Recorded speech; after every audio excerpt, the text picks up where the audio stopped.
Let's go, guys. Get up here. Get your asses up here. Let's go.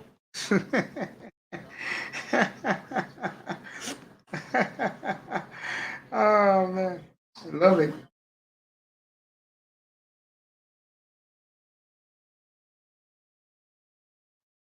Man, it's fun. This shit's fun.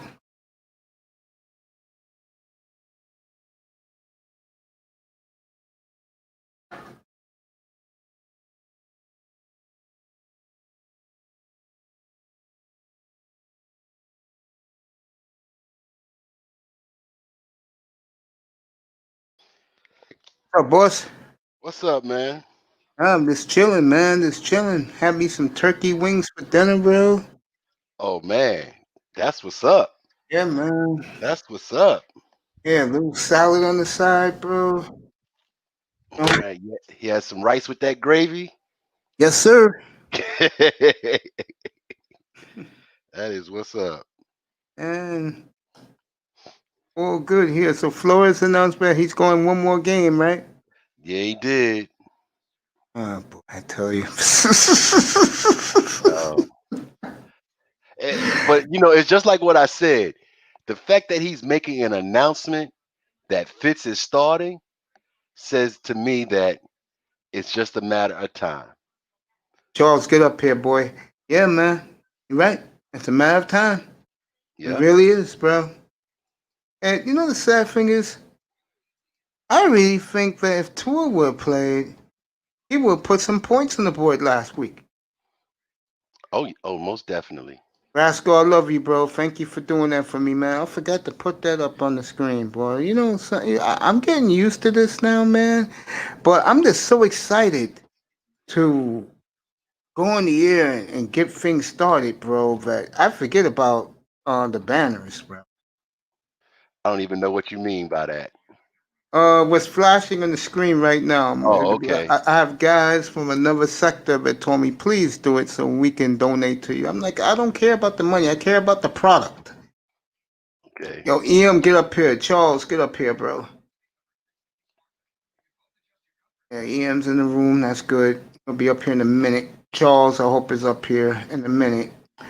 We can rock this. Yeah, it's a matter. I just dropped the link. It's a matter of time, man.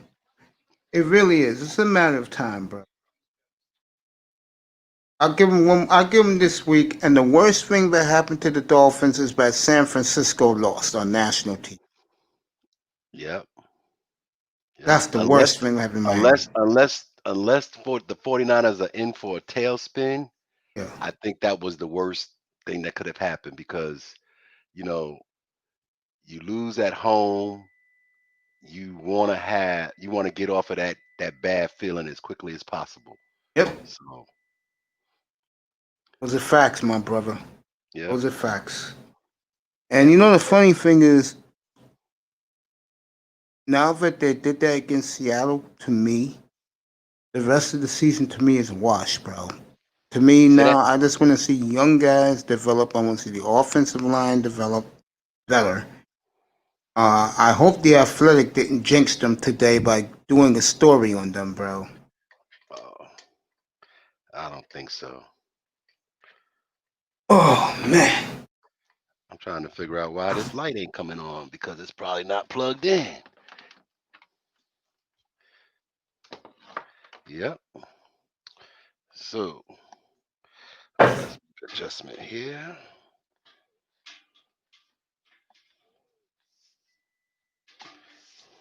yeah. Charles says he's coming. I'm gonna grab some dinner.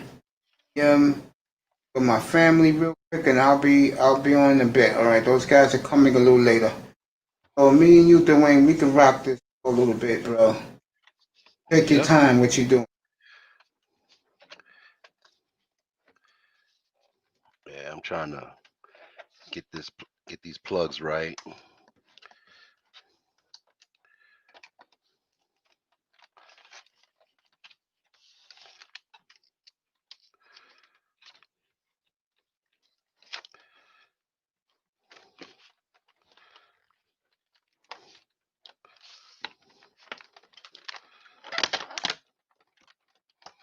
I don't want everybody seeing me chilling in the bed all the time. So You know, You you wanna know know something funny, bro? what? I was envious of you, and I'm not an envious person, bro. I said, "Damn, I wish I could do this for my back." You know, yeah, but I Last don't want night I people said thinking that, that bro. I do it all the time. You know, all times of the day. I'm just lamping in the bed all day long, all night long. You know, so that's why I said let me set up some things. Let me see if that provides some better backdrop. Now, I like being in the dark. And I heard that when you do this shit, people want to see you and shit. Well, I hate to tell people this. You'll see my face up close and personal, but I love being in the dark, bro. I feel more relaxed. And then the daytime, because I got such good sunlight, I don't even use a light, bro. I let the sunlight come in, bro. Like we was doing it this afternoon. I don't even worry Yeah, about light, bro. And I got light. I just don't need to hook it up. yeah. Hold, I gotta Yeah, go ahead, get take your time, bro. I gotta get some things off of the stove and off of the oven.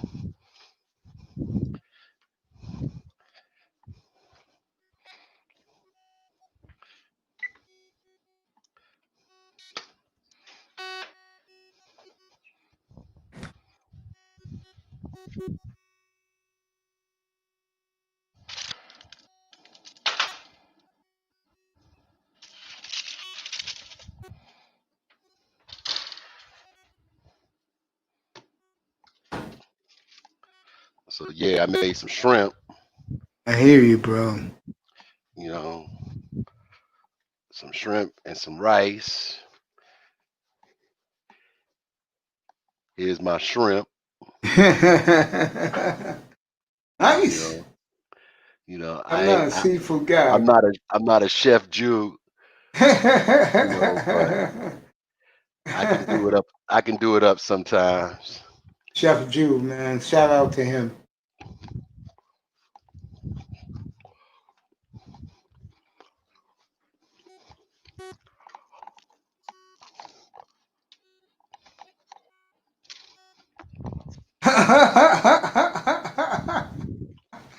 Oh, Charles, man, you funny, man.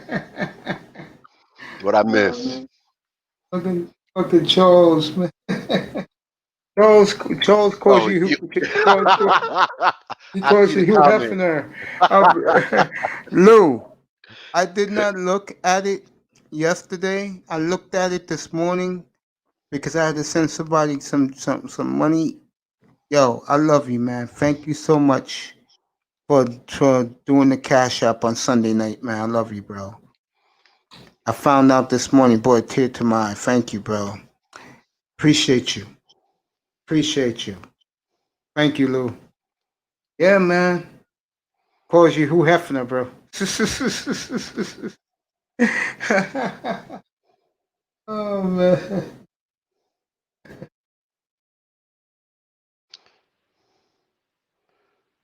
I'm right here, man. I'm right here, bro. Yeah, he calls you Hugh Hefner. Wow, wow. You know, I'm the Black Billy D. Williams. You know, Oh shoot. man. You know, I just be chilling though, man. That's why I figured, I'll just do it there that night.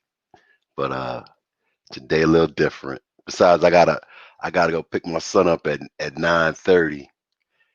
I'll be back. Yeah, I'll be on, bro. I'm gonna go as Yeah, long as I can go with these guys, man. Whoever's guys will start pumping in a little bit, but hey, man, I'm just happy that we got something going for all of us, man. I don't care, as long as you as guys act like guys and do what we do. We rock this, bro. Everybody's happy. So glad I found this channel. You're welcome, bro. I got a couple of those last night, man. I appreciate you. Appreciate you, Charles. Appreciate all you guys, bro. You you know? know. So, you know, the uh the the the thing about the earlier conversation we had Yeah. was that I remember Mr. Jefferson's voice from the Deep Water podcast. I was like, I know that voice. I know that voice from somewhere. And sure enough, it was him. So it was good to hear from him. And I got to get this better. This light is not working. You know, let me see.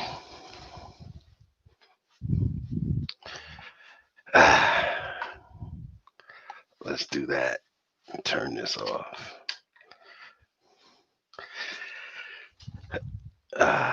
Yeah, it's the blind. The light reflects off of the blinds, so I'm gonna have to change spots.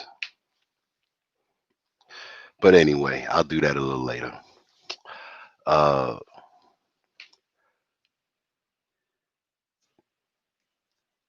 Yeah, man. yeah. I'm just laughing that laughing to myself about the idiot coach. Hey, man, giving him another week. Unbelievable. Well, you know, Flores wants to be absolutely sure because he doesn't want to have what happened to him last year There we when go. he said that he was going to uh, hold Rosen as a starter for the year and then went back and changed back to Fitz. So he wants to make sure that he doesn't have to endure that another time. So that's why he's holding fast to the fact that he wants to give Fitzpatrick enough rope to hang himself, i.e., there's enough evidence on film that he's not the Answer. answer for the future. I'm gonna say this also. I'm gonna be real honest with you. If Fitzpatrick is benched, he ain't gonna care. He's getting his $6-7 million to retire. Oh, I don't think that it matters to him in the whole scheme of things where he would feel some kind of way about that. So uh, I don't think you'd have to worry about that where he would go out, you know, burning bridges and blowing up bridges and all that. I think that he will be graceful in whatever situation he finds himself in. Facts, bro. Facts, man. Oh, Hugh Hefner? Yeah. I was cracking up when you said that. Oh I saw man, that in the chat room. I started laughing, man. all, Oh, all, man. Hey, let all me I ask you need. something. Yeah, go ahead. I'm going to switch topics. I'm going to talk about us as black men. Okay. All right. One of the things that I talk about in here sometimes when guys want to rock it is why, this is I'm going to twist it a little bit because we're both men. Um, as black men, how come we don't get the respect or the credit we deserve as being good mentors and fathers? Well, because there's an image that needs to be portrayed to perpetuate the broken single family father, syndrome. They need to perpetuate that. So that's why you see uh, a lot more commercials with black women with white men as the provider, the homeowner. You know, you see a lot more movies where and shows where the father figure, if it's black, is not in the show, Not in the picture. not in the picture whatsoever. That's to perpetuate a thought that there are black fathers that are absent. When when you think about it, we represent 11% of the population, 11, 12% of the U.S. population, but we cannot be the high number of fatherless households because we only represent 11% of the doggone population. You know, and I the way I can express this, Wade Boggs, famous baseball player, had Yeah. a whole lot of children out of wedlock. Larry Bird had a whole lot of children out of wedlock. There are a lot more uh, Caucasian Caucasian men men. that have fathered children and out of wedlock than there are black men, i.e., because there are more white men in this country. So, but they always perpetuate that picture, that image of the wife, the husband, and the 2.2 kids, mostly with a white family, and the majority of the time they will perpetuate the image of a single mother with a shiftless father. Now, that does not mean that there aren't any shiftless black fathers, but what it does, but there's not as many, and Yeah. it's not as often as what society would lead you to believe. Okay, and why there's so many more family units that don't have a father in the household? Because of the criminal justice system that allows for slavery when you deal with prisoners. So the military industrial complex needs black men to be involved in the military industrial, I mean the prison industrial complex. I'm sorry, I misspoke with that. The prison industrial complex system, where you need those inmates in the prison. Otherwise, the state governments would have to pay those private correctional institution facilities a fee. So there's a circle that keeps getting perpetuated. It started back with convict leasing and pig laws way back when, after the Civil War, till now, where there is a need for bodies to be cheap labor, and that cheap labor is sourced by the black community. So that is the reason why you have a lot more black families that don't have a father figure because of that.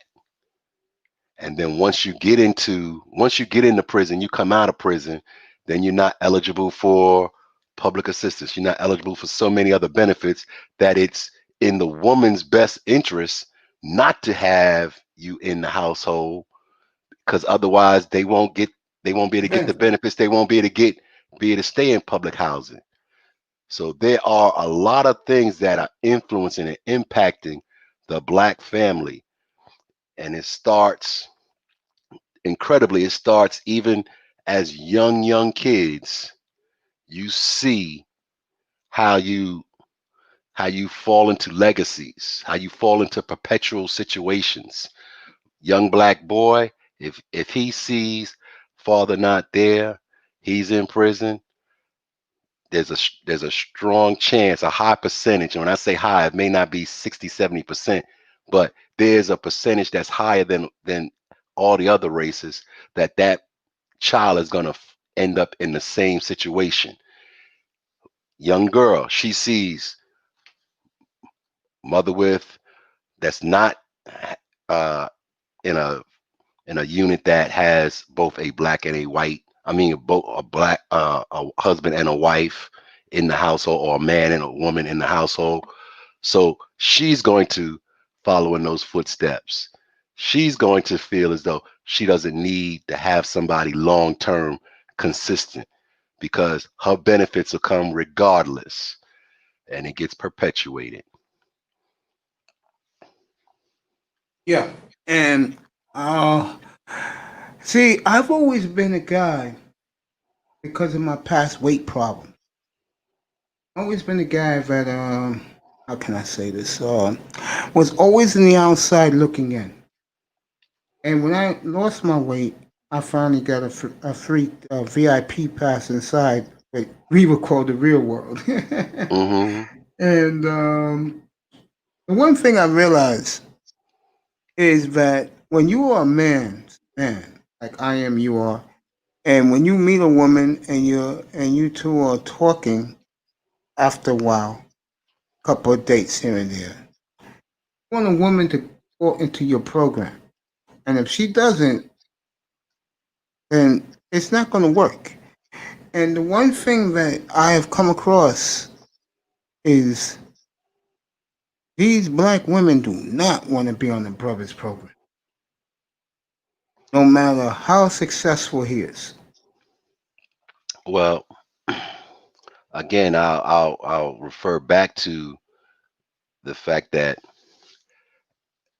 you have a image of what a provider is supposed to be, Yeah. and that image has always been in this country a white male. Yep. Facts. So it goes all the way back to the 1600s with the Slave uh, trade. anti-miscegenation laws that uh, took away rights of property ownership, took away the right to possess a weapon, took away the right to own land from black men, and that made them not the source, but the work, but the white man, the goal.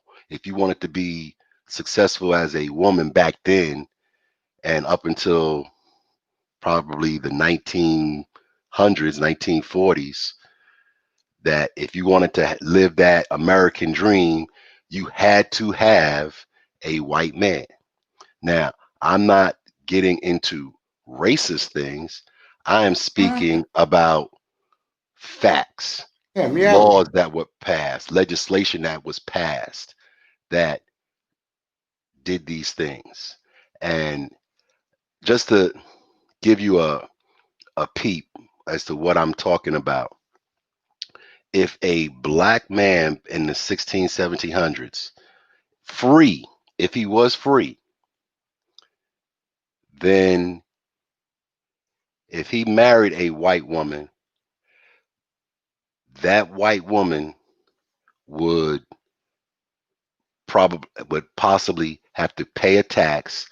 They would have to pay a tax as a family. If he was a slave, Yeah. any children that were produced from that union would be slaves, even though they they they had a law that said that that your status drew from the mother and not the father. That was contrary to British law. But in that situation where a black man and a white woman had a union and he was a slave and she was free, those children would be slaves. Now, you flip it the other way, a white man who would be admitting to breaking the law because the law said that you were not supposed to have relations with a black woman, but we all know that happened. But in that case, instead of paternity flowing through the the male, it flowed through the female in that situation, and thus the kids from that union were slaves because they were from a black woman with a white man. But if a black man that was a slave had relations with a white woman who was free, those kids also would be slaves. So that's why you have a system where the white male is put up was put up so high on the pedestal. Yeah, yeah, yeah. It makes all the sense in the world. You You know, know, it makes all the sense in the world, unfortunately, because I see it here every day. The privilege, the way they get worshipped, and it's sickening after a while, man. Really is, man. well, you know, those who benefit from a racist society and don't speak up on it, they are tacitly accepting that racist society. I agree with that. So, so whether you are out here um, writing laws or a arrest wrongfully arresting people, if you are benefiting from that system and tacitly accept it, Yeah. then you know you're just as guilty as the individual who is falsely arresting, abusing their power, or using their power to write laws that continue to adversely affect a segment of society. Yeah. You know, being a brother, the one thing that I have came to realize for years now, when I was 300 pounds, nobody saw me as a threat. They saw me as just the fat guy and blah, blah, blah. I lose this weight, and all of a sudden, I'm a nigga that is dangerous because of my skin color. And I went from one time portal being obese to when I lost weight, I didn't realize I was getting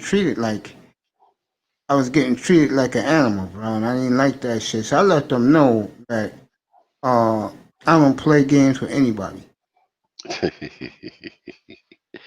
Hey, you know, I'm surprised that it took that transformation, but um,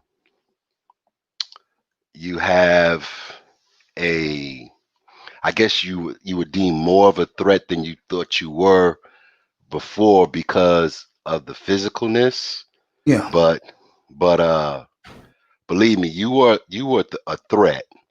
We're all a threat.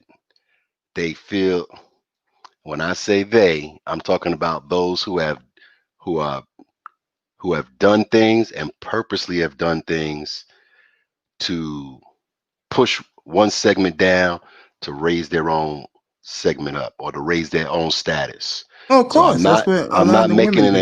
I'm not making an indictment on a whole entire uh, race of people.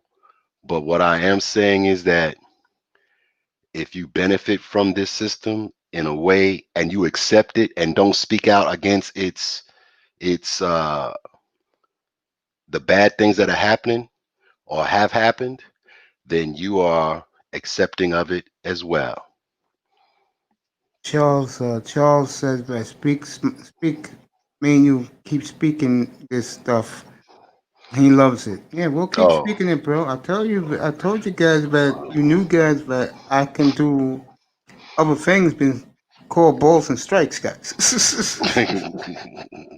you know, um, there's a there's a book.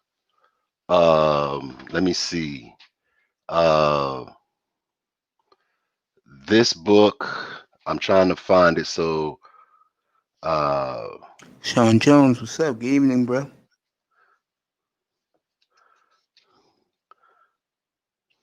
where is that book? Boy, Sean, what's up, bro? Sean, something play. Where is that book? Uh,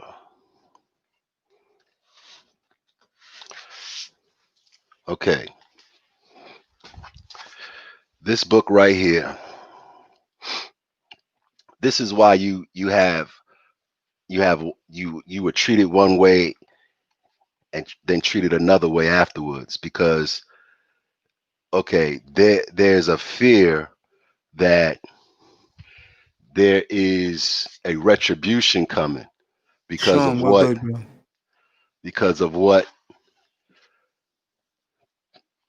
people here in America or in this part of the world have done to other people, that there's a guilt involved in it and they're fearful.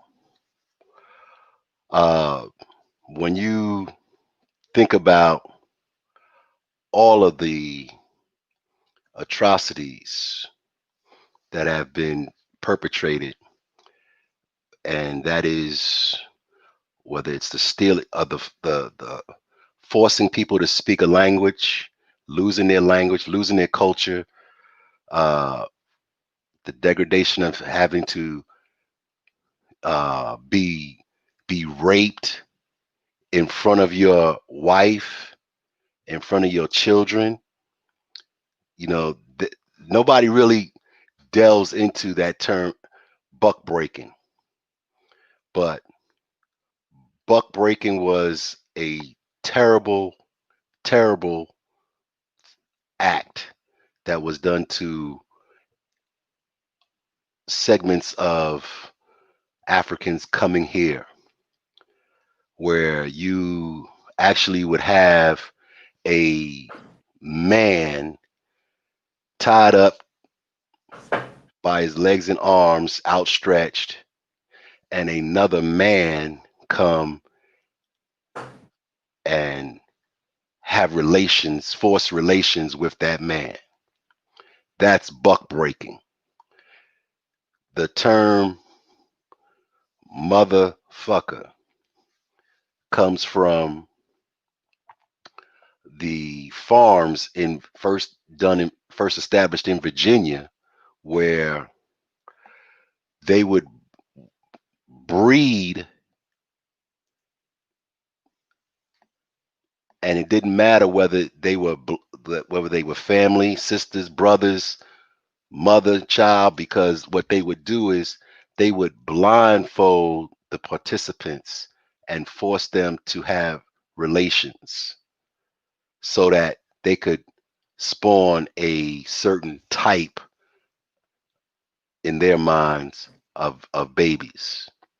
So that's where this term comes from. I mean, there's so many different.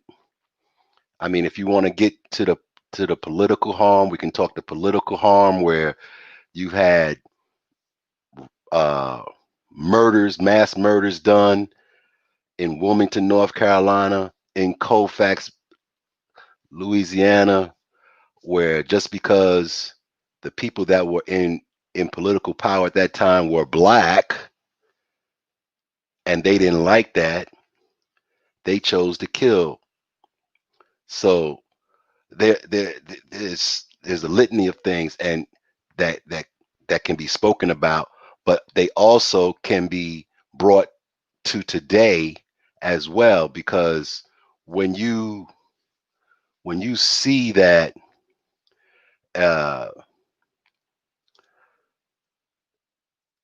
the fact that there is so much voter suppression going on to keep people of color, black people, poor people, keeping them away from the voter rolls just so others can stay in power.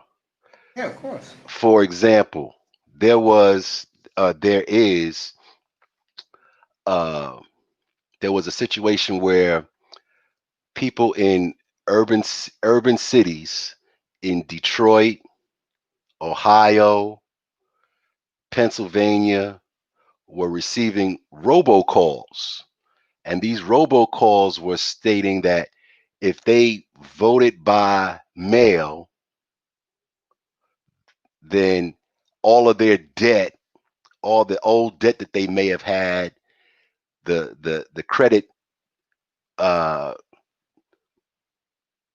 the credit bureau would be able to reinstitute their debts, that the they would be forced to undertake forced vaccines. Mm. So you you have these. They said that there were 85,000 phone calls in this manner that this one organization did to all these different urban centers in those states. And you think it's not real. It's real. Yeah, It's real. yeah, I've been, You know, I mean, we can talk sports and we can talk of things, but we also need to realize that we need to vote. We need to make sure that our children vote. And when I say our children, I mean, those who are turning 18, 20s, they need to vote. They don't need to fall for this stupid okey doke about Kanye West. They don't need to fall for this okey doke with Ice Cube and uh what's the other guy? Don't fall for that holding your vote hostage. The reason why we're in the predicament we're in right now is because people didn't vote. Vote, vote, vote. Okay? Because there's a lot of different in the state of Ohio. Not only do you have the president and the vice president, you have your state rep, your state congressional rep. You have your U.S. congressional rep. You have 12 judges, 12 judges that are on the ballots. And one way, and if you in each district there are certain judges. So you have a total of 12 on the ballots in Ohio that are going around according to your district. 12 judges. Those judges impact your life every single day. All right, because Right. they're involved in child courts. They're involved with probate courts, and if you allow other people to determine who's going to be judge over you, as well as the prosecutor, because the state prosecutor is on that ballot. If you allow that to happen without utilizing your vote and putting your say into the matter, you a fool. Yeah. No, you're a fool. You fall right into their hands because they automatically think that we're all this. What's the word? What's the phrase you want to call it? Non-person, non-personal, non-essential personnel. Hmm. Like to society, we don't exist and don't count anyway. Yeah, hold up 1 second. Yeah, take your time.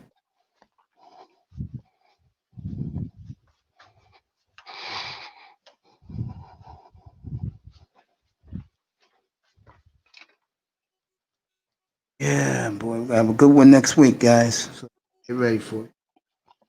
KC and Buffalo game show next Thursday, 4 o'clock.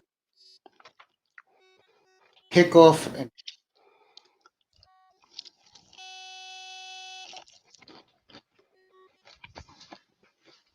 Sean Jones. How are you, bro?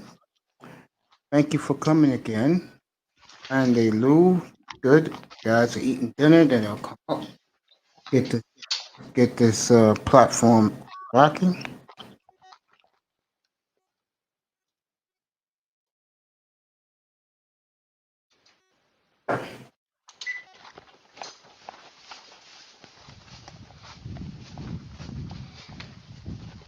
All right.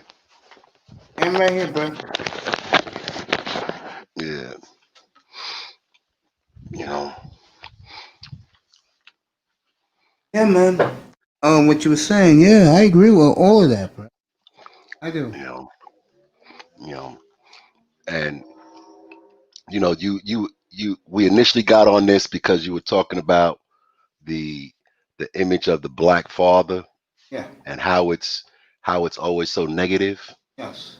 Well, you know, you they don't want you to realize and know that there were a lot more black fathers that stayed in their kids' lives than they would like you to know. Yes. They want you to think that every dad was absent and not financially responsible. Now, uh, there are situations that arise in a relationship that may cause you not to live in the same domicile, but you still have that financial obligation and you accept your financial re- obligation and do that. Um, and they don't want you to know about those situations. All they want to show you is the black man, 1917, that's fathered a child, impregnated a woman, and then sent to jail because of a need to provide for that child. Well, let's see. If they had provided a good education for that young man when he was 6 or 7, rather than having him go to school in dilapidated conditions without a doggone heating system. Or maybe if they provided that child with parents that had the ability or had the resources to where the lights weren't off because they didn't have enough money because the jobs weren't there. You can go down a whole litany of reasons for why somebody ends up in their current situation. There are reasons why some people don't fall into those situations. But if you have so many things working against you to begin with, it's that much harder to come out of it. Uh, when you think about the time that child, whether male or female, is 7 or 8 years old, that's the cutoff line basically for where a child believes that police are their friend. You come Mm-hmm. up with that. You come up with that as a 3-year old, 4-year old, 5-year old, 6-year old, that the police are your friend. And then at a certain point in time, you learn by seeing through your own eyes and through the actions of others that, hey, police may not be our friend. Okay. When you look at what is provided to sets of different two different communities, you wonder, well, why is it that communities that abut each other or next to each other, that there's such a discrepancy in the providing of services? Why is it? Why? Why is it that if you once you pass 96th Street on the east side, Park Avenue, you go into a whole nother different world basically. It hasn't But you get changed either but you since you get left. north of 96th Street, it's Yep. like wham, Yep. line of demarcation. Why Yep. is that? True. Why is that? Why is it that once you pass 110th Street on the west side, for the most part, you got a line of demarcation? Why is it that people in Riverdale think that they not part of the Bronx? I lived Why in is it? Riverdale, believe it or not, for 32 years, man. They believe that they're not part of the Bronx That is true. when they are. People Okay. live in still the blacks who live up in Skyview. My God, they act like they never seen the ghetto before. Yeah. And why is it that once you once you get past Morris Park, there's a whole nother vibe to everything? Why is it that way? And then when you come, you get to uh basically Morris Park and Bronx Park East, Yep. there's a whole nother vibe. Yeah. And then you go from Soundview to Throgs Neck, a whole different vibe. Whole different vibe, you know. And I'm speaking Facts. about New York things because it's you and me talking New York wise. Yeah, of So course. we both know I'm that, here right now. So. you know. Uh there's still a lot of uh inequalities in housing, still a lot of inequalities in medical services. There's still a lot of inequalities with respect to education. There's still inequalities with respect to law enforcement. There's still a lot of inequalities with respect to uh, home ownership and housing. Yep. So, you know, but yet when you live in those unequal situations, you still paying the taxes, you still paying taxes to benefit those places that are receiving services when you're crying out for services and not getting them. Meanwhile, we have situation where our leaders aren't even paying taxes. Yeah, that's the way it works. Unfortunately, man, You know, that's the way it works. You know what I'm saying,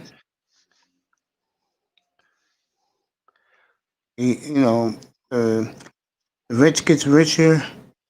The breaks they get, it's ridiculous. Well, to me, the person that gets hurt the most is the everyday working guy. oh man,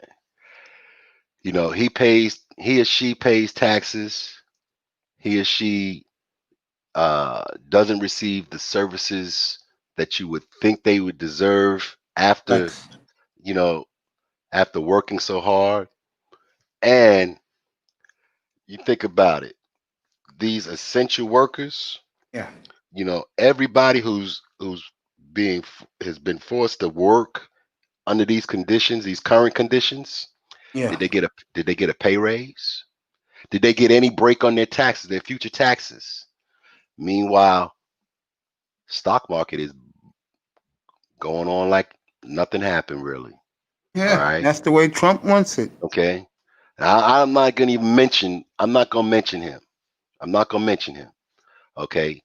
But did they pay any of these workers, the people at Amazon, the people who are at the McDonald's, the Wendy's, the Burger Kings? Did they pay any of these people extra on a because of that? Did they provide them transport? You know, even a benefit as to providing transportation to and from work, just so that they could, you know, if they're so essential and so critical, why didn't they do something like that? Why didn't they give them a break on their medical coverage so that because they're providing services to people during this pandemic, why couldn't they not have to chip into their medical coverage during this time? That way they would have some extra money in their pocket, so that way they could offset some of the hardships that they're enduring. You know, have any of the nurses' aides gotten paid extra for providing their services during this pandemic? Nope. Okay, I mean, there's so many different ways that you can cut this pie up to where it's not even funny. You you you they call them essential workers. So you have meat packers in Iowa and in South Dakota, wherever they packing the meat at. All right. They get Hmm. COVID outbreaks like crazy. But are they getting paid more? No. Nope. No. Are they forced to endure the same conditions before? Have any improvements to their working condition been enhanced? Nope. No. But they're essential workers. They're essential workers. Could you imagine not having the meat? Yeah. Could you imagine not having the fruits? Yeah. So you got the migrant workers still working and sleeping in unhealthy conditions, but they're essential workers. The country wouldn't be where it is right now without them. But they're essential workers. Have we done anything to benefit them, to help them, to show our appreciation for their essentiality? Nope. No, we haven't. Haven't No, done. we haven't. You I know, agree with that. I got a lot of friends that work for New York City Transit Authority. Look how many transit workers died because they were essential workers.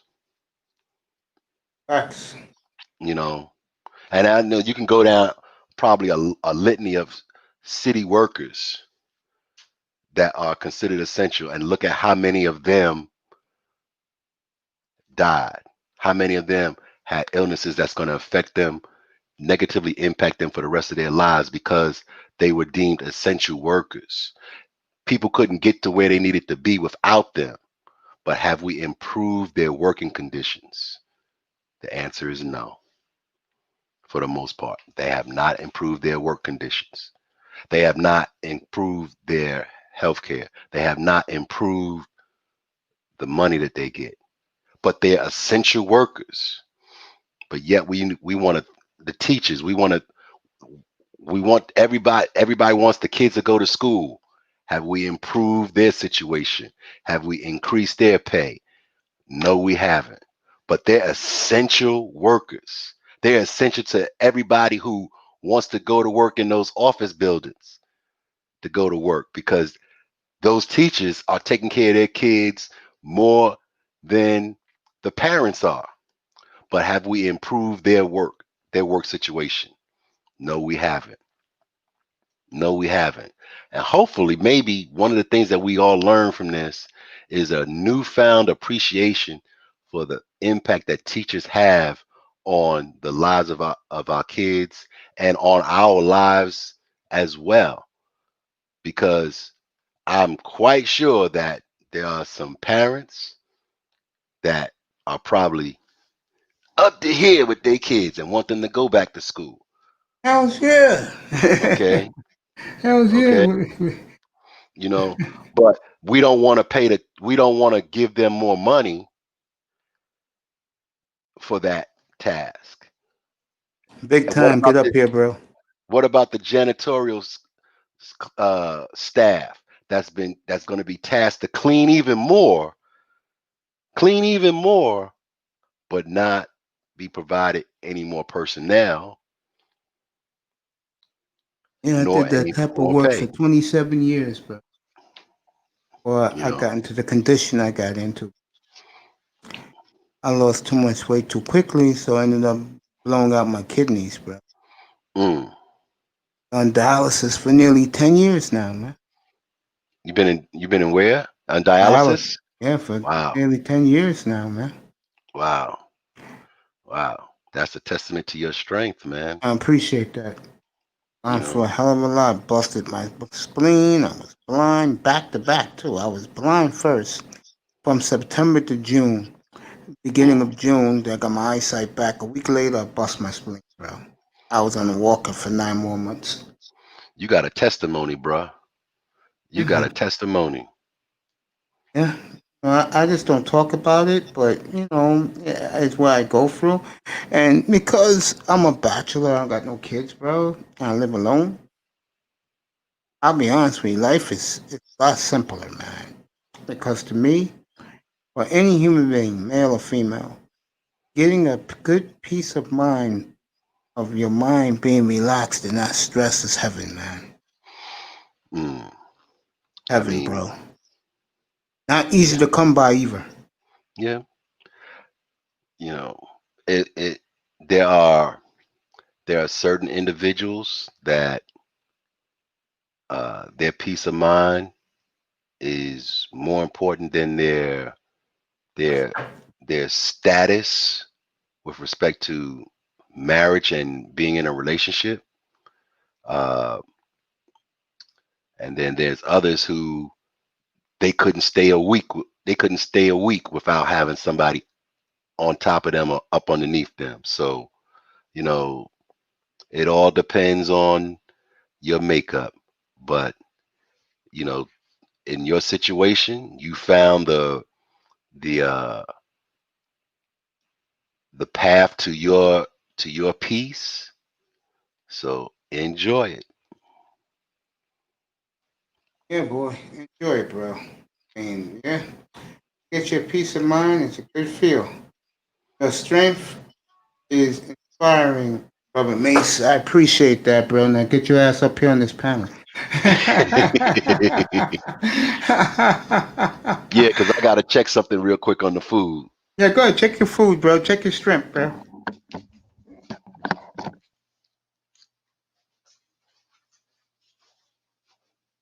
Seriously, big time. I appreciate that. I appreciate that. No, I just enjoy you guys, man. You guys have been great to me. Really do. Jefferson was outstanding, you know, with me talking about what it is men go through, bro.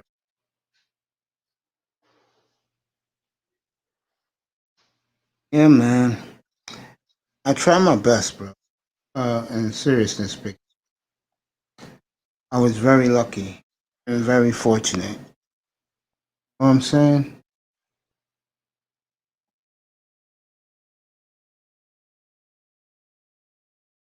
Very fortunate. Wait, that was then. This is now. Uh, I got you guys here, and do a good job here, man. Keep up, and keep up, and keep striving and rising. And do here, bro. He'll be back. He went to go check on this shrimp. He's having shrimp, making his own food, man. I appreciate you big time again saying that. Oh, boy.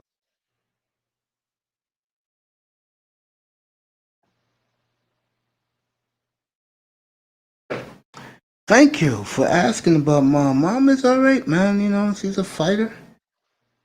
She's a tough lady, man. Doing all right, man. It's gonna be, believe it or not, it's gonna be 2 years. She was diagnosed this year of the weekend of Thanksgiving, like after Thanksgiving weekend, after we stuff our faces and stuff. That's that. Monday she was diagnosed, man. Thank you for asking, man. Very appreciate. How's your dad doing? Oh, man.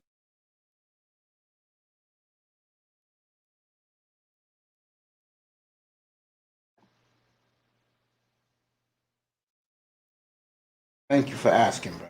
How's your dad?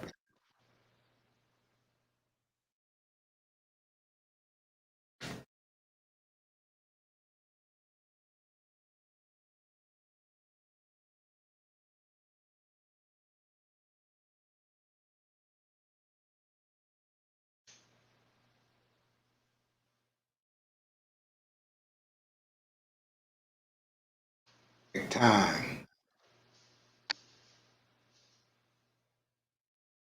Time goes as time goes on. We'll talk some other stuff that will cater to you guys. Things you guys like. Oh, tonight we can talk stock and that'll be. Dwayne said he made $80 off his stock. Big time. He'll tell you about it. Oh, you and Dad had a little falling out. I understand, bro. Bro, I'm not gonna get into church. Get up here. Thank you, my friend. Appreciate you. Get up here now. Get your ass up here, church. Go.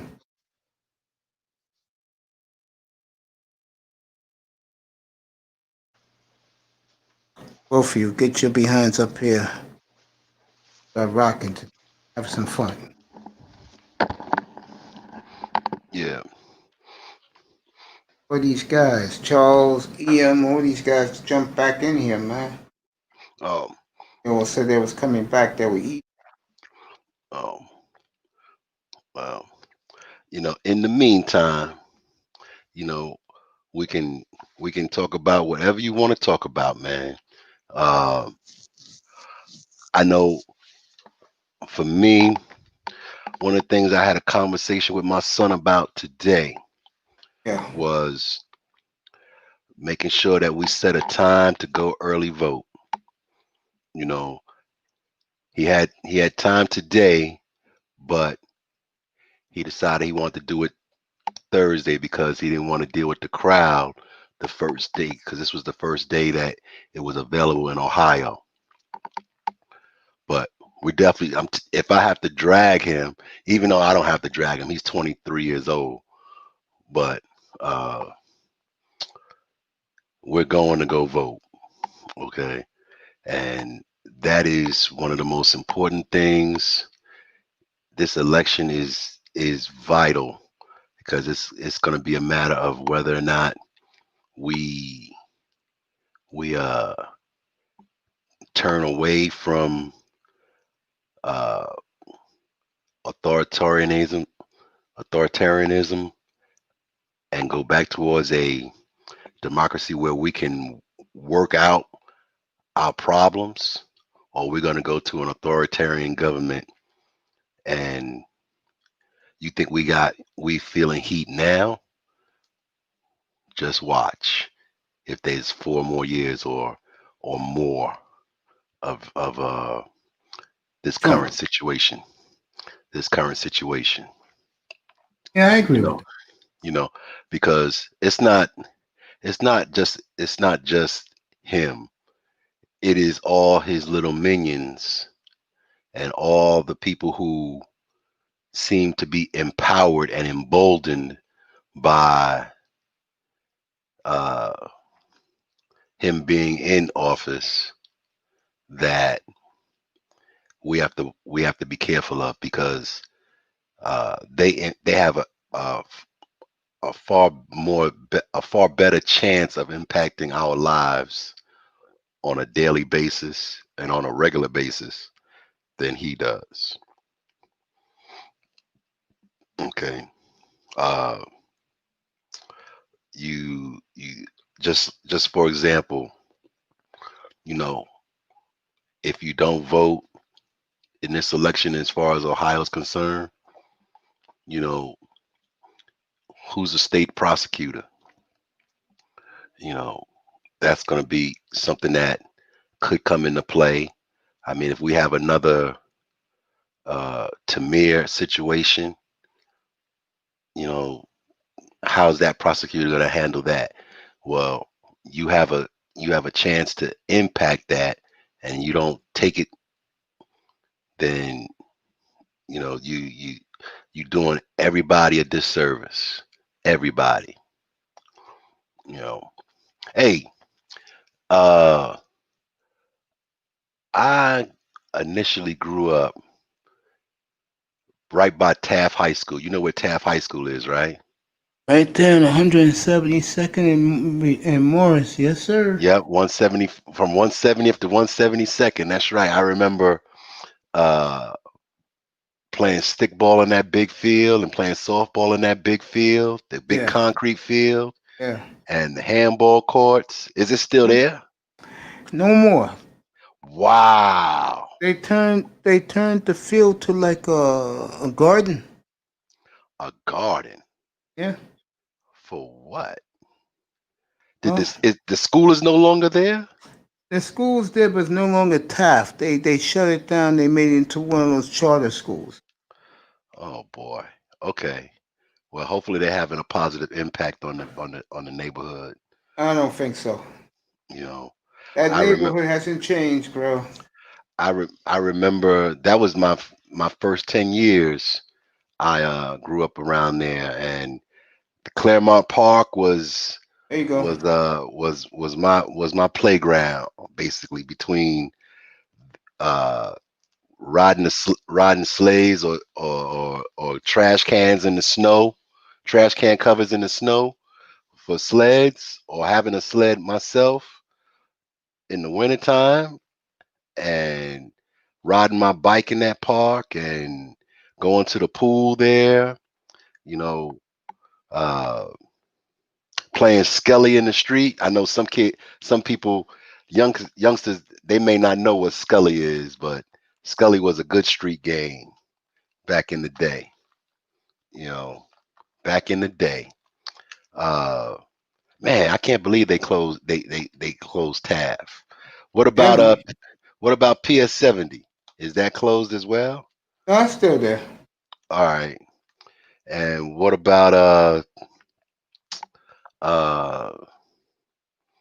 is the school still there on 162nd and Morris Yeah. Public School? Okay. All right. All right. You know, uh like I said, I spent a lot of time walking from 170, 163rd, 162nd and Morris to my neighborhood up in the 170s on College Avenue. So, that was home. That was my neighborhood, man, back in the day. You know, my first time I saw a gang, I saw the Black Pearls and the Black Spades, rolling down my street. You know, rolling down my street, man, like four or 500 of them, and to a little kid that's like 5 or 6 years old, that's like 1,000 people. Yeah, Or but uh, yeah, I had some good times down there. Good times, man. Good times. Shoot, you know, used to play basketball off the fire escape. I You know know, that. Yep. and then when you got a little older, you could move up to the nets in the park. you know, playing stick ball Remember and punch ball on the street, that. playing skelly. You know, you know, you ain't had no video games back then. Everybody was active. You had to be out in the street. You know, is the hospital still there? Bronx, Lebanon is still there. Yeah, yeah, yeah. That House of Horrors is still there, man. All right, all right. You know, Lebanon's still there. The libraries on Selwyn still there. okay. Well, that's good. That's good to know. Uh, Fordham Road is going downhill now. oh man, Our that's stores are sad. closing. We was talking about that this morning, this afternoon, when you was talking about all the Yeah, theaters that used to be there. yeah. What about Sears? Sears is closed, right? Yep, it's gone. Wow, wow. So Sears at Alexander's gone. Yeah. Wow, man. Uh, what is what was that high school that was off of Fordham Road on University? What was the name of that high school? Palatine's closed too. Wow, wow, Yeah, man, bro. man, man. That's crazy. A lot of good ball players played at that school. You Yeah. know, Yeah, you're right. yep. Between Hayes, All Hallows, Talentine, you know, Gallon, and yep, Scanlon St. and Raymond's, Mount Mount Saint St. Michael. Michael. Yeah. I went to Spelman. Uh, man, a lot of good talent played ball there in those You schools. went to Spelman, I went to Hayes. Oh yeah, my brother went to Hayes. My older brother. You know, he used to tell me about this brother Alsaldi, I think, or something like that, that used to terrorize them. You know, crazy, crazy stories. You Yeah, know, bro. you know. I Uh, I liked Hayes. I didn't love it. Liked it. hmm you know. But Spelman, you had it better. You had the girls. Yeah, yep, yep. I I will admit that was a nice distraction. A nice distraction. Yeah, you You know, guys had that, man. you know, shoot. But I didn't like having to travel there. That's for sure. Yeah, boy, You know, taking that 28 bus up there, yeah, 31 bus 28, up there. 28 or the 31, and then Walk down Eden sometimes, Wall. you know, I didn't mind walking past Eden Wall. It's the other type of students that didn't like being close to Eden Wall. Of course, we know what type they are. Up in So Spelman. you know, uh, I didn't like, sometimes that doggone number 5 train would take so long to get there, man. And then whenever there was a school event, it took place in the evening, that doggone shuttle would take forever, it seemed to come. Yeah, man. You know, Homer Clyde, own that turf up there. yeah, yeah, you know. Yeah, Is how's life? Yeah, go ahead. Then I'm gonna answer No, about go Ohio. ahead, go ahead, go ahead. How's life in Ohio? Yeah, It's chill. I live in a little suburb of Columbus. Uh, nice. uh, Columbus is like, it's the capital of Ohio, But out of the three major cities, Columbus, Cleveland, and Cincinnati, Columbus is the most country. Really? Yeah, yep, yep. It's the most country because they still this the Yeah. capital of the state, and you don't have an Amtrak station. No. In Cleveland, Okay. right by where the Browns play. Yep, there's one by Cleveland. There's one right by the stadium. There's one in Cincinnati, but there's not one in Columbus. That's crazy. There's no subway system here, even though there's close to 2 million people that live here.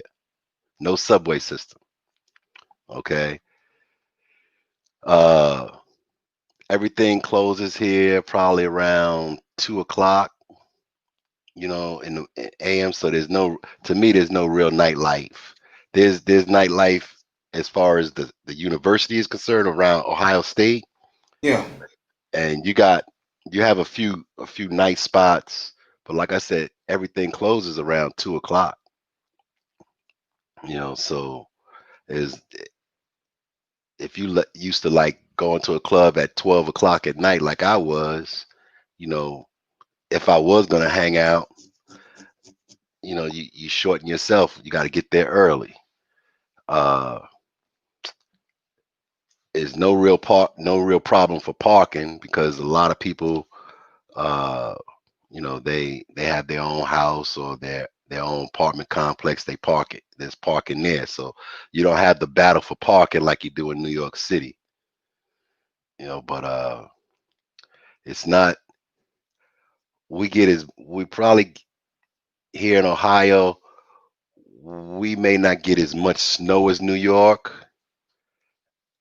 It's probably a little colder here, but not as windy as New York, and definitely not as windy as it is in Detroit or Chicago or Milwaukee. But it gets cold here in the wintertime, and uh, there's no pizza parlors, not no real pizza parlors here. No, they don't make That's New York pizza they nowhere but don't New make York. yeah. It's the water, and it's very few Jamaican food spots. So you know, I miss that. I miss the pizza. I miss the Delicacies. yeah. Oh man, I had a bagel here. The bagel was probably only about that big, and uh,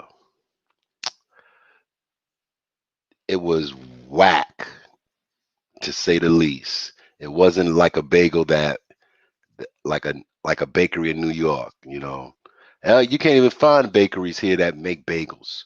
They all make pastries, but they don't make bagels. I know. It's crazy. Charles It's is coming crazy. up big time. So I used to like Perkerington near Rennisburg. Yeah, I know those areas. I know those areas. That's more where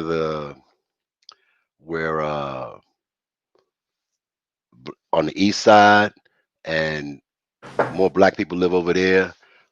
Where I'm at in Worthington, it is more the north side or the Yeah. north part.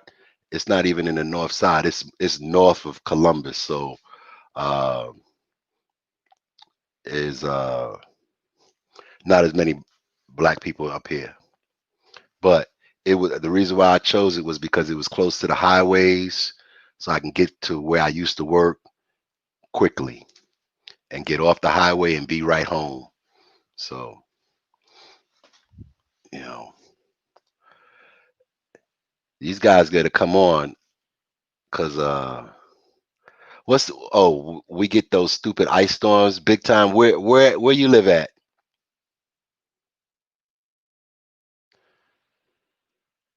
Where you live at now, big time?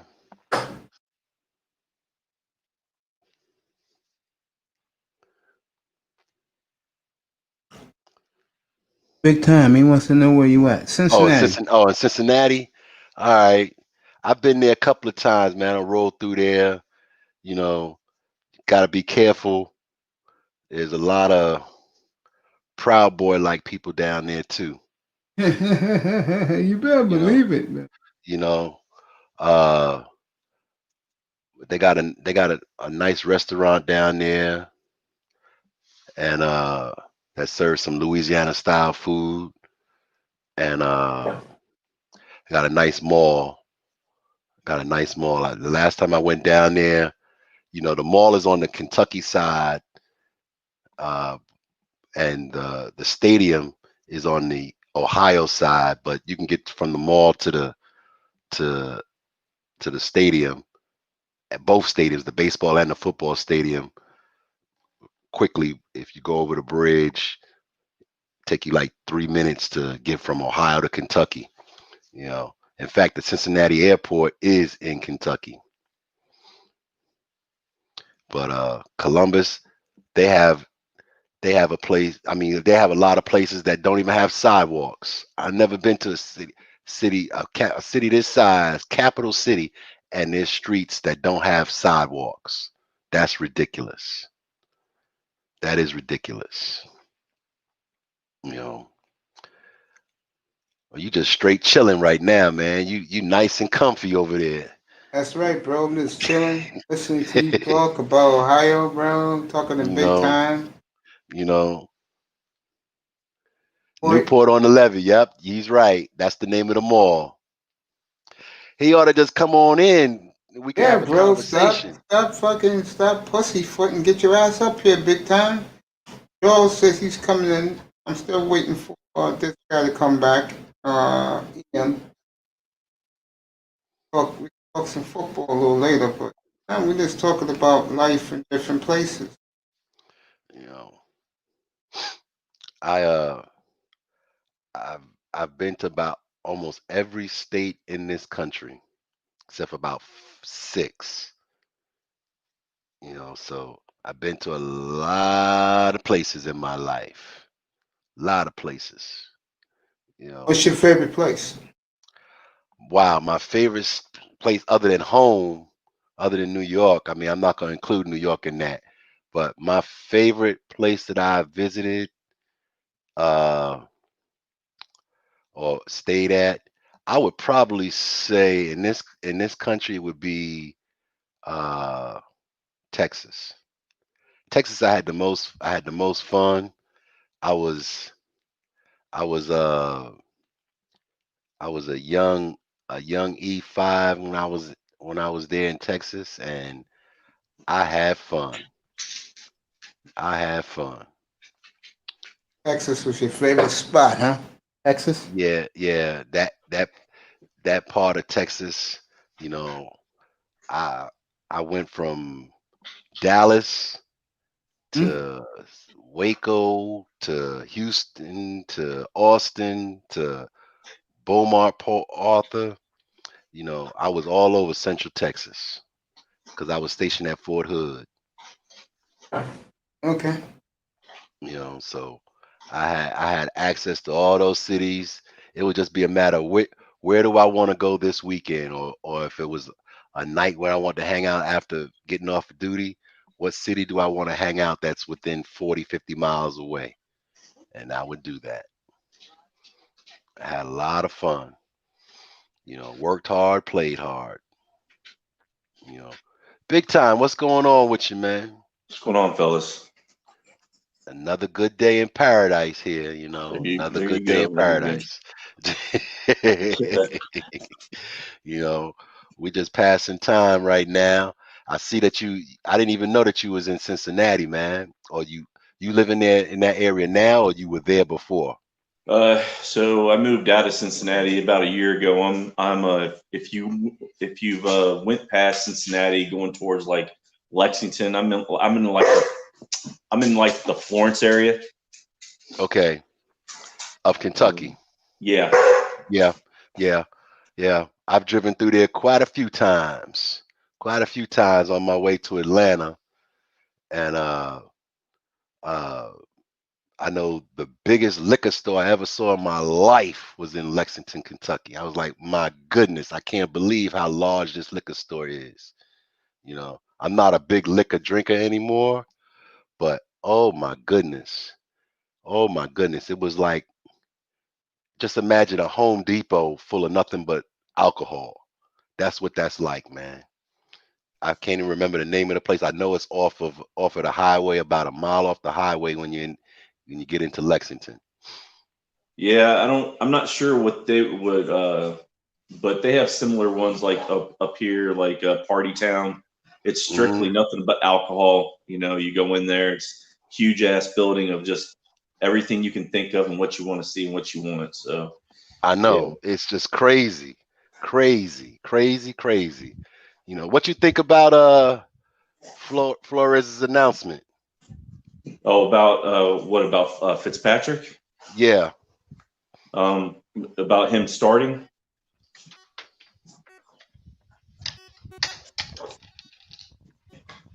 Big time. What's up, bro? Good evening to you, my friend.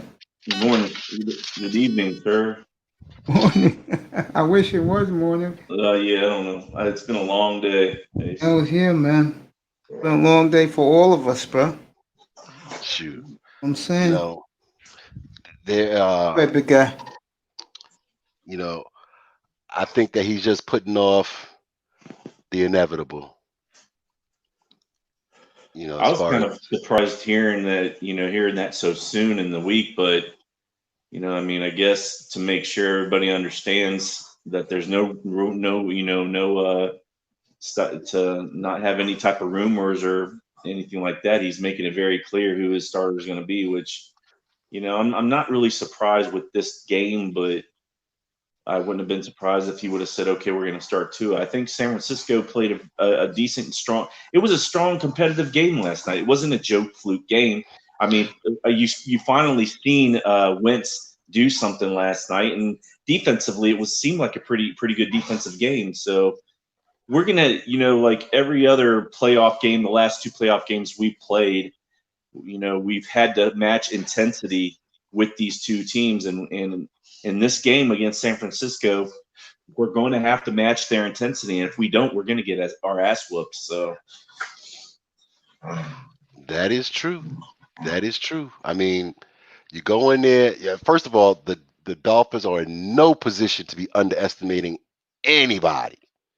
Anybody. So they need to go in there focused and making sure that they know what they're supposed to do assignment wise, so that way they can achieve what they need to achieve, which is a win.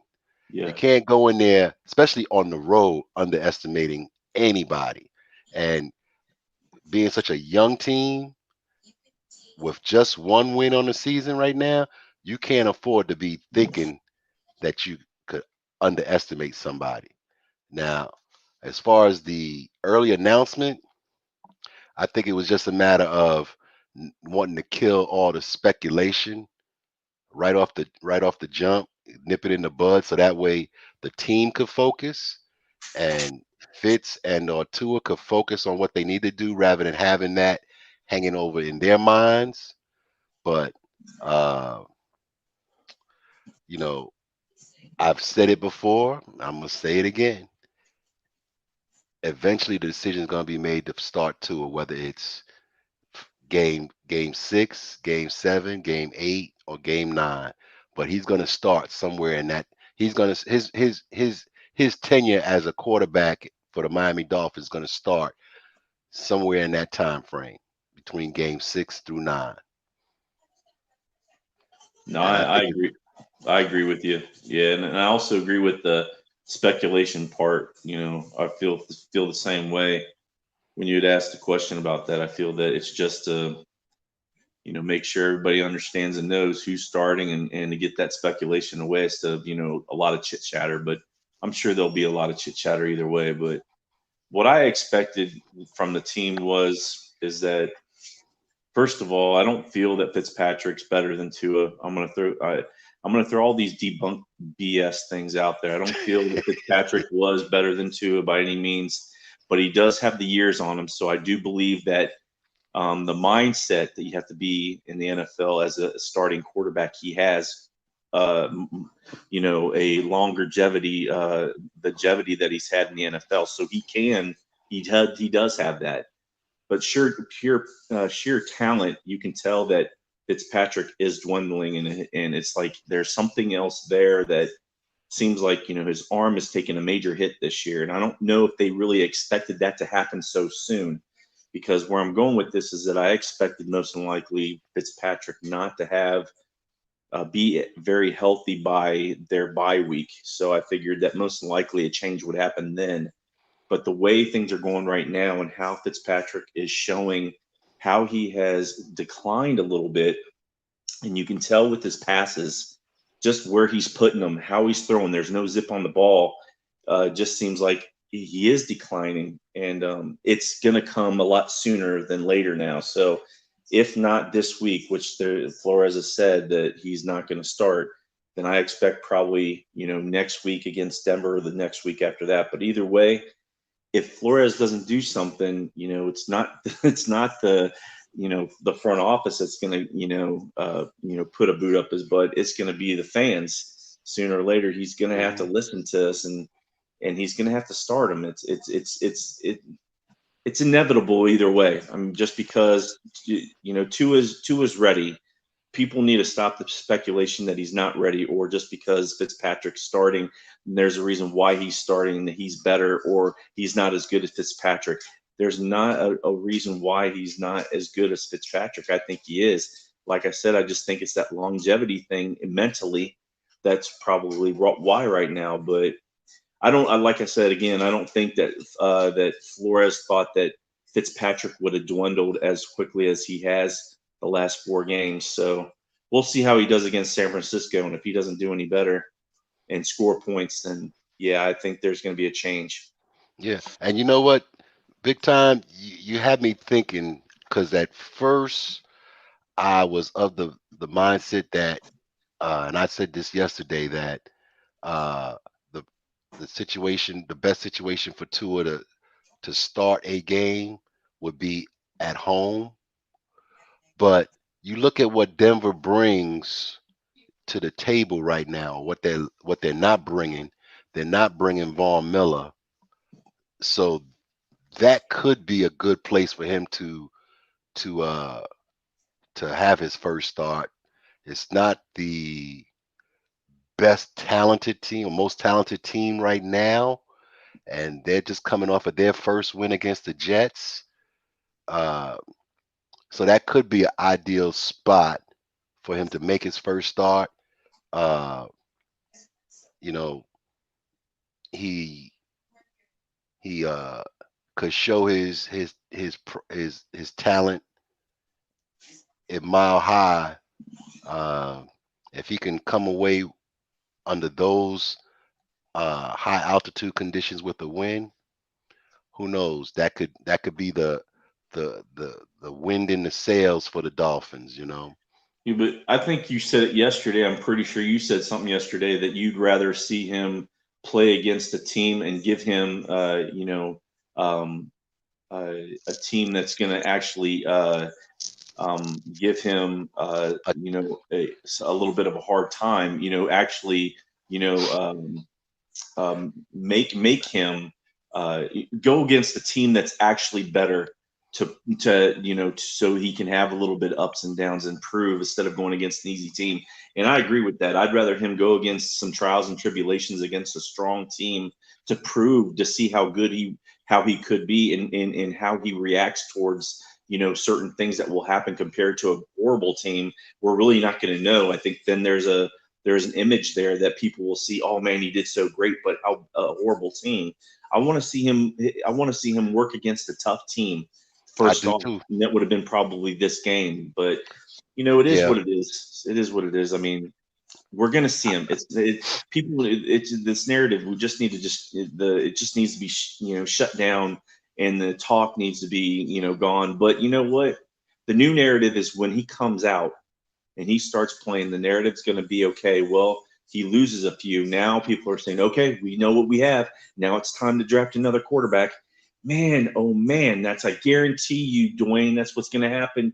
And the bad part is that you're only going to give the kid 3 or 4 games. Are you serious? Because there's a lot of teams out there back in the day, like Dallas with Aikman or even Manning, that these coaches, this is the reason why I keep on going back there, is because those 2 coaches coached their quarterback knowing darn well that when they got out there and was totally demolished for the first 2 seasons, was telling them, I'm sure they were telling them, as good of a coach as they were, saying, hey, I have your back. I got you. Nothing's going to change my mind. We're going to work through this. I'm going to get you the players that you need, but you don't have to worry about, being pulled at any point in time.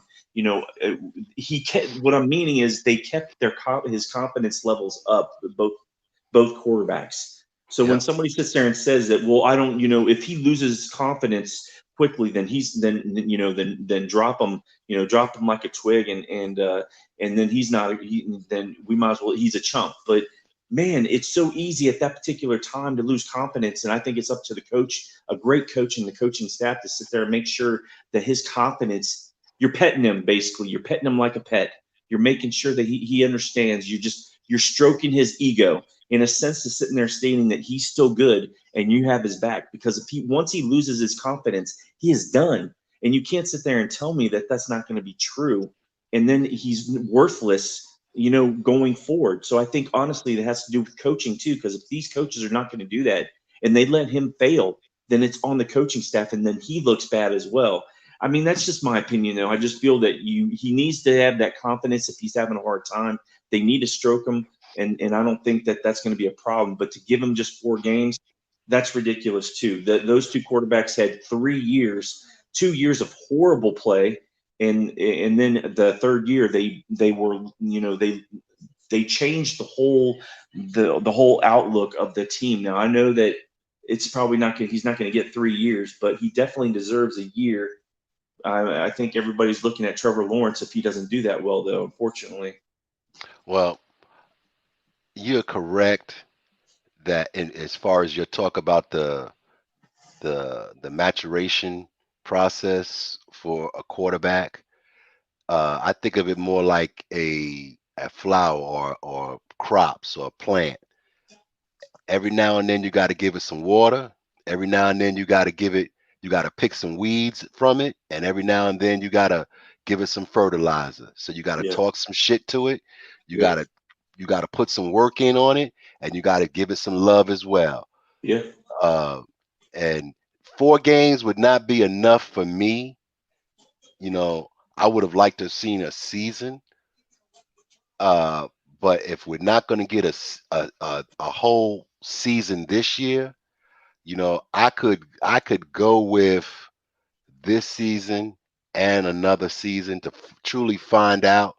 I mean, because a lot of quarterbacks, uh, they need that time. Not everybody comes in smoking hot like a Mahomes or Marino. And even with Mahomes, he had a year where where he sat. Aaron Rodgers had a year where he just sat. Didn't I think he had more than a year. I think he had 2 years where he just did nothing but sit. So, you know, there are situations where sitting a quarterback and waiting and or even letting him play and play through his growing pains has borne fruit. And then you have those situations where people have come in and hit the ground running, and that's good to great coaching as well. And then you have situations where you could tell whatever they thought they saw on the tape was either a one time event, or they misread the tape because quarterback A was or quarterback B is not now what he showed before, and for some reason he's not showing it. yeah, Um, and I mean, all three of those situations can occur and will occur for different quarterbacks. It's just a matter of what is the response by the coaching staff to it. Do they stunt his growth? Do they stamp his growth out? Do they throw him out with the bath water, or do they nurture him, develop him, give him the offense in segments? yeah, You know how you handle it. It's both of their responsibility. It's the quarterback's responsibility to take the lessons, to take the instruction and improve upon it.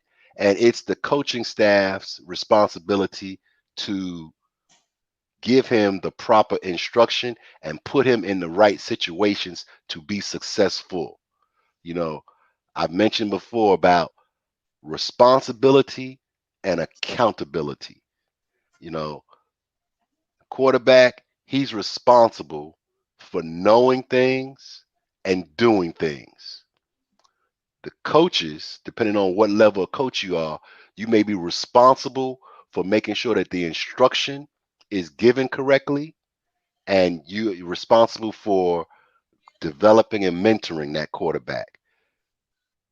Another level up, you may be accountable for making sure that that coach is doing that job. You're accountable for that. If the coach is not doing it, you hold him responsible, and you either put the foot in his butt or you change the coach who's mentoring him. Yeah. If the quarterback isn't taking the instruction, and you can confirm that he's taking it or not through film and through conversations. If he's not adhering to the instruction, then he's responsible, and you hold him accountable either by giving him taking playing time away from him, or getting rid of him, or making him do more drills during the time that you allotted to work him out. So it is a back and forth, give and take type of situation. I would not think that after 4 games that they would be like, oh well, he's not the quarterback for the future. So uh unless I mean he just showed himself like some of the football follies of Ryan Leaf and Jamarcus Russell and uh, uh, Archie Manning back in the day. I Yeah. mean, if he shows some NFL follies type film where he did some stupid things, but I don't think that they would do that, where they would cut bait in such a short period of time. Uh, I just don't think so. Hold on, I got to take this call, man. I'll be right back. No problem. No problem.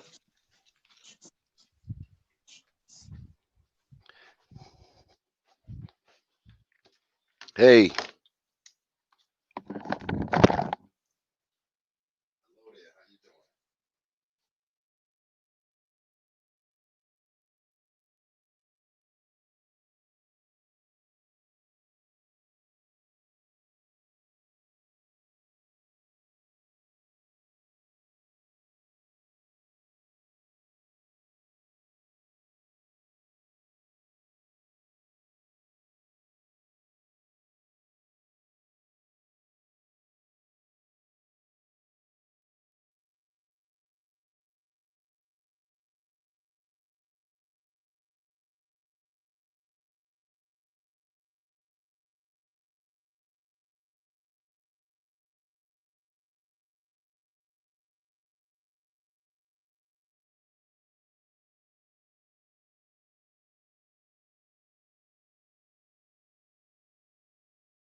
Hey, gentlemen, I shall return. Uh, I have to go pick my son up, so uh, I'll be back in about 25 minutes. All right.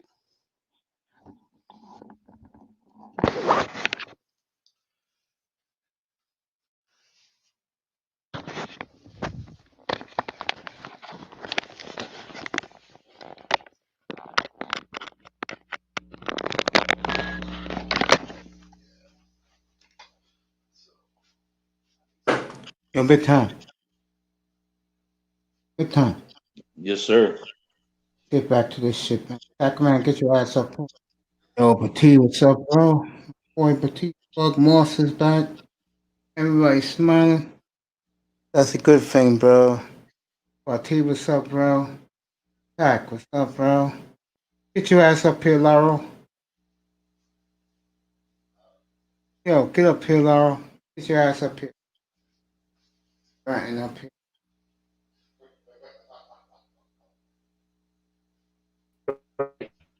There we go. What's up, Petit? How you doing, my boy? Laurel, get your ass up here, man. I know you was up here, man.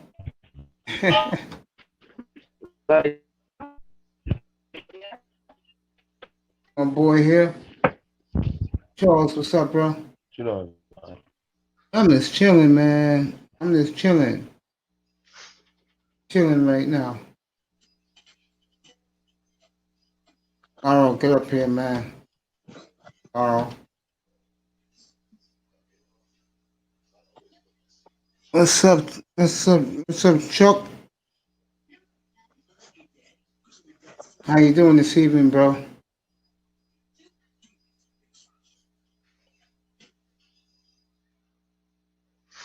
Charles, what's up, bro?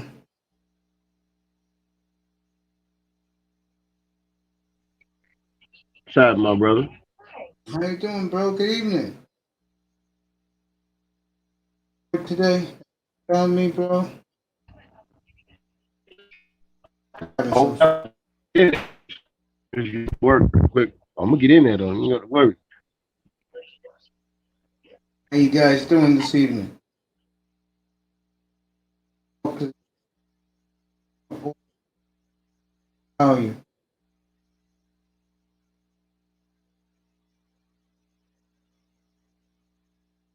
What's up, bro? Good time.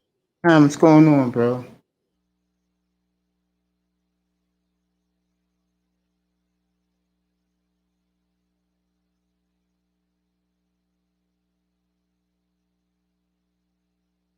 Oh.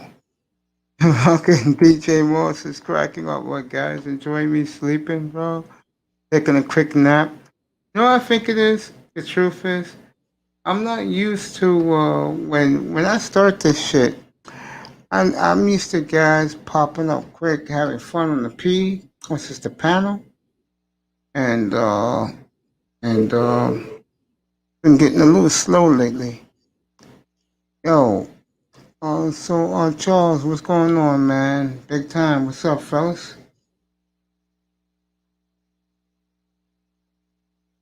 Hey, Moss cracking up at me, man. Up, Moss, get ready for the game Saturday. In a couple of days, the Hurricanes, bro. Let's get this going, fellas. Come on, let's go. I mean, come on. What's going on with you guys, man?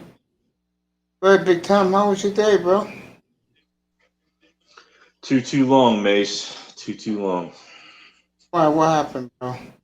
Nah, it's just becoming longer and longer every day, man. I think I'm just getting burnt out, and I need a break. Is all. Yo, Charles, what's up, bro? Charles is doing something back there. Need a break? Yeah, man. I feel you, man. I feel you. I feel you, bro. I know what you're talking about, man. What's today? Tuesday. She feels like today is a Thursday. You know, the games are pretty good this week. Oh, how's Cincinnati doing with their first victory, man? I mean, everybody's happy here with that first victory, of course, and I think they know they have something in Burrow. They're very fortunate in that sense, but looking at their history with Palmer and then Dalton and now Burrow, they've done their due diligence in finding a quarterback of the future, and they've always had a wideout that would come up with them, which I was about to say earlier when you were on with Dwayne, is that it's a key thing that when we put two in, and if he is the type of player that that we can see promise in for next year, then we need to get him a weapon that he can grow up with. Um, and I think Cincinnati's done a very good job of doing that, where they've had Palmer and Chad Johnson, and then Dalton and Green, and now you look at Higgins and Burrow. So I think Miami will do their due diligence and do that for Tua if he's the guy. So I mean, what do you think? What do you think of Flores coming out already saying that that Fitzpatrick is going to be the starter already? It doesn't surprise me only because, like I said earlier today and last night, you could tell that Flores doesn't really like Tua. You could tell when they made when they had him as their first pick. He wasn't excited. He wasn't jumping down and everything. Like that idiot, who's our GM again, Greer? When that idiot picked Charles, or whatever his name is, but was a bust, Charles Harris, he was excited. Fucking Greer was having a hard on. Now that Charles Harris is a bust, he got nothing to say, bro. Yeah, but I mean, then I go back to what Platinum said last night, and that's pretty much I'll agree with what he says, that I think Flores. I'm not sure if Flores would sit there and go about if he didn't like this kid, even though he wasn't the one that really picked him supposedly, or if you go with that narrative, if he's really going to sit there and say, okay, I'll just take what I can get and let you all run the show. I truly think that if he really didn't like the kid, then what does it matter? He's going to do what he wants to do as a head coach. I mean, that's what he's there for. If not, I truly think he would walk. That's just my opinion, but I don't know. I think he has more balls than that. Just saying. Yeah. You would hope he does, anyways. What's up, Charles? Charles still ain't with us. All right. Yeah, man. I agree with you, bro. I do. I agree with that. I don't know. It was hard to say if they were going to start him this week or not, but like I said, I think that with the way San Francisco, you had to watch that game to see how well he was going to San Francisco was going to do, and I don't think they did too terribly bad against Philadelphia. Wentz came out to play. It was a fairly decent defensive game, hard hitting, and like we were talking, me and Dwayne were talking. I think it just comes down to if Miami comes into this game and is aggressive, because San Francisco is going to be very aggressive, and usually we don't come out with the same type of intensity, and we're going to need to do that, and that's going to be on the coaching staff to get them ready for that. And if not, it's not going to look pretty. It's not going to look pretty at all, especially with Deebo Samuel back too. So I think San Francisco is going to really lay it on the Dolphins on Sunday. I do. Yeah, he didn't do very, very much in that game, but that was first game. I'm sure he'll make a bigger difference in the next game for sure. So, Naro, if you're hearing this, bro, get your ass up here, bro. Charles, you with us, bro? Charles still not with us. Still not with us, bro. Got any predictions for the games already yet, Mace? Not yet, but I know one thing. I know a lot of people said this week coming up is whack. I kind of like the games this week. I'm talking about like to watch on TV. I'm intrigued by Buffalo at Tennessee this Sunday. I was surprised. Let's talk really quick about the games that you were surprised in last week. I thought Chicago surprised me in them losing. And then Dallas really surprised me, them losing and them allowing that many points. with Cleveland. I would never thought that would have happened, but that's just me. Yeah, I knew that Dallas and Cleveland. To me, that was a statement game for the Browns, and when they were 41-14, I think they made a statement. But then Dallas came storming back, and then Odell did what he did. Uh, I just feel that you know, with that one, bro. Um, uh, Chicago didn't surprise me. Charles, you in here, bro? Chicago didn't surprise me. Because the Bears are just a strange team, man. Indy's real good. I think people are sleeping on Indy. But the truth, Miami disappointed me. As I thought the Dolphins would score more touchdowns. The Dolphins really disappointed me. Yeah, that's the game. That's a game I wasn't really surprised about. So I you're right about Chicago. I didn't expect that to happen, but I can see your point. With Dallas, I thought because they were playing in Dallas, right? Yeah. That's why one reason why I thought that because of playing in Dallas, also because of the game that they just had prior, I really thought that they really needed to come out and make a statement. The only statement that they made was that they got behind quick, but they still can score a lot of points. So everybody knows that. That's why I was very surprised about that game. So, but Miami game, I wasn't too surprised about just because of the. I figured the outcome would be very, very similar, very close to what I thought. But so you said, what game are you looking at this week? Game that intrigues me is Indy at Cleveland. It's Yeah, fascinating. yeah, that'll be an interesting game. Indy at Cleveland. Buffalo at Tennessee this week. That should be a fun one. Yeah, Buffalo's looking good though, man. they are, ain't they? It's scary. It's like they come out. Someone said it best this afternoon. Their game plans are great, but then and I said that he takes the foot off the gas, McDermott, and then the other team comes storming back on him. That's just NFL ball right there, Mace. That's just NFL ball. I don't. For some reason, I don't know. Coaches are just not when compared to college. They don't finish the game off.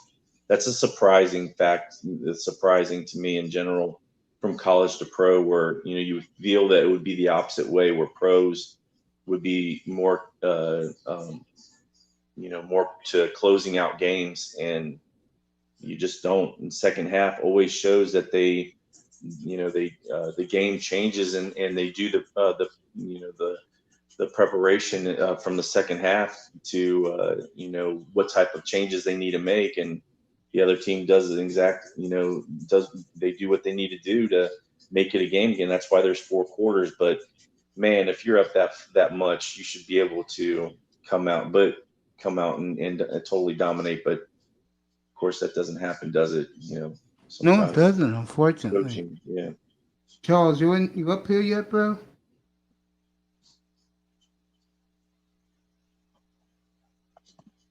That's Mike off still. Yeah, man. I mean, got the games up. I wish Laurel stuck around. Let's see. Tampa Bay is 5.5 point favorite over the Bears. That's interesting. Carolina's at Atlanta. Atlanta's 4.5. Chiefs are 12.5 over the Raiders. I don't know about that. Rams are 9 point favorite at Washington. I don't know about that. Wow. Texans are 6 point favorite over Jaguars. I wouldn't touch that. Arizona is at the Jets. They are 6.5 point favorites on the road. Pittsburgh is a touchdown favorite at home against the Eagles. Bengals are 13.5 point underdog at Baltimore. Dolphins are point underdog at San Francisco. Broncos are 11.5 point underdog at New England. I wouldn't touch that. Cowboys a 9.5 point favorite over the Giants. Yeah, with the way Dallas can score. Here's the big one. Oh, they moved this game to 4:30. Interesting. Colts 2.5 over Cleveland. I didn't know the Saints and the Chargers is Monday night. I'll skip that one. I can tell you right now, I'm off on Monday. Oh man, Charles, you back, bro? Charles, that tack man's in here. My boy, I had last night I was down in my fantasy league, but I had Rogers going and I had Todd Gurley going, and they ended up pushing me ahead and giving me that win. Good for you.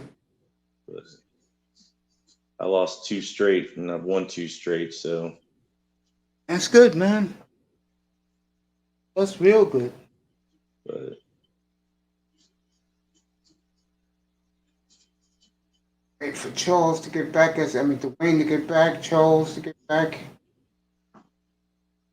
Again, open up this conversation. Yeah, man. I'm looking at it right now. And this week is fascinating again, with some of the matchups. yeah. Charles, you there, bro?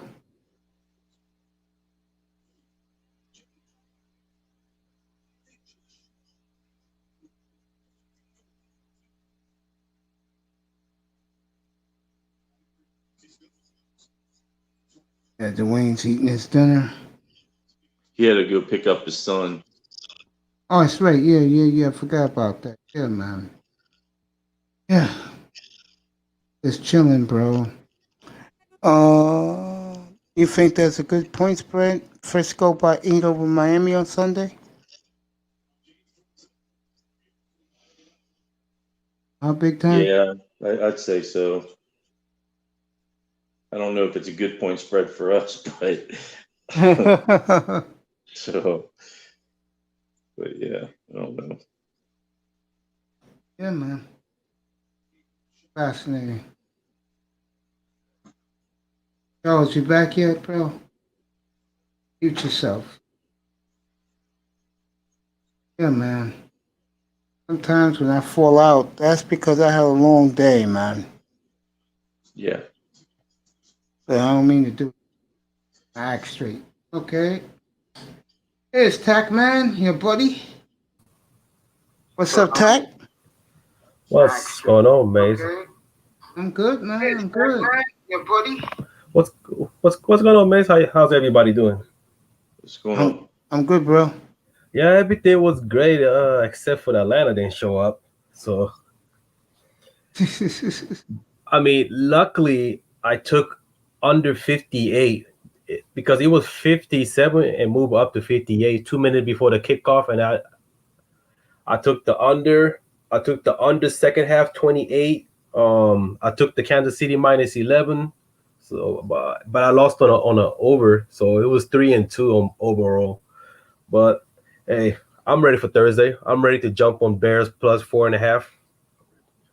Yeah, they got it at 5.5, but yeah, if we got it at 4.5, take it. Yeah, it was 4.5 at the casino, but I'm sure it up again.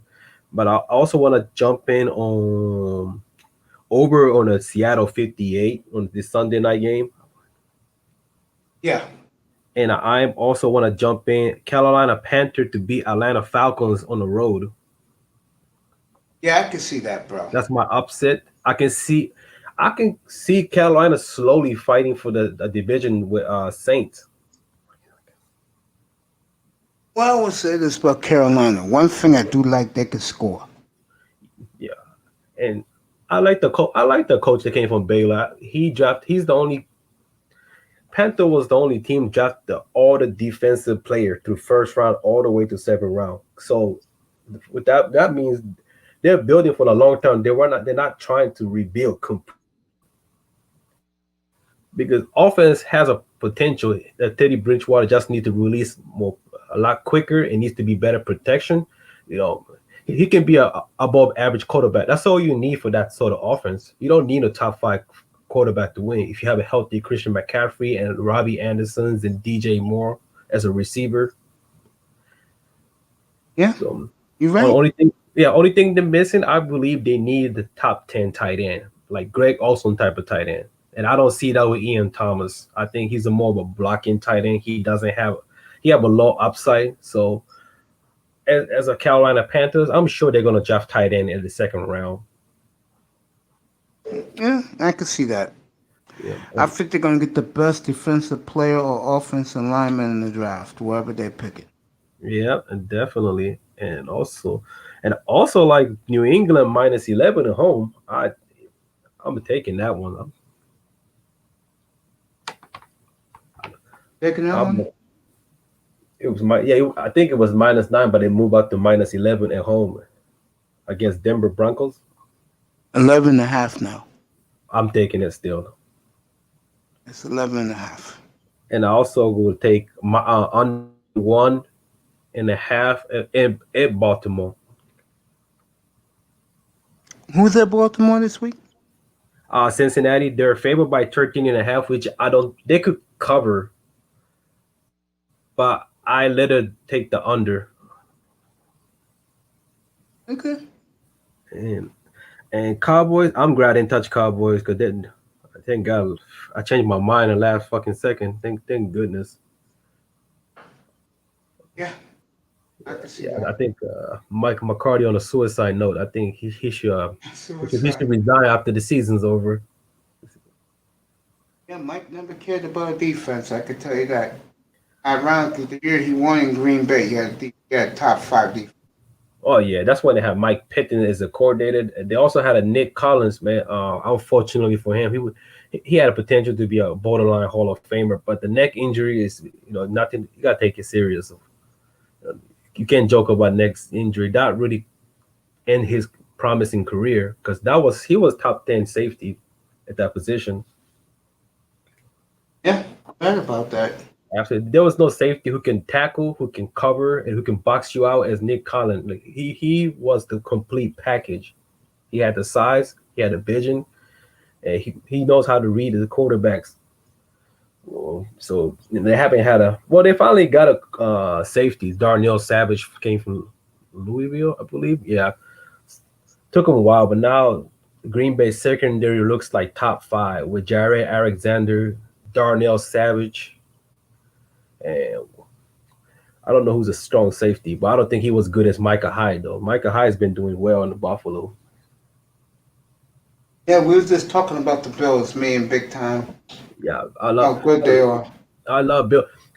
Right now, they're riding off the offense, but slowly Bill's going to go back to the juggernaut defense because right now the defense is kind of banged up. Matt Milano just came back, so he's a little rusty.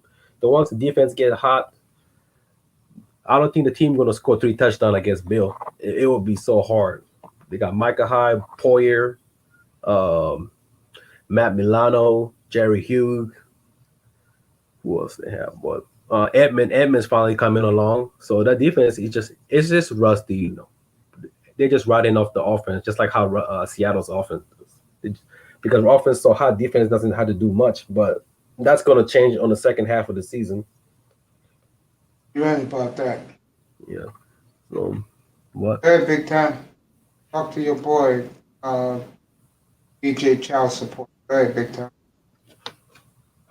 No, I mean, I don't really do very well with the spreads in football and NBA. I mean, NFL. It's just too. I think it's just with me. It's just unpredictable. I just can't. I can't catch a break with them. I don't.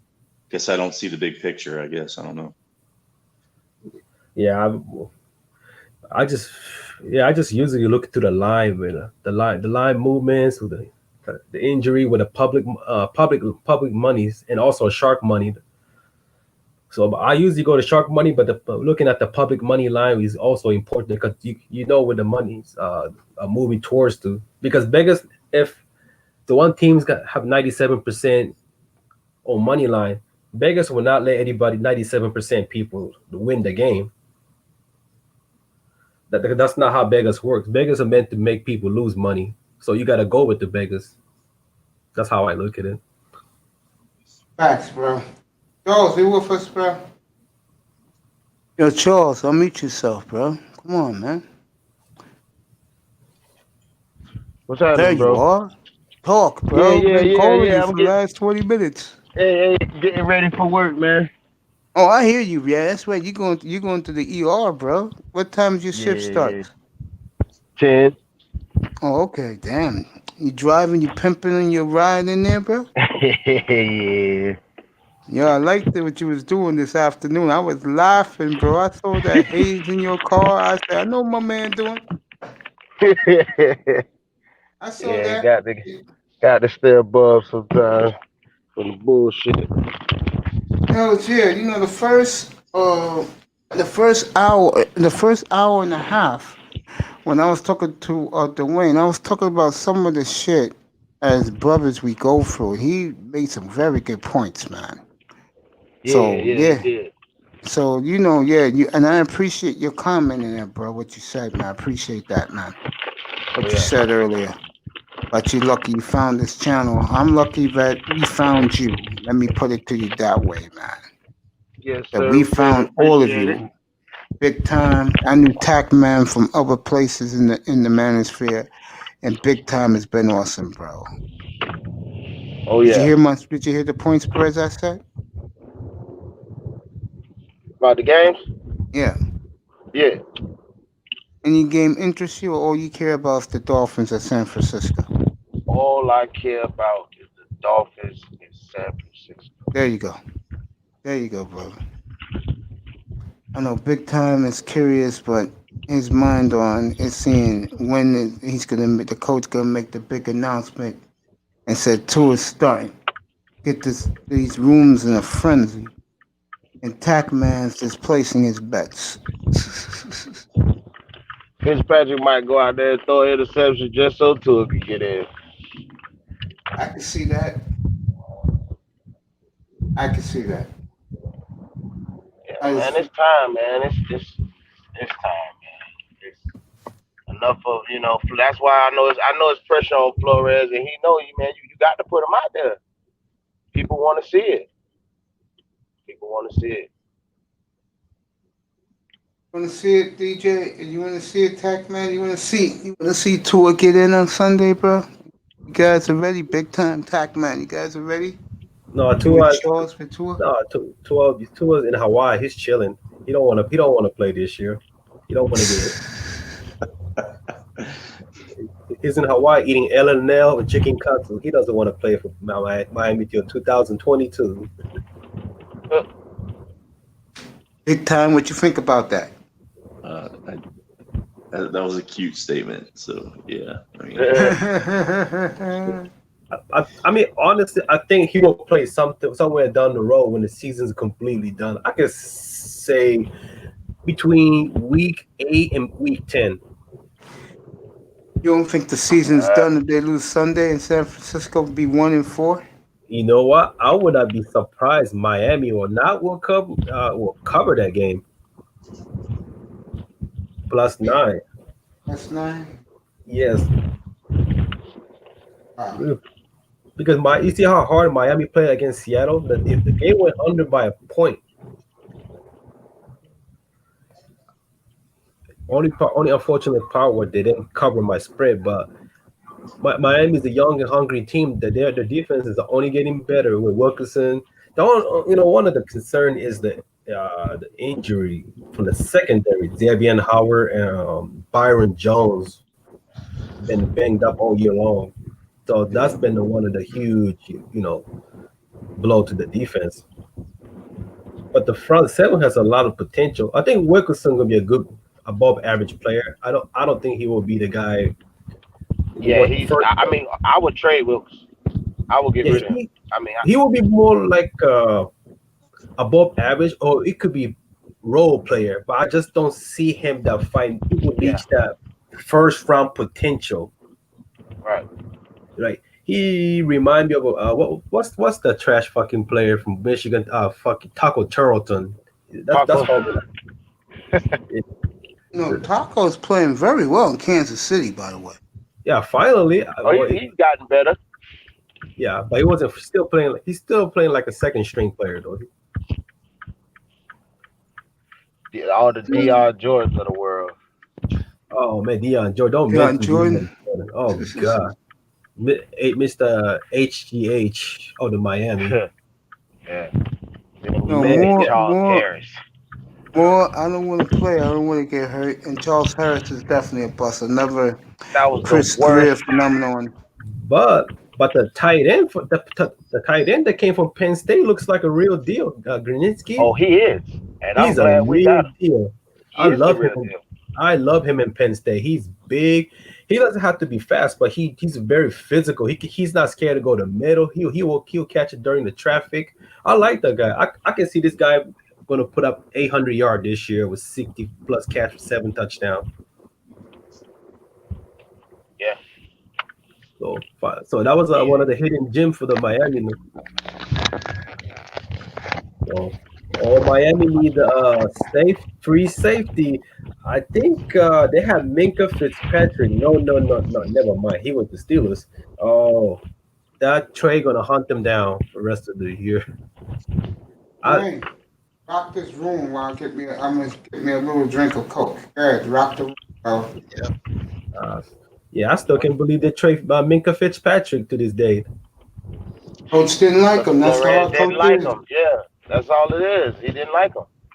He didn't want to be there. Man, imagine Minka back there in the secondary. Oh, man, he's a beast, and he can play corner. He can play strong. He can literally move around anywhere. Yeah, I don't think it was the talent behind him. I just think he had a mouth on him, and I don't think Coach wanted that type of player to have that type of mouth on him, where he felt like he couldn't at least control him in case of bullshit that would happen. I think that's one of the reasons why he was gone. Minka didn't want to play multiple roles, which is kind of coincidental because he's playing multiple roles with Pittsburgh, but he didn't want to do that in Miami. So he didn't want to be there, and they did talk to him about staying, and it just didn't work out. Well, imagine they had a Minka Fitzpatrick, healthy Rashad Jones on a safety duo. Just imagine how it's going to be hard to run and throw it in the middle. Yeah, Rashad Jones was past his prime. Man, but before he got hurt, oh man, he was underrated safety though. Yeah. Well, we could play woulda, coulda, shoulda for a lot of situations, but right now we have Eric Rowe and Bobby McCain at safety, and when you think about it, are they as talented? Do they have the potential of a Minka Fitzpatrick? No, but neither one of those guys is the reason why the Dolphins are 1-3 right now. They're not the main reason why they're 1-3. Do they need to look to improve upon the position in the short term and the long term? Well, maybe not the short term, but a year from now, yes. But can they win games with those two at safety, playing the safety positions? Yes. If other players would do their jobs as well as work to their potential, yes, the Dolphins could win games and be in playoff contention if other people would do their jobs. And that would start off at the front seven or the pass rushing first. Well, if we're talking specifically about the defense, yes. You don't want to blame everything on the safeties.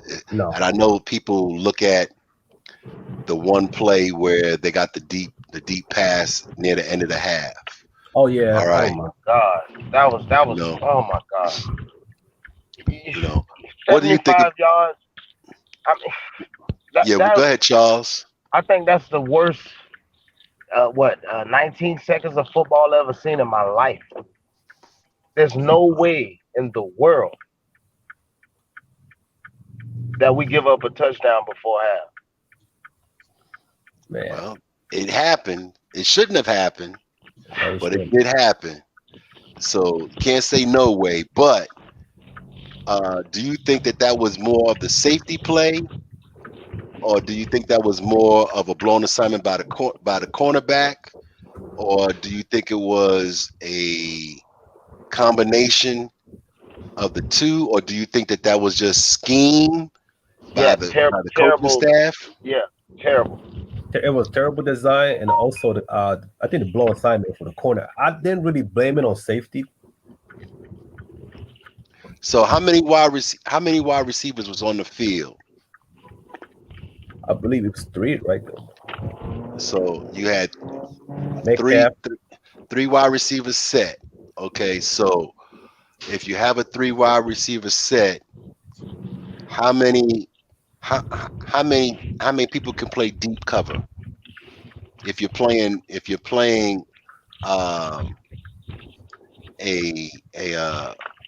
cover 2 or cover 3. 3. Okay, I see what you mean. Okay, so if you have 3 wide receivers on the field and you're playing a zone. Now I don't know if I haven't seen tape on the game. I don't know if they were in a cover 2 or a cover 3. I'm not sure of that. If they were in, first of all, I know they weren't in a cover 3 because there was nobody back there. So Right. let's say it's a cover 2, right? They're playing a cover 2. All right, with three wide receivers on the field, and they're playing a cover 2.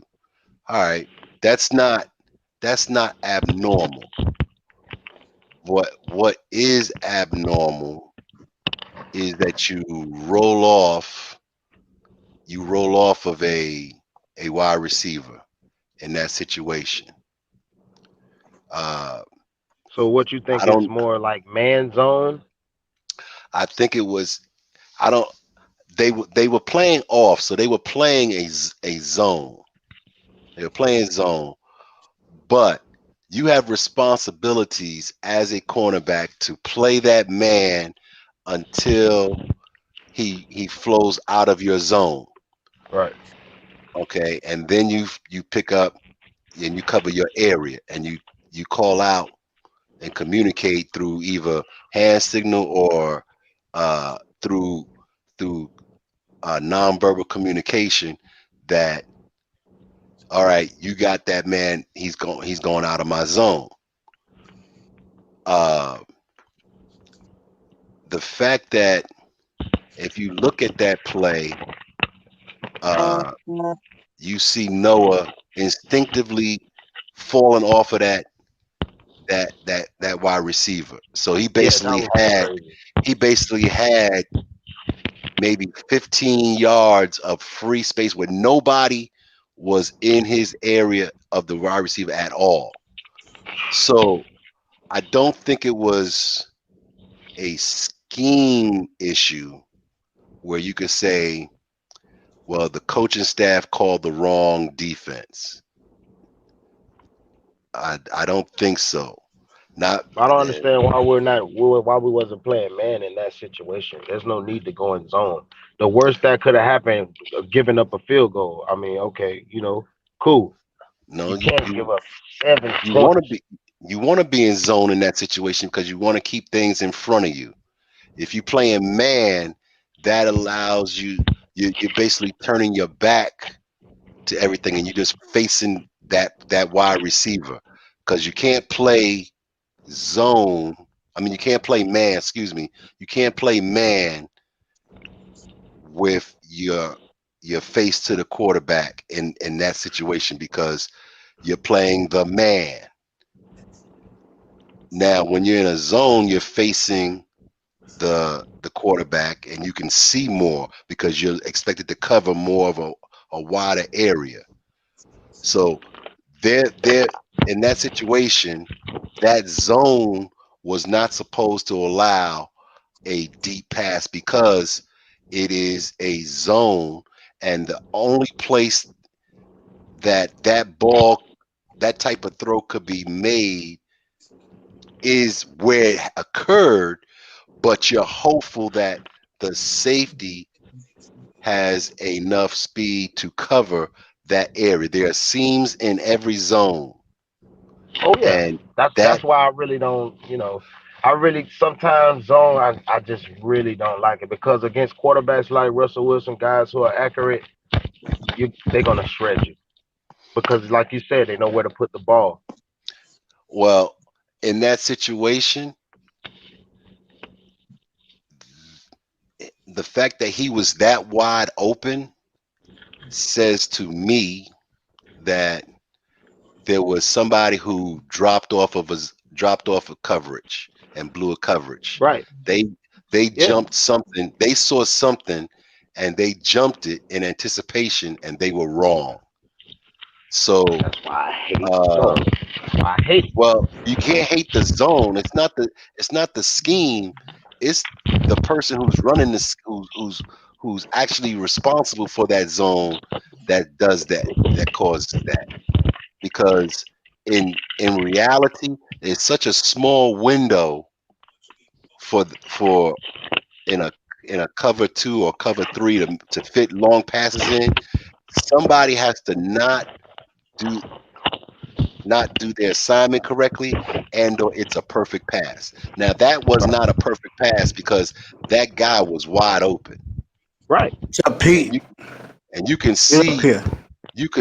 that the safety was coming from basically the hash mark and a mad sprint to get over there. But the key to that play was the fact that I think it was Noah that fell off and bit on a route Underneath. short, Yeah. and that freed that pass up, They and were throwing. that's why he was when he caught the ball when he caught the ball it was not where he was immediately tackled. He ran another 15 yards. Yeah. So that tells me there was a blown assignment. It wasn't a picture perfect pass where, he threaded the needle and got the ball in to a tight window. That kid was wide open, and you're not supposed to give up on that until he falls out of your zone, out of your area of coverage. But he fell off of that coverage sooner than what he was supposed to.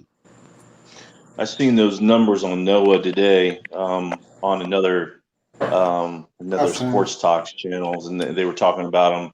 It's like 288 yards allowed, 3 touchdowns. The numbers don't look too good for him, but they're also saying that because he's a rookie and he has some growing to do.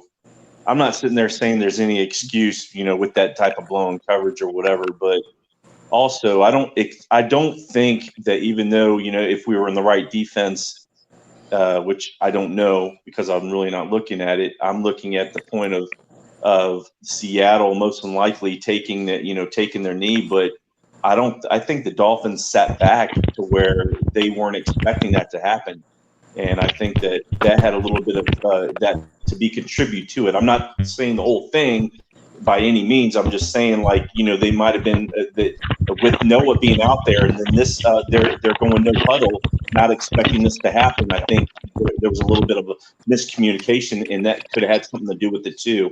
I'm just speaking, just a little devil's advocate, but that might be the cause. I don't know if that's the root cause though. Well, uh, I don't know who this person is off the top of my head, but 1-3 Dolphin. What do you think about that That's play? Pete, bro. Oh, that's Pete. Okay. What's good? The zone You have defense. any comment about that play? That play just before the half where they hit the long pass? Oh, to David Moore. Yes. That's just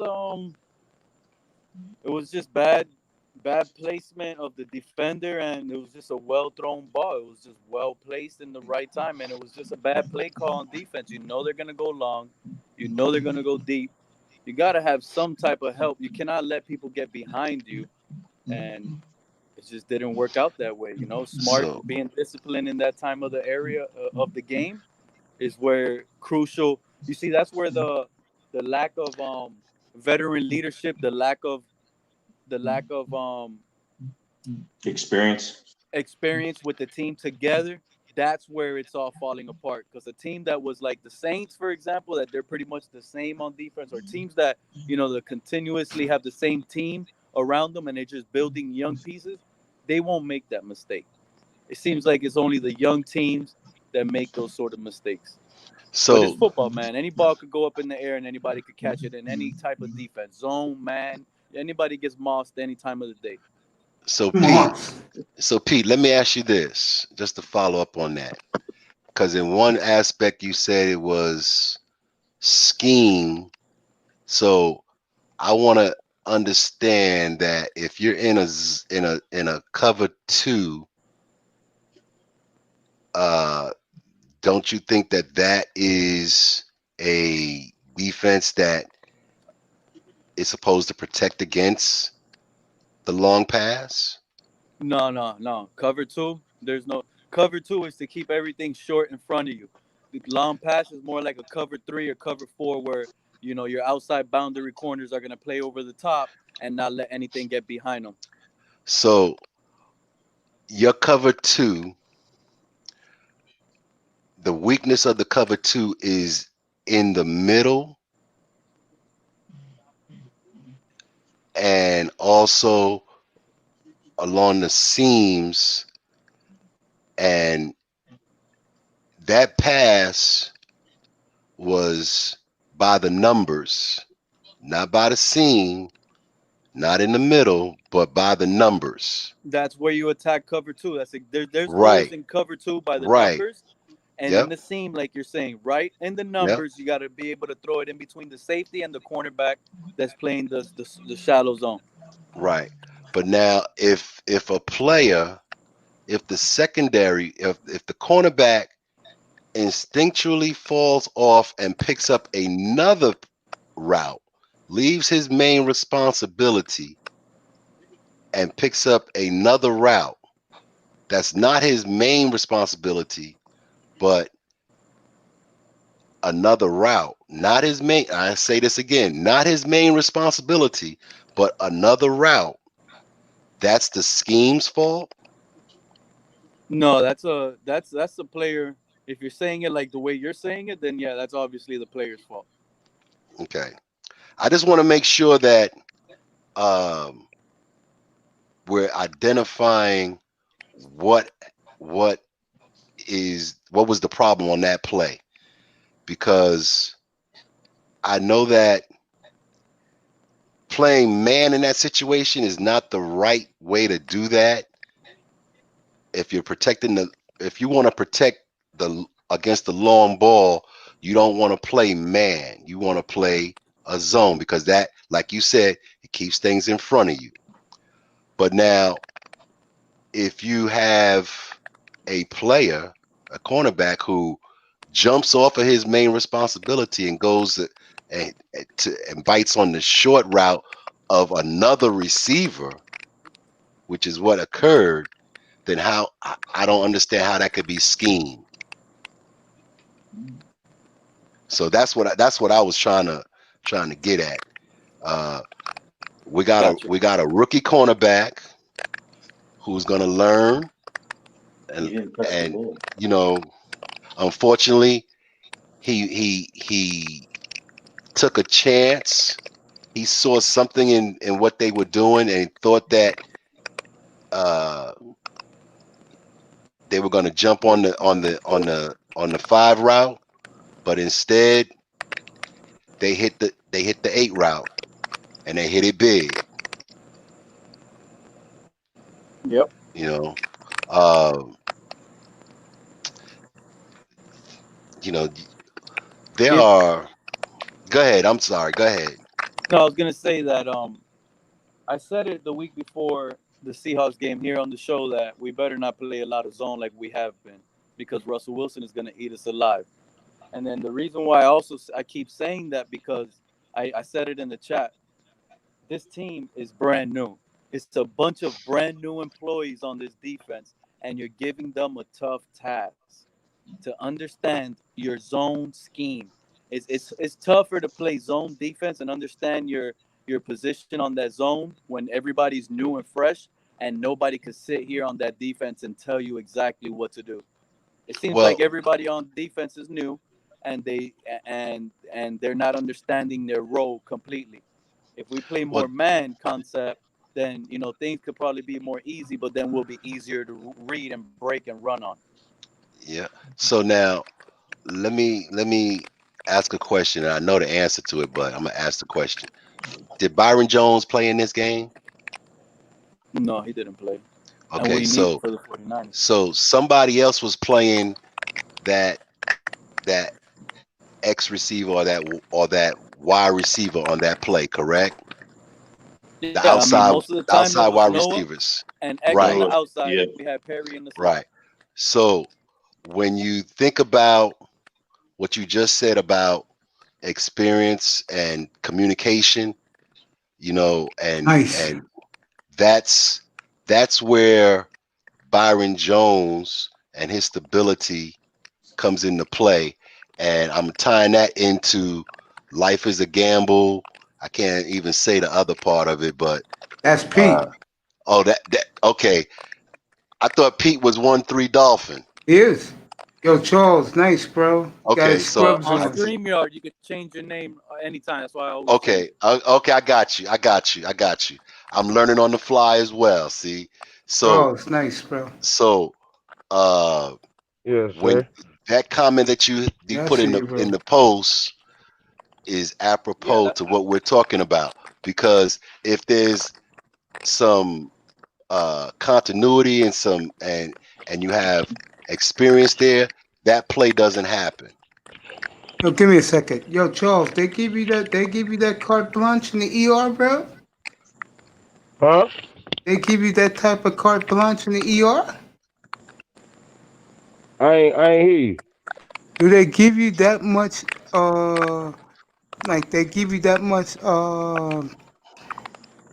Leeway. leeway in your ER? Yeah, in the ER where Yeah, you're cause working I just come in like and clean up after. after everything that's done. Yeah. Well, I tell you, you must got some nice looking nurses in you're there, bro. mad, Charles. That's serious, bro. Yeah. You know, Yeah, man. And when they operate on my arm, bro, those women up here, they're nice looking, bro. Mace, maybe you Oh should yeah. put on the screen exactly what Dwayne was talking about, and let's go over that play if we could watch it. I hope I don't get in trouble, bro. No, you ain't gonna get in trouble. I mean, See, it's up to you. check it out. Cause that'll be Dwayne is actually breaking it down good, man. I watched that play like 2 or 3 times, and I couldn't really figure out everything. It's Noah. Where I get that from? NFL Films? I mean, they keep showing that play everywhere. Any highlight you see, that's the play they show. They're showing that play so much, it's like they think we lost because of that play. that's not that It's that not. that was It has a lot to do with it. that was an We gave up the event that first happened half. in that game, but the reason why the Dolphins lost that game was not because of that one play. That was the reason why the Dolphins lost is because 5 times they settled for field Field goals. goals. Yep. That's the reason why they lost the game. Right. Yep. Facts. We're at a point, man. We can't go for no more field goals, right? There we go. I've been saying that. Forget the field goals. If we're inside that 20, bro, just go for it, bro. 4th and 6, 4th and 8, doesn't even matter. Just go for it. 4th and go for the score. At the end of the day, they're gonna be back there all the way in the back anyway. Especially when it's fourth and manageable, 4th and 5. I mean, We scored. Let's say out of those yo, 5 trips, panel, What was the play again? Dolphins scored scored three times. The touchdown, the more. What was the play again? The David Moore touchdown. The second play Before before the the half. touchdown. Yep. Okay. It already happened in a minute.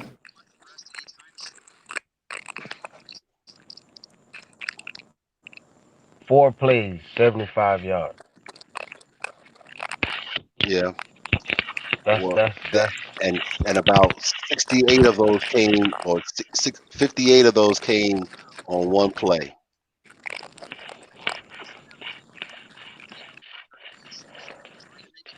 crazy. You know, but if you can look at that play again, you'll see that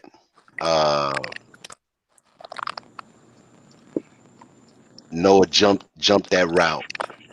Now, and when Hey, you drop the jump a link again, route, Larry. you anticipate a route. Sometimes you could be a hero like Malcolm No, I'm Butler in looking the at it Super right now. I'm Bowl. getting to the play. You know, but other times it could be where that anticipation can cause you to get burnt. And in this time, All it right. did. Right.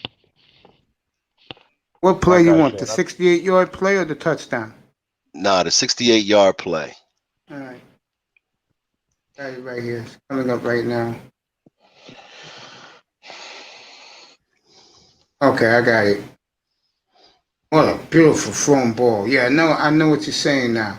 I know what you're saying. So you share the I'm screen. I'm gonna do it right yeah, now. yeah. Let me put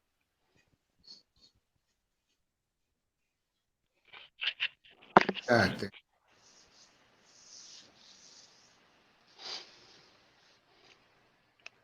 All right. I got it on freeze.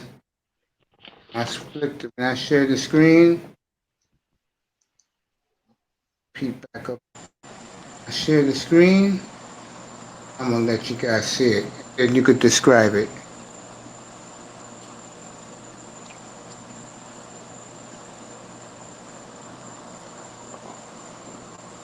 Don't see anything just yet. Don't worry, I'll get it. Okay.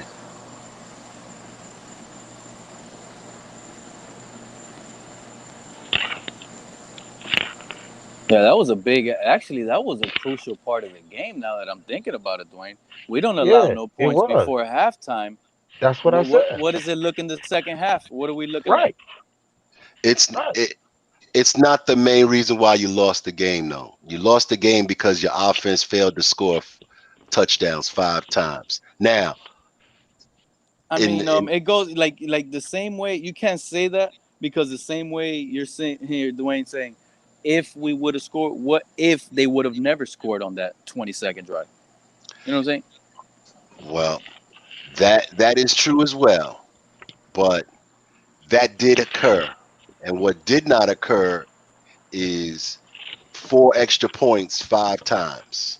I agree. There it is. Now we're gonna get some real talk.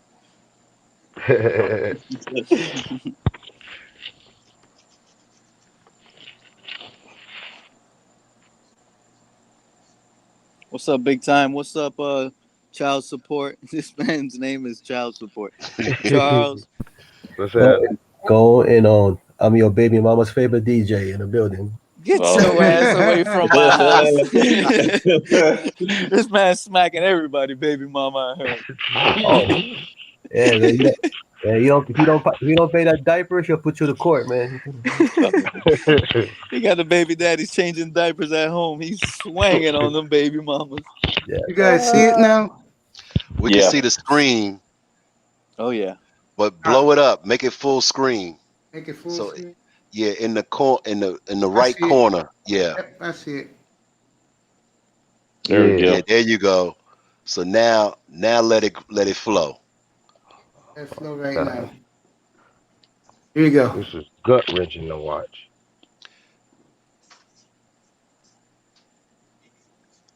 So, like I was saying, that proved my point about the fact that this. Now, go back now. Go back I'm to gonna the go back beginning to of it. the I'm gonna play. go back Yeah. to the play. It has I to be got you something. guys now.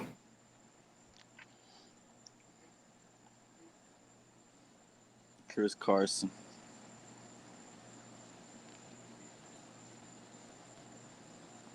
Metcalf looks bigger than Greg Olsen. Metcalf's huge. Metcalf's a beast, man.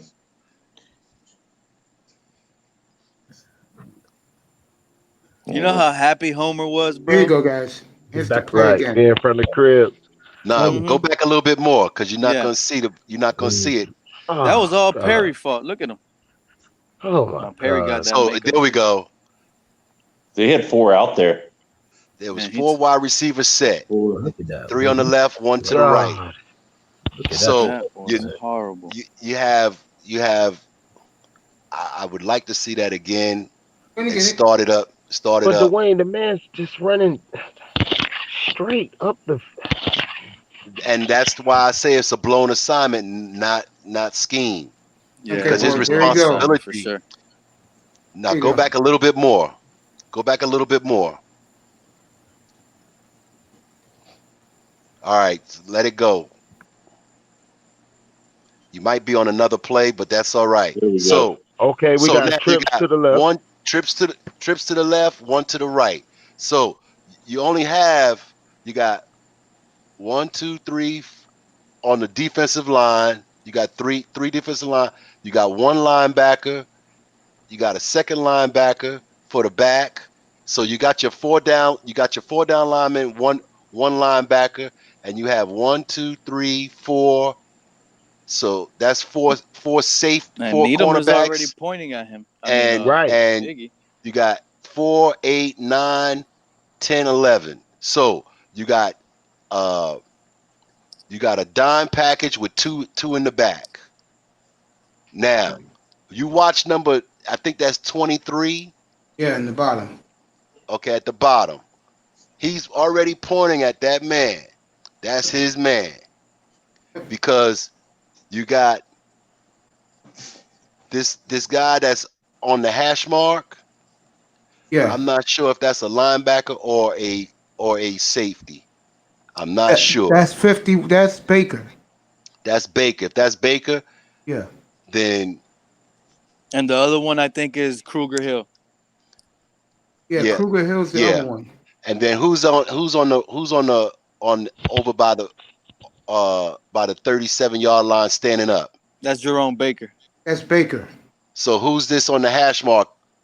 No. Baker's on the hash mark. Kruger Hill's on the. They're both on the hash mark, just on opposite ends. Yeah. No. opposite. And who's the guy? Who's the guy playing the jack linebacker? Oh, that's Nick Needham. That's Nick Needham. Nick Needham is at the 37-yard line on Yep. Yep, he's right here where I got my arrow at. That's Needham. Where's your arrow? I can't see it. Right here. Right number on 4. Needham's No. butt. That's not who I'm talking about. Talk about him? No. On the line of scrimmage. Oh, you're Who's talking about that the line. right- That's Kyle Van Noy. You're talking He's about talking on the about other the one on the side, end. left On the side. other Yeah. side. On the other left side. That's Kyle Van Noy. Nope. No. On the line. Yeah, Yep. right there. Who's that? That's Okay. Kyle Van Noy. Okay, so you got your 3 defensive linemen. You got 1 linebacker there. Who's this behind them? And at the That's the, Baker. the wheel. That's Okay. Baker.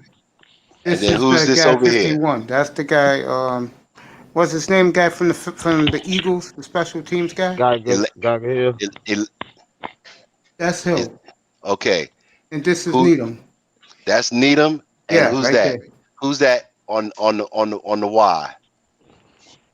Right here. Yep. 23. Who's that? Noah Igbenogany. That's no. Okay, Yeah. that's Noah. I And just want 33 everybody is to the be. one who got burnt. 33 is the So- one who got burnt. So now, I wish 33 we is had. on Hill. I wish we 33 could is on see- Moore. So you got 1, 2, 3, 4, 5, 6, 7, 8, 9. You got basically 6 in the box and five out. Okay, And you two got playing deep. two playing deep. Okay, Two safeties are deep. now run it for a second. Stop it right there. Stop it. Let's stop it. Stop it. Okay, Right there. at this point in time, Noah has dropped off of his main assignment. Go We back can't just a see it little from- bit. We can't see it because we're looking at the quarterback. But at this point in time, he has dropped off. He's bit on the route the You Z could do it receivers slow if you running. play and pause like real fast. It'll be slow. All right, playing pause. All right. Yeah. Because there's no way Noah could just give that up like that, bro. That's what I'm saying. It's just this is I know what crazy, you're man. saying.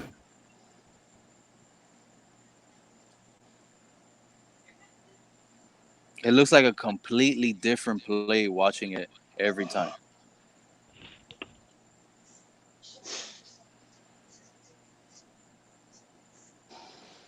No, you just press the play button on the left right there and leave I'm your gonna do little cursor there, a little hand mark. Leave it right there and just keep pressing play. Stop.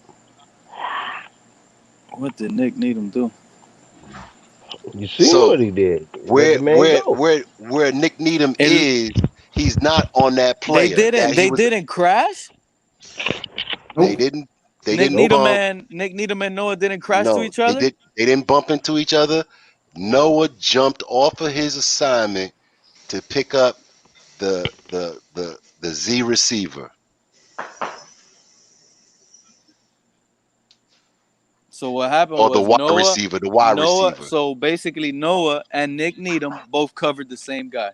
Missed Yes. assignment. There you Yes. go. There you Yes. go. It Yes. was no one near Moore for like 30 yards, bro. Because That's why I at, say we should be playing man. There you go. no, you If don't that want was to play. man, that mistake It, doesn't happen. I'm gonna tell you right now, Thank Dwayne. you. Simple. If that was Because man it's coverage, covered. that mistake does not happen. He will be on his man right there, toe to toe. Exactly. He got confused on the zone. He didn't know his assignment, and that's where mistakes happen. And actually, that's a Thank you. defensive coordinator's fault for putting That's his what young I said. players. That's for Thank putting you. his young players in that situation like that, bro. Look at the time, bro. There's 10 seconds left on the clock. Right. What are you doing? that's even You more of a gotta play reason not to man. play man. I No, don't. you Mm. play I man don't. too deep safety. I They don't. only I got don't. one We didn't timeout. even blitz on that play, That's bro. the That's a defense they were horrible, playing. horrible play call. You know, That's the what they more were I think playing. about it, the That's what more I they were think about playing. it, Look, this is where But we he play came off. zone right He here. came off of his In the red assignment. zone. He It'll be came a off of lot his easier. assignment. In fact, he was playing man and he jumped off of his assignment. That's what I'm saying to you. He jumped off of his assignment and got Because distracted. he was confused on his play. He didn't know if he had shallow, deep. He didn't know. He pointed to just the forgot. man. He's He point. pointed to the Maybe man. we don't know what he was. Maybe he was saying, "Hey, watch him deep. Watch him Watch deep." him. Right. When he was the Right. one that needed to watch him deep. There Well, you go. That's what you do in if you zone. lined up on somebody in man coverage, that's your man. That is your man. Okay. Zone And is only zone for about 2 seconds, Dwayne. Then it eventually I, turns into man coverage. I understand that. I understand that. Zone coverage, you pick up everything in your zone. That's your man in your zone. In this case, if he's playing man, which it looks like he blew his assignment. You're not blowing assignments in man coverage like that. If you see your guy, you chase your guy. The only way you blow it is if he beats you off the line off a jam and you completely whiff and he goes right past you. You know? No, But no. in Right. man, he would have been right on his hip. He would have got smoked, but he would have been a lot closer than he was. The safety, Perry, was the one that had to make the tackle. You can play man. You can play off They should have man. at least, if that was man coverage, there would have been 2 people on him. Oh, yeah, let me Perry back it up. and Noah. No, it wouldn't have been 2 players Right. on him if it's man. It wouldn't have been 2 players. Well, it would have been Noah on him, but then Look at Perry that. would have been trying to clean it Noah, up. if you Right look there. if, Let me stop it right here. when you look at that play from the angle of looking at it from not from looking at the quarterback where the camera was, but if you're The looking thing at is, it, okay. the thing is, what Charles, right? That what Charles was saying is, if this play was just straight up strictly a man defense, he probably doesn't get that catch, and I must agree with that. But they Russell would have were ran. playing man. They were playing man in that situation.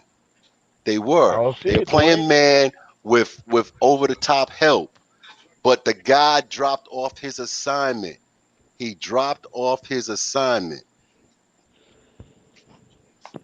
They're in a trip set. You got Perry, Needham, Noah, Geiger Hill, and Cal Van Noy and McCain at safety, right? That's who's on the field on that play, right? Yeah. The defensive Well, I coordinator. don't And think why? McCain was. I don't think Bobby was in on that play because Perry was looking like he was playing safety.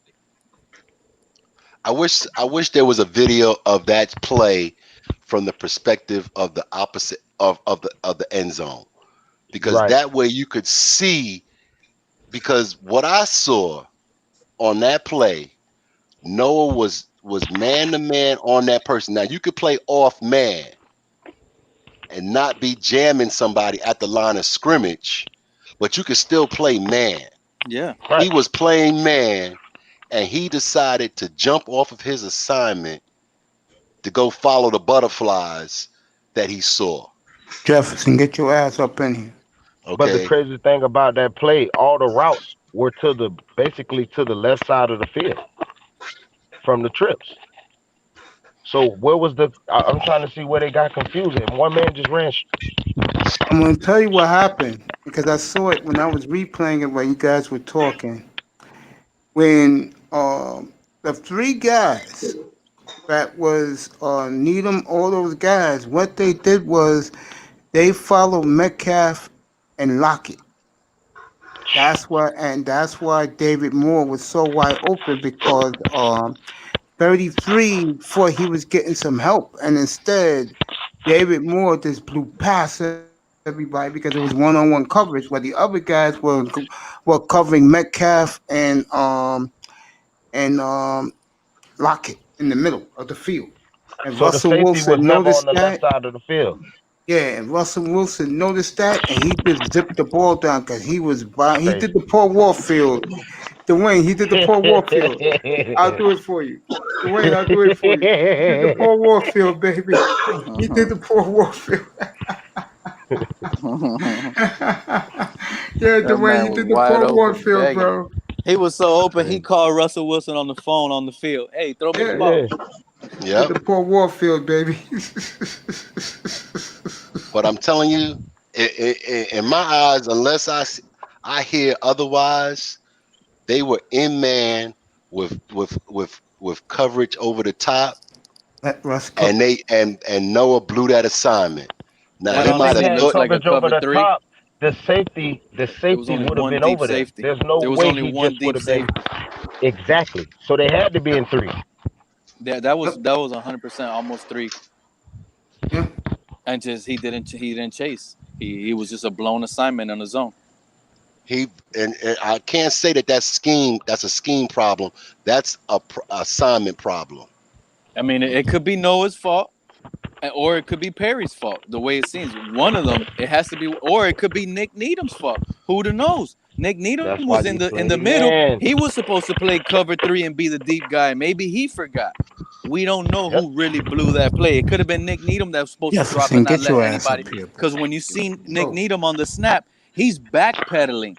And it looked like on the bottom of the screen that he crashed into Noah, but then it's always following the quarterback. But he was backpedaling, and for some reason nobody chased deep on that outside on the numbers.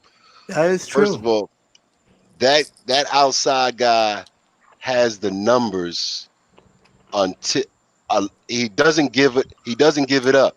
The coverage, the safety comes over when he sees trouble. He comes over, but has his responsibility. That 9 route is his responsibility. Yeah, but with that, whoever somebody on that side that 9 route was their responsibility for sure. If you would have Either played Some man and too deep, never would have happened. No, I it agree. still happens. It still happens, but No. he's not wide Got to be open. a perfect. It has to be a Right, perfect ball. right. That's why I was mentioning to you about the windows. Yes, it takes a very good throw to beat that defense if everybody's playing their assignment. In this instance, they didn't play their assignment because he fell off and bit on a a s- Had to be a Lockett. 6 route. He bit on Lockett, and he left Moore all to himself. Yep. That's what But it's happened. 2 men on Lockett. It's already somebody covering Lockett, and in the defensive scheme, you already know this. So Well, why are you? that's why it's a blown assignment. He was so worried about Lockett, he forgot And his why own are we assignment. even? Why is there two people attacking a slant on that play? Is a slant Because gonna we're in kill zone. us? Because we're in zone. Dude, That's why. keep Read and everything in react. front of you, bro. This Right. defense is Emails. undisciplined. I'm wide open. Look at it. It's crazy. Believe in Fitzmagic, Harvard legend. Oh, That play, Tackman, you are for sure, hilarious. somebody was at fault, and I'm gonna blame coaching for not calling a simple man Put play. it on the DC. Exactly. I don't agree with you, but we're gonna continue the 19 conversation. seconds. But I don't agree with you because 19 seconds. You're in zone. yeah, you should be in zone. You shouldn't be in man in that situation. And if you are in man, you have to know your assignment. Like I He didn't know understand, his Dwayne, assignment. if they would have caught us out of position and they were in some sort of hurry up offense and they had faster personnel and we were stuck on a 4-3 and they got 4 receivers, then yeah, let's play zone, keep everything in front of us so the linebackers don't easily get beat. But bro, you called it out. We were playing dime defense. Everybody can cover. Everybody was a corner that can cover a receiver on that play. Should have just But you been got the trust. safety on the left hash. And then you got the other safety all the way coming down. Right. You burnt. Easy money. If you look at that play, you look at the receivers. There was 2 receivers doing slants. One a short slant, The one thing is, a mid. Dwayne, you could be Hold right. on. I'm Like a sorry. short post. But it's about the timing. It's right before half. There's only like 15 And even seconds left. even more of a reason why you're not supposed to blow your assignment. And he blew his assignment. Yeah, Whatever but that what I assignment think. was, he blew his assignment. So you think? Let me ask you a question. You think is you're gonna blow an assignment on a zone or on a man? What's easier to blow an assignment on, in your opinion? A zone. Both. What's Both. easier? What? Yes. You know why? Because if you're playing man and it's supposed to be a zone defense, you just left a zone wide open, and that's easy to do. If you playing zone and if you playing man, if you playing zone and you picking up a man, then DJ Moore. you leaving the area I wide got a open. full house tonight. I love it. Smart guys too know what they're talking about. Breaking down film. Go ahead, Dwayne. Keep talking. But But either man, way, you know what I'm saying? You glued to the hip. You glued to your man. He has to beat you. Or it has Look, to in be a that perfect throw. situation, yep. In that situation, Dwayne, as a coach, I'm telling my guy, if he catches it on you, make a tackle inside the field. That's it. and that is the reason why I say, and I still believe that he blew his assignment. He got confused. He was told man, and he thought he was in zone, and that's why he dropped off. That's why And he see, dropped off. that's the confusing part. He thought he was in man zone. He thought he was in zone. If you would have just sat here and told Noah, hey, cover David Moore, that's your guy. Like, he's pointing at him. If he knows it's man-to-man coverage, he's already pointing at him at that play. So he's going to cover him and stick with him. He's not going to fall off But and he go to didn't. But Tyler he didn't. or do He none of didn't. that. He didn't stick with him. He fell Because, off. because He it was fell a off. confusing play to him. It was some sort of zone where he maybe, that's why I'm telling you, maybe it was Nick Needham that blew the deep route. Maybe it was Noah that blew the deep route himself because it was a zone play, a cover 3, and Nick Needham confused him somehow, and he thought he had the flat or the It wasn't. inside, and It it wasn't was a just all cover 3. confusing altogether. It wasn't a cover 3 because you'd have 3 safeties in the back, and or if it was a cover 3, that even more of a reason why. Because if you call in a cover 3, that cornerback, he's got responsibility of the numbers For to the deep sideline. thirds. Deep thirds. Right. He's got the deep Correct. thirds. So Correct. then he definitely blew his assignment if that's the case. Right. That's what If I'm they were saying. if they were in a cover 3, he blew his assignment. If he was in man, he blew his assignment because he dropped off and went and covered somebody else. Noah he blew that whole play. He blew that At play. this point, let me tell y'all something. At this point, no matter what you cook up to Dwayne, he's gonna tell you he The blew way up that Pete said assignment. that, let me tell you He blew that something. assignment. I mean, because You it's can tell obvious. that guy was an engaged eight. He Oh, blew that too. He blew it because Hey, no let me matter what, tell if you he's in a I'm cover, something. sorry. if he was in, if he was supposed to be in man coverage all the Oh, way, he blew that because he dropped off. the If he crazy was supposed to thing play is, cover 3, he blew that because he dropped off. And that's why I'm He was saying playing you man can see by zone. He blew if man you zone. I mean, go ahead, Dwayne. I'm if you sorry, play boss. if you see that safety coming from all the way from the right hash mark to make that tackle, that tells me as well that if they were in a cover 3, that cornerback was supposed to have that deep third. He failed in his responsibility. If they were in a man, he failed in his responsibility because that safety came from the right hash to make that play, to make that tackle. And that's not the way a defense is supposed to be. Okay, whether you're in cover 3 or in man to man, it's not the way it's supposed to be. go ahead, big time. Big time. Big time Spike. Big Oh, go Time ahead, is Jefferson. dissecting that play right now. He's gonna give us the facts. Go ahead, Jefferson. The fact they gave them 3 yards from 10 yards. They had 7 yards from the line of scrimmage, and the receiver got behind your defense. There's nothing we can say, but like Dwayne said, he blew the play up. It wasn't supposed to happen. It shouldn't have happened. And damn it, someone should have been in the area. Then the first dude running from the other side of the field is the closest dude to tackle. That's unreal. I'm sorry. I said they were playing some zone. I said even if they're playing zone man, it's just I'm seeing some stuff that I'm thinking is a zone. Now it looked like man, but you giving them 7 yards, that's a zone. At least man, you within the first 5 yards, so at least you can put a hand on them, maybe misdirect them, push their body in a different direction. Hell, that half a second slowdown. None of that happened. Yep. I mean, you could Big still time. play man coverage and still be 7 yards back, but I do agree that that looked like a zone, and like Dwayne said, man, that thing was blown up. It was a blown assignment. The If Go ahead, capital of big that. time. Big if time. he Oh, go ahead, Pete. Rock it. Go Pete, ahead, go Dwayne, ahead, because bro. Dwayne was about to pop off. That's why I stopped. Oh, okay, Dwayne. Oh, go ahead, if Dwayne. Go ahead, big man. if he if Noah doesn't if he keeps his assignment, at the very worst, they give up 3 points. They don't give up 7. Okay? At worst and at best, they've lived to fight another day on third down. Yep.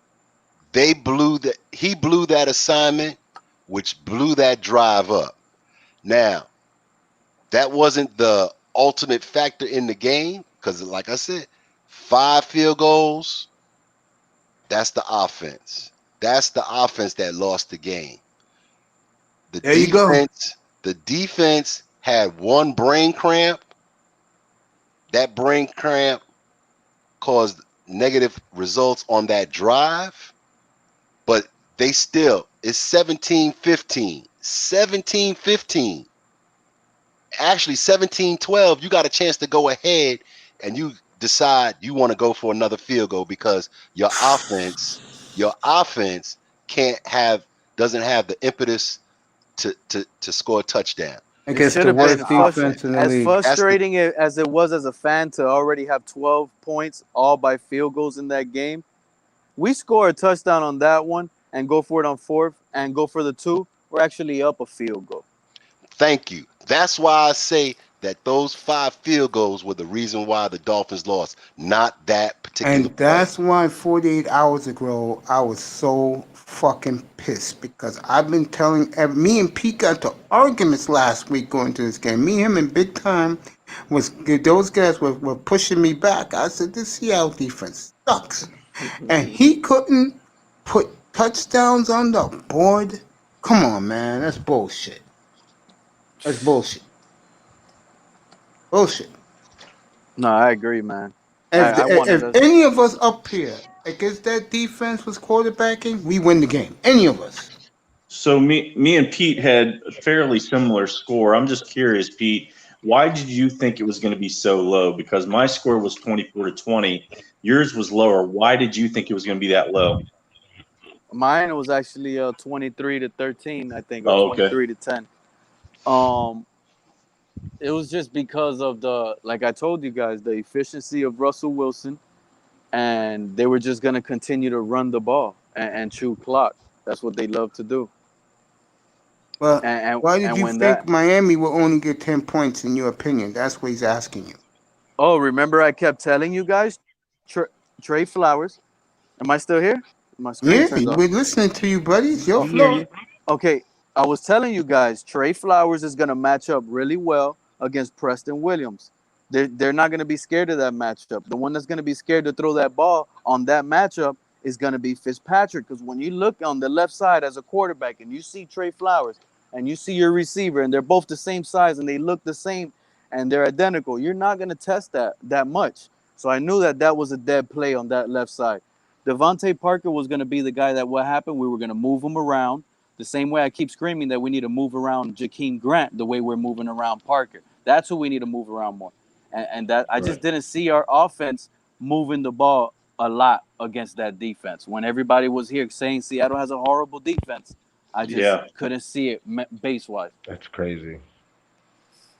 I just thought the run defense is great. Fitzpatrick is going to have to win it with his arm. It just wasn't going to happen with a lot of points. Excuse me for a second. Where is this game? DJ Moss, put in the chat room. Where is this Miami Clemson game at this weekend? Clemson. Is that Clemson? When Saturday night? Saturday. Saturday night. Okay. I'm probably gonna piss a whole bunch of people off, but I'm taking Clemson plus the 16. I mean, giving the 16. Who's that talking? Okay. Big time. You want to know the funny thing? If we watch the game again, you'll see how open Preston Williams was a lot. It's just that he didn't trust that matchup. He was scared. You can see something, man. Like I was, me and Dwayne were talking. There's just something there that I don't think they felt like that Fitzpatrick was gonna decline so quickly right now, and they're seeing something a lot faster than they thought, develop faster than they thought. So it's unfortunate. You do see it in Fitzpatrick's arm. First of all, he's not a Tom Brady or Drew Brees where he's going after, where he's doing his due diligence and after the season's over, he's out there, busting his ass to, get stronger. This is not Fitzpatrick. So unfortunately, I think it's catching up to him in his type of regimen that he gives. He's saying that I'll take the year off until we get to a certain point during this, near the season, and then I'll start practicing to save my arm. But I also think that's a catch-22 because he's also probably, helped his arm decline. And you can tell through the passes, he doesn't even have zip on the ball at 20 yards up, and wherever that ball is going, sometimes I don't even know. So I just think the decline's there, and I don't think the Miami Dolphins expected that. It's gonna be. And I said it a while ago. I'm at 1%. I don't mean to hog this show, but I'm gonna tell you, I said it a while ago. If anything, we have to start Tua early on, whether he struggles or he's good. Reason being, Fitzpatrick starts off slow. He doesn't train well. If anything, we use Fitzpatrick late in the season. That's where he was balling out last year. Right. I agree with you. Big time. That was the nicest way of saying he doesn't have an arm, he ain't accurate, and he can't carry a team. and you was Miami fan, and we all knew Fitzpatrick wasn't the Bro, choice we needed. I was Yeah. begging for Josh Rosen Yeah. to start over Fitzpatrick, dude. But You know, do you know how low I went just to not see this guy? I wanted Rosen, bro. I mean, but can we be honest though? I mean, seriously, from how he finished off last year, I think the Dolphins I think the coaching staff thought he was going to come out the same exact way. So I didn't even expect him to be this declined. You're seeing something different here. I'm not taking anything away from what he has done to how he's looked. He's looked horrendous. But I also believe the play calling has a part of it. But I think the decline is just rapidly just coming about. It's honestly so. It's kind of funny in a sense. It really is. But it is what it is. No, you're right. Fitzpatrick's been named as a late season QB, and nothing personal. Every team need to have 4 games with Fitzpatrick. There is nobody who thought Fitzpatrick can go past 8 games as a starter, and that's why his ass keeps going to team to team. You know what? He's a backup, but they keep putting him in the starter role. Yeah. Yep. Not this year anyway. You know what? The year that we made it to the playoffs with Tannehill and he got hurt and Matt Moore took over, that's the year we should have had Fitzpatrick. Yeah. I see what you're talking about. Right. Agree. The year that we made the but playoffs when Tannehill got hurt.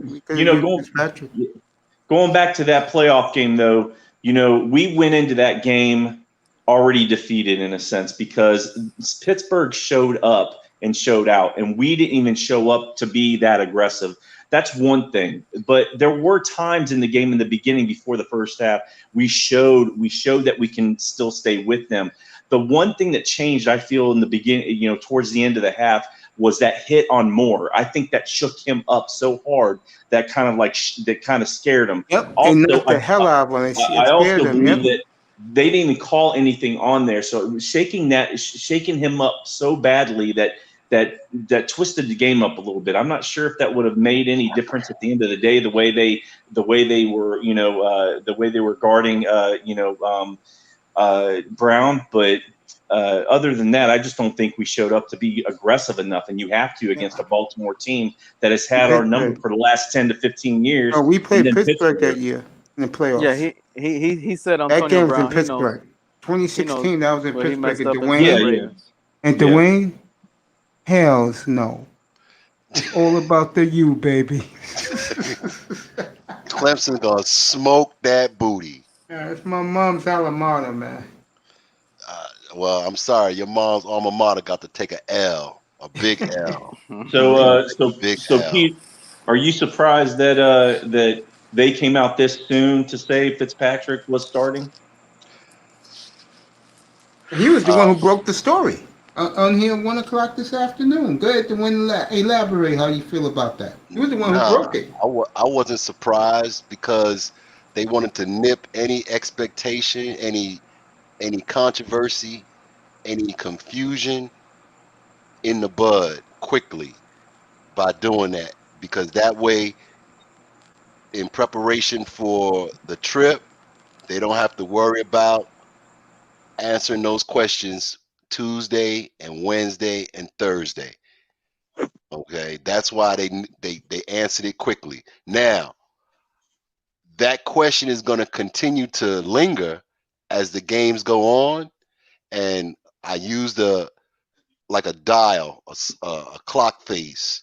Mm-hmm. Okay, that or better yet, even scales, as the experience and intangibles lessen as a positive for Fitzpatrick, the talent and youthful exuberance of Tua is going to outweigh that.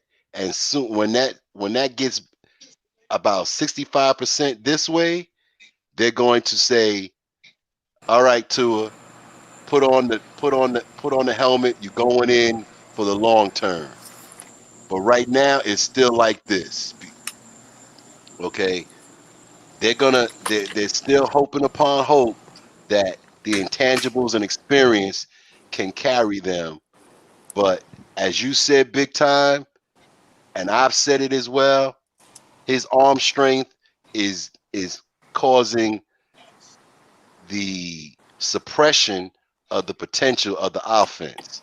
They don't have they don't have the fear of the defense because they know that Fitzpatrick is not going to throw that deep 50-50 ball anymore. They know that he's not going to attack the seams deep with Gesicki because he can't throw that ball on a rope. Imagine that. They just called this guy the week 5 starter, bro. And you know, it's funny. Listen to the Seattle side of things. And I told you guys Seattle was looking at Miami this way. They was looking at Miami as another business trip. Let's go down there. Let's get the win no matter how we get it. And let's get ready for Minnesota. And I guess they felt like Pete just said, even though he didn't say it, but he said it in another way. They knew Ryan Fitzpatrick couldn't beat them even on his best day. It And wasn't that's gonna a happen. goddamn shame that Seattle had that attitude because that defense blows. And You know what, you, y'all? yeah, I'm watching the two Bills, 30 for 30, and I'm yeah. looking at Bill Parcells and Bill Belichick, and I swear to God, it looked like father and son sitting there saying we coach the same team because the faces look the same, personality is the same. Bill Kraft did an excellent job to boomerang somebody he need to boomerang back to the team, and I'm telling you, that is what my Miami Dolphins ownership need to watch. 30 for 30, the two Bills, and figure out who the hell's the replacement for Don Shula. I Well, think they got him. In my opinion, I think they got him. are you? You're not questioning Flores at all? Not at this point. Not Unreal, at this Hey, bro. point. Do you see I how the mean, Jets You have fans to. are ready to blow up Adam Gase out of that building? Oh yeah, and rightfully so. What do you mean, Rightfully rightfully so. so? D- Gaze, he should have never been hired the first time in Miami, but and for him to get that gig, get a head coaching gig that fast yeah, two after weeks after he was after released. after getting released by Miami, that's a statement of cronyism that I hardly ever No, see. it's not. I'm gonna say it again, but Dwayne, you wasn't here 2 weeks ago when You these know guys why they brought this call up. Gase the quarterback whisperer? Because that guy would have died here with Tannehill. Well, His whole team in New York is injured, Dwayne. But he's gonna go over there and he's gonna die over there with Sam Darnold. When they get rid of Sam Darnold, that's when they're gonna get rid of Adam Gase. well, Well, let me finish what I was they're not getting rid saying of Sam Donald. to you, Dwayne. Let me finish what I was saying. 2 weeks ago, I was telling these same guys in here that Stephen Ross is very close to the Johnson brothers and the Jet organization. This was all. If you didn't see this coming, remember his press conference? He said he had to let Adam go because Adam wasn't buying the 3-year rebuilding plan. So what he did Exactly. was he called his buddies, the Johnson boys, and said, "You know what? Make a ruse and just hire this guy. He's a good coach. Do me a favor, you'll be just fine." And that's how Gates got the job. No joke. And I don't Well, know if that's 100% true, but I could honestly say I'll buy that one. I will buy that one from you, mates, because I could that's see it. all well and good, but that doesn't justify the Jets keeping him as their coach because not only has the team been abysmal, but also Donald's play has regressed Yeah, in but those in this town times. up here, bro, you grew up here. Up here, they don't even care about the Jets, man. The Giants is the problem. And in my honest opinion, the Jets, when they get their receivers back, they'll win 4 or 5 games. I think the Giants are heading to a 2-14, 3-13 season with no future in sight because Okay, Gettleman already said he does not know what they're doing if they get a top 5 pick. so so that's you know, the Giants. They're I the new Knicks expected up here, bro. They're I the new expected Knicks. I expected the Giants to struggle this year. I They did got too. they got new everything basically. But the Jets, they have invested so much money in certain skill position players. They were not expected to to be Yeah, but suffering all their receivers like are this the out, last man. 2 years. Yeah, All their but receivers are Dwayne, they out, and haven't they should have spent never money gave on up Richie Anderson, bro. they That only was spent money stupid. on one skilled player, and he's been injured the last 2 years, and And Le'Veon plus, Bell. the coach doesn't like him. That's it. Nobody else. I think the Jets Their are number just one playing receiver, for a draft pick. their number one wide receiver is Jamison Crowder. Hmm. That tells you everything you need to know. Yeah. Absolutely correct, Yeah. Pete. That's all you need. And no one cares about that team. I'm serious. But No one cares about it. they spent so much money on players, free agents. Well, They the were not offensive line's pretty good. No, that right side of that offensive no, line their offensive line needs some help, and Becton's been hurt. So they've spent so much in the last 2 years because remember they spent a lot of money on free agents Yeah, I remember and 2 years ago when they had last year Bell and all and those this guys. year. And the linebacker from the Ravens. Yep, yep. They spent a lot of money, and And they he have CJ never not. Mosley, plays. and he's out, and he Yeah, got healthy this year. He opted out on their ass. yep. They have not. They have not gotten their bang for their money. And guess what? Gaze has not helped at all, and Donald's play shows it. So I don't think get. He should be retained by the Jets. And if he gets another head coaching job in the next 3 years, He I will. will definitely say that there's some serious. The NFL has Cronyism. some serious problems with cronyism. When you got Eric Bieniemy sitting there on the sidelines, waiting to be a head coach and not being given an Right. opportunity. Word And you is, don't. by the way, that Agreed. word is Jim Caldwell is sniffing around Houston. He's sniffing around, and teams I are don't interested in Caldwell, and the Dolphins should never let him go. health wise. I wouldn't want Jim Caldwell to take on that responsibility. I think that right now he should he could find work as some sort of consultant and live a nice peaceful life. He doesn't need that I aggravation. think Jim wants something Duh. to prove because he got railroaded in Detroit. Let's be real. He gave the Lions respectability, but we all He know got a what bad happened. You year. talk about cronyism, and those two are going to get fired at the end of the year. So, Yep. and I'll be Gaze laughing and along. Patricia. What is Ano- gonna happen between the Dolphins and the Jets? We'll see that in weeks. We'll see that in December. I'm hopeful of 2 W's. That's what I'm looking forward to. At least Better 2 be W's. 2W. If it's Okay. Fitzpatrick, I'm not confident we could win those games. No, they played them twice in November because the Dolphins in December got the Chiefs, the Bengals, the Patriots, the Play back And the to back. Raiders, Raiders. Yeah, and You got Buffalo. 5 them playing again. yeah. You know what? He did say one thing that we got to factor in. I'm not sure if Fitzpatrick can win one of those games.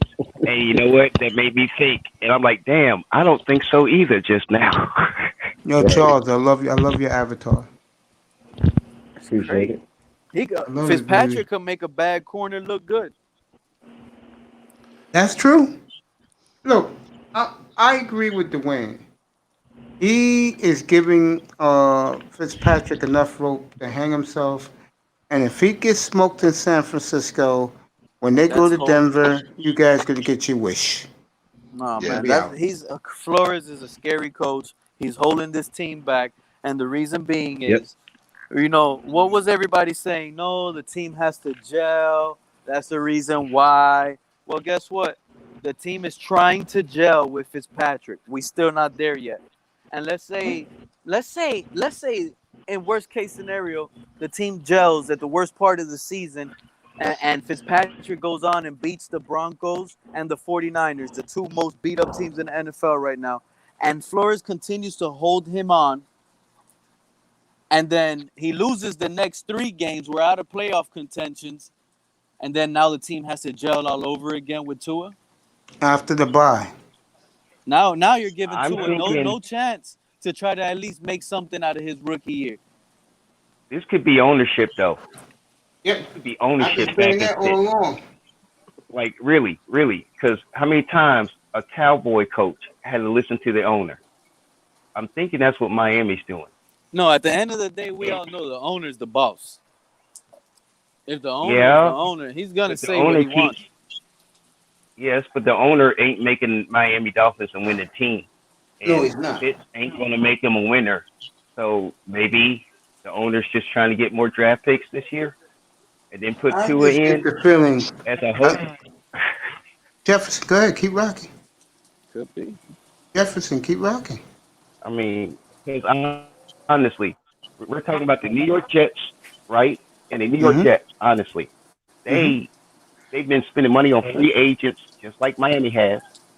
They've been chasing down the top teams just like Miami has. And the problem is the Jets seem to be playing for a draft pick because they traded a lot of draft picks for all the damn free agents and unrestricted trades and stuff they did. Miami done the same thing, and you see pretty much what the end effect is. We're waiting Yeah, but on I get the feeling. Tua, Yeah, but I but get I'm the feeling with honestly thinking Miami. the ownership is stopping him from being on that field. I get the feeling in Miami that he's gonna get antsy, and I'm gonna say it again. I don't think Flores likes the kid, and someone just brought up the scenario just now that it was Pete. He said, let's say if he beat San Francisco in Denver, And Denver, the two most you will beat up not see teams in two. the If league he right does now. that, in a serious note, if he does that, you're not going to see him this year. I think it depends on how. I think it depends on how we beat them. So I just think that if there's not very much offense and we end up beating them with the defense and we're scoring just very little to win, I think that we will see him. We'll see him sooner than you think. Then if he's scoring quite a few points, there could be an argument there, but I really don't want to jump over the top. I also talking about Jefferson, where he was talking about it's most likely the owner. I'd kind of agree with that, but he's not Jerry Jones, and I also believe with these free agents and just like draft picks, some of these players that these teams pick up, they all look good on paper and you know them by name, but that doesn't necessarily mean they're going to be a good fit for the scheme that you're running. So I think some of those players within New York, not just besides just getting hurt, I think they might not be a good fit for the team. I'm just throwing that out there as just like just to see what people think. That's your opinion, bro. That's not a problem. That's what we're up here for. I totally agree with that, man. I can't even argue with what you just said right there, boy. But the one thing that I'm factoring in, Flores can get fired. It's Miami. There is no guarantee you're going to be a head coach next year. I agree Try with to that. tell people. In truth, I try to tell people. yes, the Jets got a lot of pieces that don't fit the scheme or the team. Especially ahead, Jefferson makes an excellent point. That's what I'm trying to say. The longer he plays Fitzpatrick, the owner's going to get pissed off, man. Ross is going to keep these people going to keep notes because I'm telling you, you people are underestimating Brian Flores, bro. Brian Flores is a tough motherfucker, and he's a man's man, and he ain't going to listen to Stephen Ross. He's not going to do it. Telling that right now. He's going to keep going. And Fitzpatrick wins these next two games, you're not going to see two of this year. I'm telling you that right now. Because the players are going to start to believe they can make that seventh playoff spot. And the Dolphins got a nice middle where they got the Jets twice and they got Cincinnati. I already said it, Mace. Flores is looking for grocery bag carriers for the girls. He don't look at the real dogs. He wants the nice guys, Hey, Pete, all right? Pete, you sit there and said something the other day. You said something about the Dolphins or Fitzpatrick's like a girl down the street that's been banged, something like that. What did you say? Fitzpatrick is like the girl on the block that's been swanging around. There you go. Yeah. So, Pete, let me tell you something. Go ahead. do that again.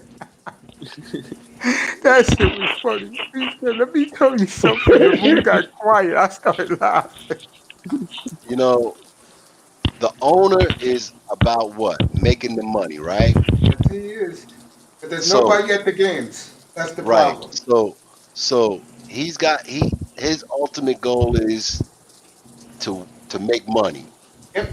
Now, he makes the most money by having the most marketable person on the team playing. Okay, and that would be right now, that would be Tua. So I don't agree with the fact that the owner is suppressing Tua's playing time. That's Jefferson. I think it's the coach. I'm telling you. The Okay, players don't like him. I'm so telling you. I don't think it's that. I think that we have already started the countdown to where Tua's going to get in, no matter what. No matter what Fitzpatrick does, as far as the wins and losses are concerned, unless he throws 3 touchdowns in each of the next 4 games, they've Win. already started the thought process of putting Tua in the I game. agree with that, but Flores wants to win.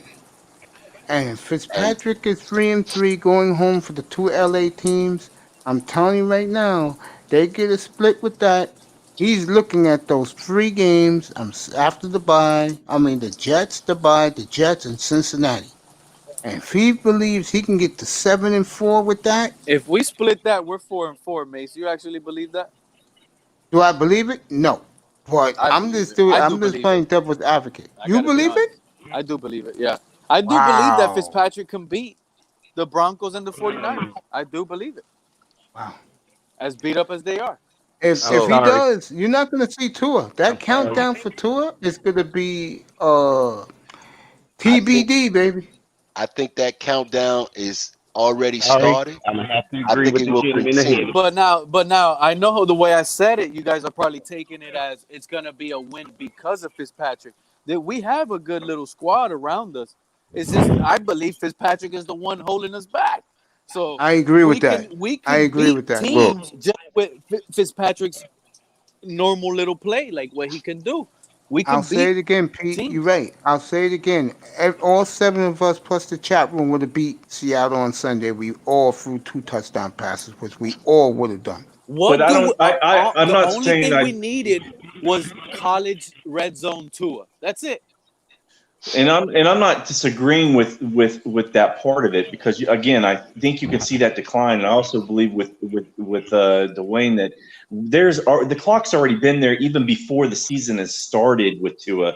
It's a question of when they were going to put him in. Now with the decline, the question that you have to sit there and look at again, though, I don't feel it was fully on Fitzpatrick, even though he can only throw 20 yards and not with no zip. I honestly, they weren't even giving him great play calling.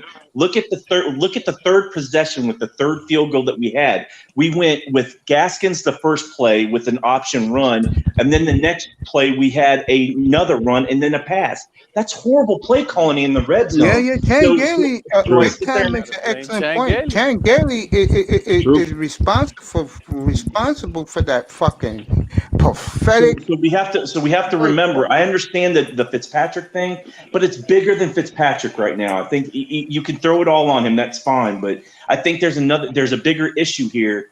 I don't know. I think there's a much bigger issue here. I don't know. I think Big Time is right on the point.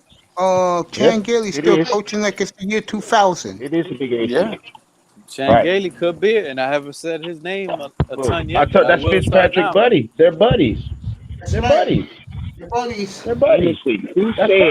Honestly, who said Fitzpatrick is the girl around the corner that everybody been That was playing? Pete. Because honestly, That was Fitzpatrick, Pete. Everybody's been banging.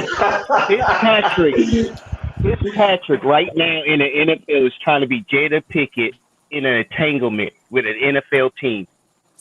That's the only Jada Leave that Pickett's not alone, even. bro. he's still here this year. I'm Because not touching he that. entangled his ass to give them hope.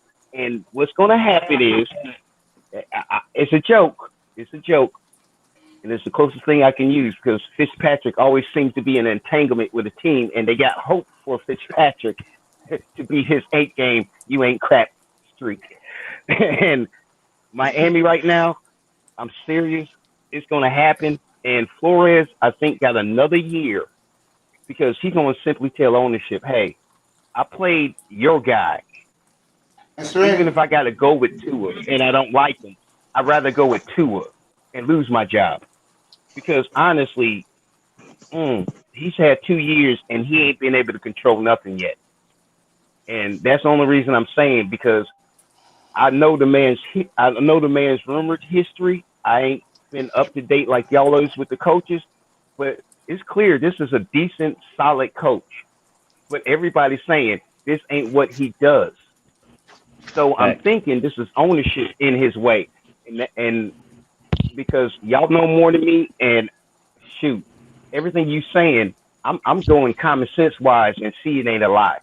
So I got to go off what y'all saying to be true, and it makes sense. And there's no other reason for it to happen, but the way you saying it is. Y'all remember when Jim Caldwell stepped down? That's when I started worrying a lot about this Dolphin organization. I know it went out with health issues and all that, and I just didn't buy that. I didn't buy it either. I didn't buy it. I felt like they weren't letting him implement what he wanted as a real veteran head coach, and Flores is too stuck up as a rookie head coach, and he was like, "Bro, I'm gonna handle it my way." You know what I'm saying? Like that type of thing, and it's backfiring. And this guy's a young head coach with too much animosity in him. I don't see that. I don't see that attitude at all. You don't see that? I don't see that attitude at all. Dwayne, Minka Fitzpatrick told him, "Hey, what are you doing, bro? Playing me at weak side linebacker when you could be playing me at nickel? We're getting beat all day in practice. Put me at the safety, and I guarantee that deep ball won't happen anymore."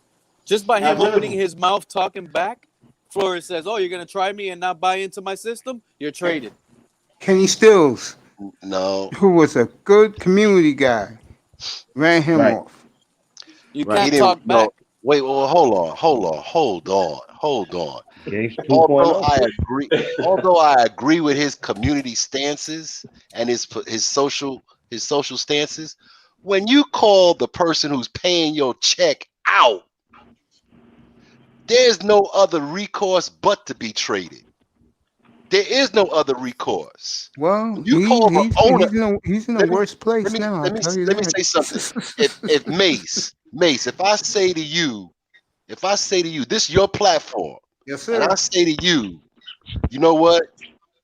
I don't like the way you run the platform. I think your nose is messed up. I think your head. I don't like. No, the you're fact getting that on you, a personal. That's a personal level. But wait a minute. You can tell him I don't like the way you run the platform. Wait a You minute. let people curse too much. Wait a something minute. Like that. Then, Wait a minute. I'm using this as examples. Okay. I'm not true in this, but what I'm saying is, Yeah, I know he's going when with you this. when you call out the person that is running the show, that is paying the bills, putting money in people's families' mouths, and you call him out in public, you can't expect nothing but to be traded. Those All are right. facts, bro. Now, as far as Minka's concerned, yeah, I gotta agree with that. No, I'm I gonna don't know what disagree he's with saying that. I gotta privately to disagree. the man to get cut. Minka did not want to play multiple positions. Are we going to call all the reporters liars when they say that Chris Greer and Flores went to him, asked him to stay, and he still wanted to leave? I'm gonna go back to one See no thing. future. When it comes to Stephen Okay, Ross, so then it's not Greer it's not Flores who said it's my way or the highway. He didn't say that.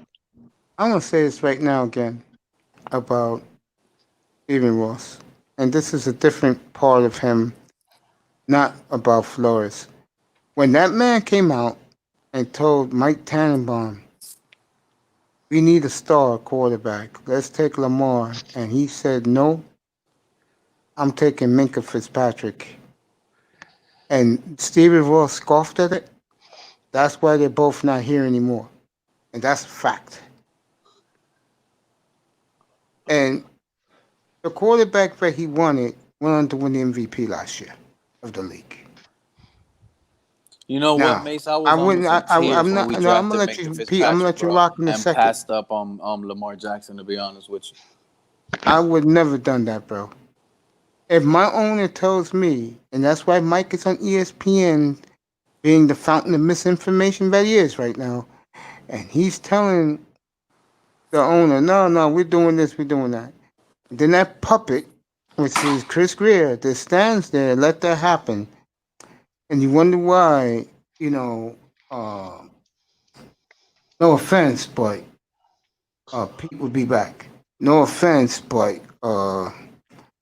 that's all you need to know about the Dolphin organization in the last 22 years, bro. Let me Bad management. Bad again. management. I'm gonna They fall passed back up to on this. Drew Brees. I'm gonna fall back Passed to up on Drew this. Brees. Yeah, they did. They passed up Yeah, on they a lot did. of QBs in draft, and they could have had other QBs in draft, and they passed up on them. I'm Yep. thinking they have a version to drafting a decent QB because they still Dan Marino dreaming. That's right. Go ahead, Well, Dwayne. Facts. well, all right. When your owner says that he wants something, okay, 9 times out of 10, you're gonna give that owner what they What he want. wants. Okay. Now, the reason why we have Tua is because he wanted Tua. He let it get out that he wanted Tua. Okay, fine. He really wanted Got Joe Tua. Burrow. Okay. Seriously, he Yeah, really yeah, wanted Joe yeah, Burrow. yeah. But he wanted a quarterback this draft. He Facts. wanted a quarterback this draft. Facts. So I think that your statement about Greer not allowing or allowing Tannenbaum. Tannenbaum to pick the Minka. player, that was Greer's role was to give input. Who was the final decision maker? Mike Tannenbaum. Mike Tannenbaum was the final decision maker. All right. So you can't stay.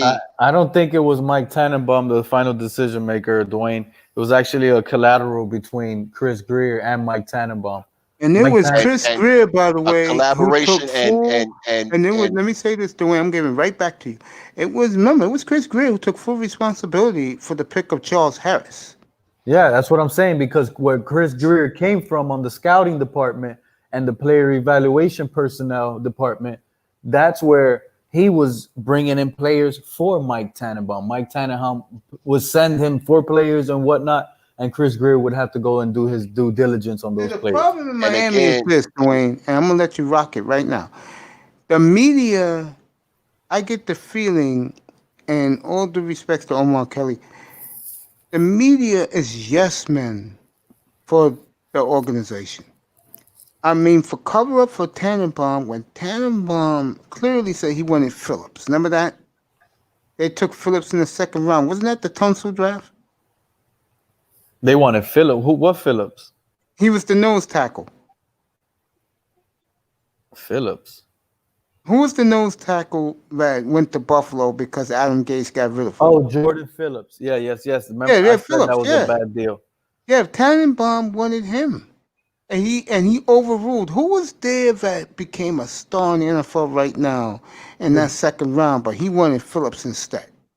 Jordan Phillips is a beast, bro. He's a really good player, Mace. He's Not in balling out. Miami. He wasn't. He is in Buffalo. Do you He was remember in when he Buffalo, got? and Do wherever you he is remember? now, No, he's Arizona. in Arizona. But look, when he was here in Miami, what did they call him? Lazy. The coaches didn't play him. They didn't even use him on the field. And when he did Adam play, Gase. he did great. Adam Gase. Adam Yes, I Gase. agree. Adam Gase is that type of little head. You know what? Why He has don't we that big get a head like coach that. in Miami? Why don't we get a coach in Miami that it's not player friendly and it's not my way or the highway? Let's get a guy at this 7. You know what, guys? I'm willing to improvise. It But sounds like you're giving up on Flores already, Mason. And no, I'm not actually, giving it Flores at all. All I'm so saying is that I'm Miami, almost. with these first-time head coaches, man, enough. so Where's let Mike me ask you Shanahan when this. you need him? Let And me go say ahead, let me Dwayne. say this Go to ahead. you. Okay. Quick response to what you just said. Okay. Okay. Was Don Shula a my way or the highway guy? Is Bill Of course. Belichick the my way or the highway guy? Yeah, but let me say this about Okay, Don Shula. We talked about this last night. hold No. on. Okay. I say that because you just said you want somebody who is willing to compromise and all A that. little No, bit, but you it's don't still compromise shit. on greatness. Okay, and then with the GM thing, whether he had the GM title, Mike Tannenbaum was the final say so That's true. But let me get on a back to lot on Shula that for a draft. second. Okay, Let me get back to Shula for a second. Shula was a proven commodity in Baltimore. Granted. Also, when Shula got to that piece of shit franchise at the time, which it was, playoffs first year, championship game second year, right? We won the AFC outright. Okay. Third year, undefeated. Enough said. Fourth year, more better than the undefeated team. We gave 2 games away. Am I lying? You saw him. Am I lying right you're not now? lying. You just proving my point. Yeah, That we're proving more both our points. Shula's a more different story. more of doing things the way you want as a head coach, the Flores is way the you GOAT. want. Fucking Tackman. Flores is the GOAT. Yeah, Tackman has been bugging me out because he said Case was the reason why Dolphins was Flores successful, is and I'm like, the GOAT. wow. I stopped Oh, after shit. the Kenny Stills comment because I was like, he went from the Kenny Stills comment to Gaze to I'm like, okay, slow your roll. But anyway, You were saying about Shula. That's huge. Shula, yeah, okay. Oh, sorry, guys. I'm watching the game. That's what I'm sorry. I was watching the game, so I'm Oh, not, Who's okay. winning Who's I'm that not game? coming winning? up with y'all. It's my bad. Who's winning? Who's winning? The Lakers are winning right now, but it's such back and forth game, and Okay, at least the um, Heat are in it. All right.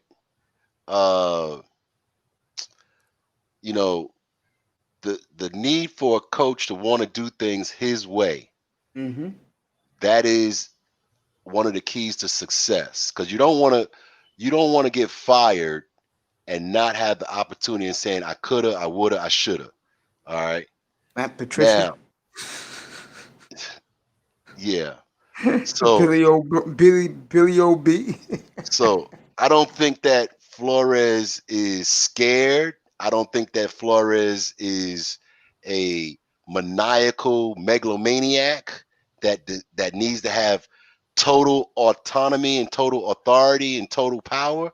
But by the same Facts. token, I think that he is somebody who's going to do things his way, I agree with which that. is He's not a good. maniac. He's not an egomaniac. What he is hard nosed. I'm in your face 24/7, nigga. If you don't do it this way, you're gone. That's the type of guy he is. And I agree with that. Yes. the He's coaching Brooklyn, staff bro. He's Brooklyn finest, baby. the coaching staff that Shula had, his defensive offensive coordinator, and then of course Ansparger and Monty so Clark. were they were proven, right? They were proven individuals, right? No, they wasn't until they went to Miami. Okay. No, let me put it this way, and Dwayne will agree with this, and big time, please. I may sound a little bit romantic about this stuff, but it happened. I'm sorry. It happened. It all came together the day the late Danny Thomas and Jackie Gleason told, and I'm not joking about that. They owned the team and they were there every week during the losing years. They told Joe Robbie, go get Shula. Do whatever it takes. We gave up a number 1 for him. It was after we gave up a number 1, which back in those days was unheard of. Okay? And then we gave up 2 number 1s for Warfield. But to answer your question, it all came together for the coaching staff in Miami. Those were Shula's buddies. Believe it or not, they were his teammates with the Cleveland Browns in the 50s. I'm not making this up. And it's the good old boys network. Shula hired his boys, Monty Clark and Bill Ansparger. And Carl Tassif. What do you want him to do? Mm-hmm. They do it now. He hired his boys. This all came together. I'm going to say it again. If your boys have the talent and the skill set and the tool set to win, that's fine. Yes. But now, what we have right now as a staff, you have a second-year coach, There you guess your and problem.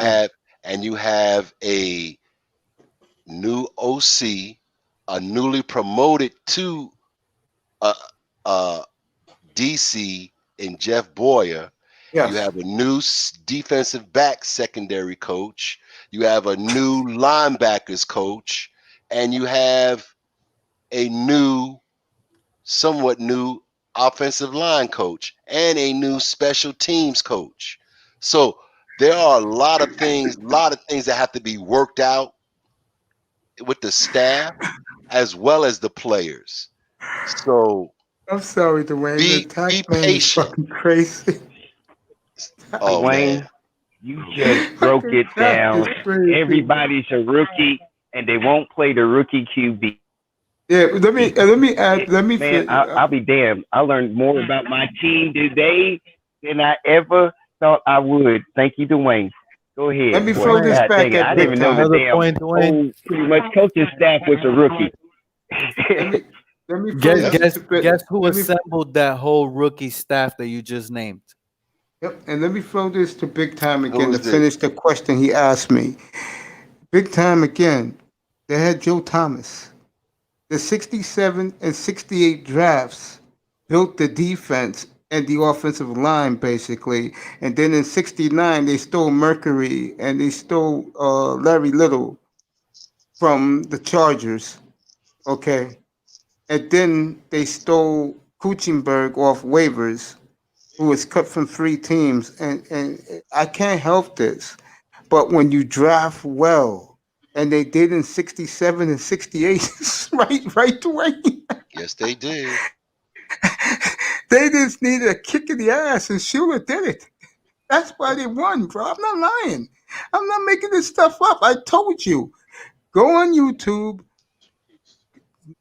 type in the Impossible Dream season, 1974. Watch the search first that up. 3 minutes of that. The first 3 minutes is all you need to know. Mace, but don't get me twisted. The reason why I asked if there was a purpose behind it had nothing to do with questioning the Miami Dolphins, and because you can't question it because of look at the outcome. I'm just, I think, Dwayne brought it up to where I was going with it. We have individuals that haven't even really been put together just yet, and they're still, unfortunately, our coaching staff are trying to find themselves. And what do you think our players are going to do? They're still trying to find themselves. We have rookies out there playing on within the team, and you can see that there's they're blowing coverage out there. So there's just a lot going on here, a lot of growing to do. And I don't know. I guess I'm just trying to sit there and ask everyone here, what did you expect to happen this year? I had them at 6 wins. I'm being honest. I had them at 6 Honestly, wins. I think that everybody agrees that their offensive line has done a tremendous amount Oh, of yes, work they have. that we didn't Have you read The we didn't Athletic yet? that we Yes, didn't they did an expect. article But on them again, today. for the whole team, what did you expect to happen? Even if Tua was going to start this year, Well, did you really think they were going to be above 500 team? Because if you thought so, you really need to take a good hard look again. Isn't there a group of disciples in another room that really believed they was going to the Super Bowl in 12-4 in the rah-rah? Well, I thought they were going TD 10-6. Yeah, I thought but they were going to go 10-6. I think mostly with that though, TD's a good hype man. So, and I think he truly believed that. I don't think he truly believed that. I just think that, if you listen to Gibbs, just give him the benefit of the doubt, Mace. Just give him the benefit of the doubt. Give him the benefit of the doubt. Listen, Pete, would you please tell him Can the you Kool-Aid imagine? drinking? Listen to this though. Can you imagine going up to Stephen Ross and telling him, "I need $250 million to spend on this defense because our offense was popping late last season. So if we give me a better defense, Ross, I believe I could win with Fitzpatrick and go to the Super Bowl." That's It's what I not believe even him happened. who did it. It wasn't even him. It was Greer who did that. No, it was Greer, Boss, Flores, I it need was all of them. $250 Coaches, the head coach is the boss, man. Whether you want to believe it or not, Chris Greer, he's gonna listen to what Flores wants. That's how it's Well, going they're down buddies. over here.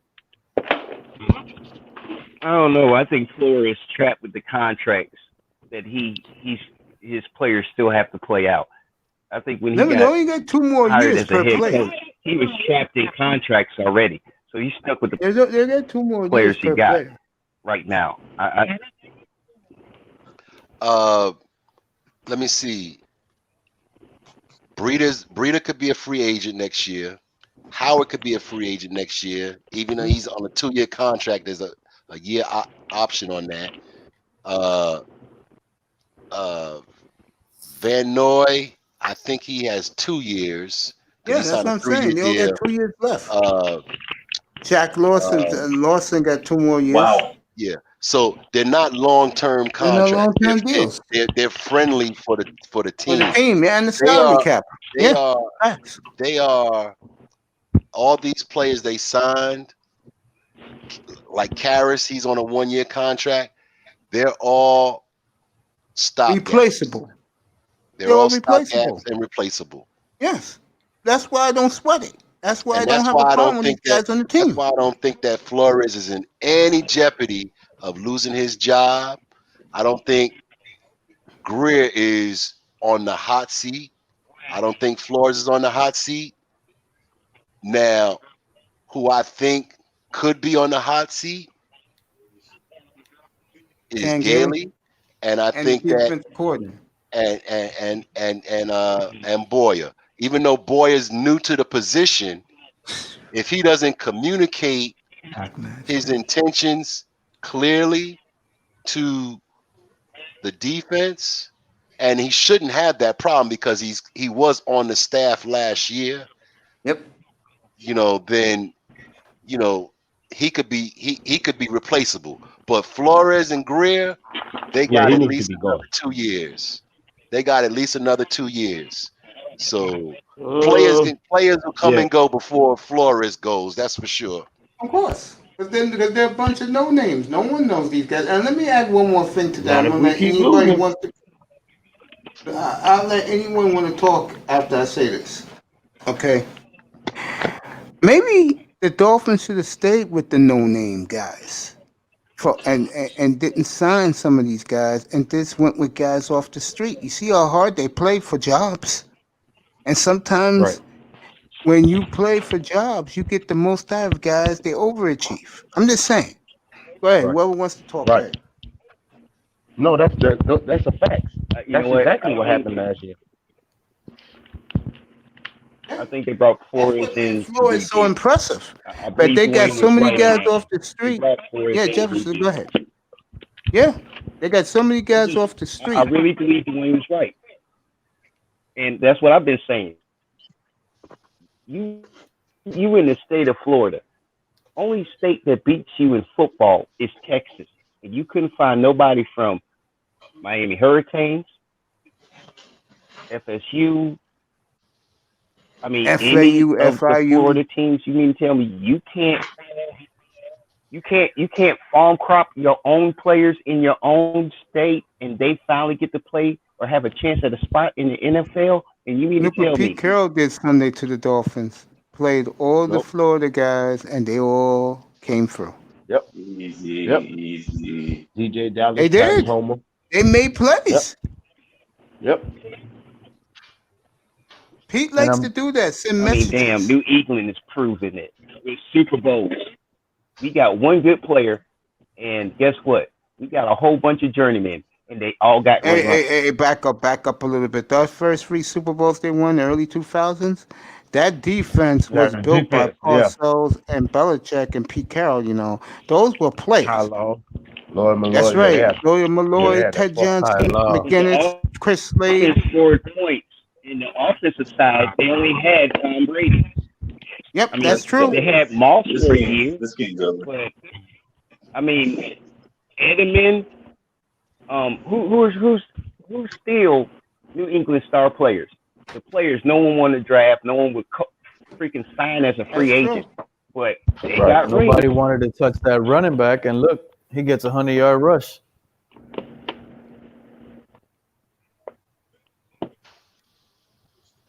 For the Harris Patriots. from Alabama.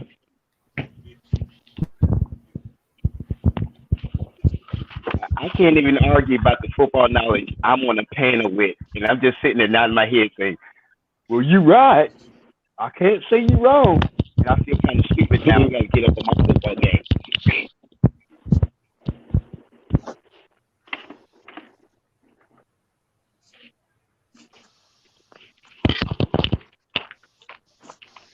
I'm I looking think at I think at the end of the day, everybody wants the same thing. So that's the whole thing. I think we don't want to forget. We want to see Tua. Some want to see him earlier. Some want to see him later. Some want to see him, here in the next couple games. It doesn't really matter. We want to see the same thing. It's just a question of, Flores has been, like I said in one stream, I said Flores, it just seems like he's been a genius on this part of it because he's making everybody, you figure, okay, what's going on here? And everybody's just, all over the place. Their eyes are bugging. And it's like he's keeping everybody under control and under wraps, and there's nobody knows what's going on. And kudos to him in a sense, but yet, boy, is he making everybody crazy, and within, I'm sure within the fan base. He's getting questioned a lot. I'll tell you that True. much. Very true. Very true. Very true. And it's gonna be. You know what happens when you start getting more questions than compliments? True. I'm not disagreeing with you, man. I agree with you. Go ahead, Dwayne. Dwayne stepped out. He can't handle the truth. All right, let me. Ooh, I agree with Pete that and I said this in the beginning when we all got together about an hour ago. I'll say it again. If Flores stays stubborn and don't play Tua, he may be on the block, bro. We don't need to look too far into it. It's gonna happen. It's gonna happen. When and the scary thing is, Be honest with you. go ahead, Jefferson. Good. The Miami beat reporters aren't even asking Flores. They trying to figure out what the hell's going on with Fitzpatrick. And if the damn Miami faithful beat writers ain't busting his ass. Remember, we all talking about soft media, except for Armando Salguero. We all talking about soft media. It's just, and they ain't even Jefferson, you blaming the bugging, buddy. coach. Fucking Pete. Dwayne couldn't handle the truth. Fucking Pete. That was funny though. Pete, can you do it again? About what did Pete say? Give me made me crack up so hard. Pete, what did you say? It made me crack up so hard. Dwayne had it either way. He couldn't handle the truth. No, not that. You said something about Fitzpatrick. When you said listen, you said something about listen to me. Everybody, I fell on the floor when Pete said that because the room got quiet. I forgot. Don't take it to heart, man. I just be Oh man, you guys are so enjoyable, man. Thank you so much for being here. I mean that, man. You guys are terrific, man. Appreciate it, man. I'm glad I make y'all laugh. It's been a tough season. Man, the best quote I ever heard a coach say: "You play to win the game." Yeah, Dolphins ain't doing it. Or Jerry Glanville. Well, I don't like hearing all the excuses that go around. Oh, it's rebuilding. It is, bro. You play with the players you have and you win. That's it. They all did the same thing growing up. They played Pop Warner. They played college ball. Let's go, bro. Put up a good game plan and let's win. Look at 49ers. They're winning. They beat the Eagles with all backups. They lost to the Eagles. Oh, they lost. Yeah, that's true. But they put up a competitive game. Still a good game. Yeah. That's it. All of us right here in the chat room, we all can quarterback for the Niners. He's going to make us shine. Could have swore they won that game, though. No, they lost 25-20. I couldn't believe it. But they covered the spread, right? Yeah, the Eagles did. It was 6.5. The Eagles covered it. They beat it outright. I mean, They you got know, closer than Miami did with all their starters, and they had 6 well, backups, they haven't and the played San QB was out, Francisco yet. They haven't played and they San played a Francisco. better They'll do team. it Sunday. No, big time hit it on the head, man. It's we're gonna have to start questioning this play calling because to be on both sides of the ball, offense and defense. Now it's not that we could sit here and say a blown assignment. We already knew he blew it, Dwayne. But it's just a question at the certain time of the to be playing zone in that situation right there. It was critical, I believe. Since the game is I'll at give 4 you, o'clock. I'll give you defense. Since I'll the give you game is at defense, but how you gonna play call with Fitzgerald as QB? Really, what's since the your game game plan with Fitzgerald as offense? Really, you Since- can fix the defense. You can't fix Fitz. He's a since fit. the game is at 4 o'clock on can't I fix Sunday, wish that. I will wish be this on. team and you know what? The fan base isn't even really talking about this. The two most important games that we lost. Let's not even worry about the Seahawks and the Jags. The 2 division games. That's Yep. where we should have saw Tua. Like, well, what are we really scared? I mean, the nice scenario for me was let's not play them against these 2 tough divisional games. This is the nice narrative the fan base could have came up with. Let's not play them against the tough divisional games and put them in against a weak Jaguar team. But me, I'm more like we need to win these divisional games. So I I don't think if believe there were Fitzpatrick. people in the stands, Pete, it would be a lot different. I Nah, think I do. I think your philosophy is right. If we had fans in the stands, he would have started opening day. Ross would have demanded it. oh, you mean Tua? Yeah, and now that the 2 other kids are shining so far, oh, you better believe Ross is getting a little antsy about seeing one of his prize first round picks play. I mean, we had 3. He's watching 2, so he's still happy, right? Not really. A kid, we just showed the film of the kid getting burnt. We still got 2 more next year coming up. Yep. I'm excited about that. I'm very excited about that. And this fan base is already counting down what position we're in. That's the funny part. I'm shocked because usually they're drinking that age, but we're going to come back and win 11 straight. That's exactly what happens. Houston is going to go on a run. They're going to have to start winning somehow. I don't see it.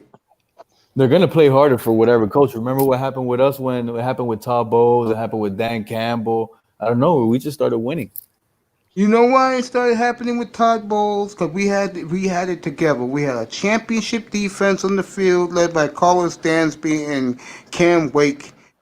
And we had the combination of Matt Moore throwing to Brandon Marshall. All right. Matt Moore throwing it to who? Marshall. Oh, Brandon Marshall. Yeah. Yeah, you're right. Made it to the Pro Bowl that year, won the Pro Bowl MVP, but he trash-smashed Matt Moore on the way. I'm like, Brandon, wasn't it number 8 that got you to the Pro Bowl, bro, and you trashing him? Heat lose game 4. Oh, yeah, I saw that. That's all right. Cardi B as the new Dolphins GM. Tua and LL eating chicken katsu. He's enjoying his vacation. Jalen Waddle to the Dolphins. Mace, what do you think? Who the hell is Jalen Waddle? Anyone know who that is? Isn't that the receiver that Tua threw it to in the national championship game for the touchdown when he played in the second half in overtime? I He guess played for I didn't Alabama. see it. Mhm. John Smith was the best DB ever as a Dolphin. Joe Biden would be the perfect defensive coordinator. Oh, that's the chat talking. Fucking Tack Man. Tack man. Tack man Damn, going Tack. crazy down there. He Get your crazy ass on up here, Tack man. is here. He's DJ. He's DJ. Child support. Oh, okay. Tack Man, go ahead, talk, man. Hey, it's all yours. The floor is yours. Go ahead, Tack Man. It's all yours, bro. DJ Child Support in the house. I'm here to collect all the checks from all the dead beats, man. Crazy motherfucker. I'm way past that deadbeat stuff, man. I'm too old for that stuff. No, see, you graduated, man. They gotta give this brother an Oscar for that.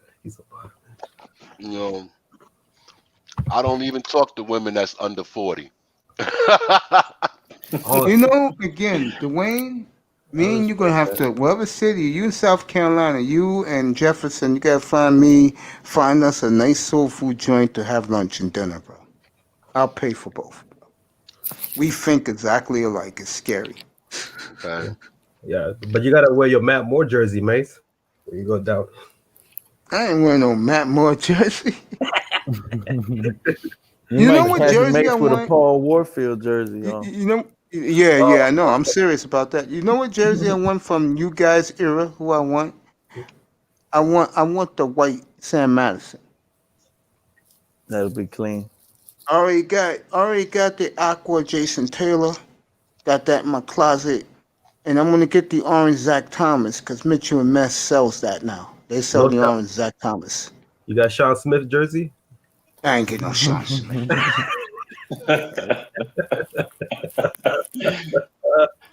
Even though I will say this, that idiot coach back then, he should have never got rid of him. Those two was a nice combo. Who, Vontae Davis and Sean Smith? Yes. Oh, Bonte was nice, man. Just because he had to let out his urine from his drinking at the strip club, he got rid of him. What a dumb motherfucker. Jeff Ireland is, bro. So it constantly has been happening. Now that I even think back, it's been constantly happening. It starts at the top, fellas. Me and Dwayne said this last night, and guys got frustrated big time. But guys you know what? frustrated. We cannot continue to compare the old NFL Mace to the new NFL because now when I really pay attention to it, there's quicker turnover nowadays than there ever was before. There you go. Yes, now you're coming around, Pedro. You're coming around, Pedrito. Pedro. That's what it is. Pedrito's coming around now. So we can't take that into an effect too much when we sit here and be like, oh, new offensive coordinator, but you have to understand me. That's the new NFL. You have to understand me, 72 logo, and Dwayne, as we call ourselves, legacy. You gotta understand us, man. Goodness. We're waxing romantic about our childhood, seeing a dynasty, right, Dwayne, in front of our eyes, right? What do you want us to do? What do you want us to do? Go back to the 87 draft? I feel the opposite for y'all, man. I feel really bad, bro. Y'all been in a heavier drought than I have.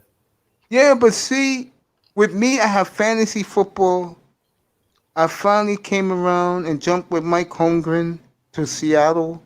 Ironically, Seattle's been great all these years, while Miami's been lousy. Then I'll give you one more. And my brother's in the room right now. The frustration that Big Time said he had the other night, I sympathize with him. I really did.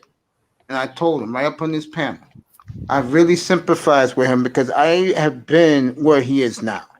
He ain't bought him in the eye test. They're not buying anything until they see a division title won outright. They're not buying anything until they see an AFC championship game, right, Big Time? What you mean? I said that a long time ago when I burned the Tannehill and the Minka jersey when we got rid of Minka. I burned the Minka and the Tannehill jersey. I tell you what, Mace, you talk a lot of shit. And so I'll tell you another thing, man. You better watch out because when you turn around, the Kukui is going to be right behind you. He's going to grab you and snatch you. Okay. By the way, I do have a Tannehill jersey in my closet. The Kukui. Man, I regret doing that Minka jersey, though. I can't lie. I love that guy. I loved him too, bro. I did love him. But the owner was right for once. He should have drafted a little more. I mean, and I had to warm up to the Minka. That's the sad thing because I wanted Lamar so bad. I had a feeling Minka was going to be good, bro. I did. because he came from a pro style system. And when you get drafted high by a Bama player, they usually perform. Look at that Redskin defensive line. All first round picks from Alabama except Curry and Chase Young.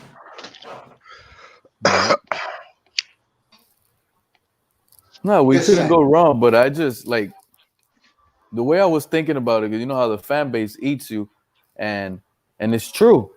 What was the worst we had those years? Offensive line. 2017, bro. Our offensive line was not looking good at all. Exactly. And what did we need? Lamar Jackson. This guy can run from the pressure. We can instantly start winning overnight. That's what we need. We need to start winning. And people, he's not going to last 10 years. Who cares? You act like if you draft a quarterback, you got to live with that guy forever. Next year, you draft another one. The following year, you draft another one. Or you pick up another one in free agency. You get what I'm saying? You play these guys the way that they're best at. If they get hurt, unfortunately, us as fans, we don't feel the pain. We just miss them when they're down. But I see. Go ahead, big time. I'm going to say something. Go ahead. but to that point, Pete, and I respect your what you say and and all your opinions, man. But to that though, man, if we do that, any team that does that, how are you building any type of franchise or any type of that you're looking at that actually has a winning culture? You look at Pittsburgh, you look at New England. I mean, that's something that's being missed. That when you really want to build a team, that's how you want to build your franchise. But when I look at New England, I see them make mistakes as well. I mean, they still have Julian Edelman playing in the slot, who I feel like shouldn't be playing right now. But he's having a big year, by the way. Opportunity will give everybody success. That's true. You know? Look, he's the only guy, and he's playing an easy position slot. This guy's getting covered. They don't respect him, bro.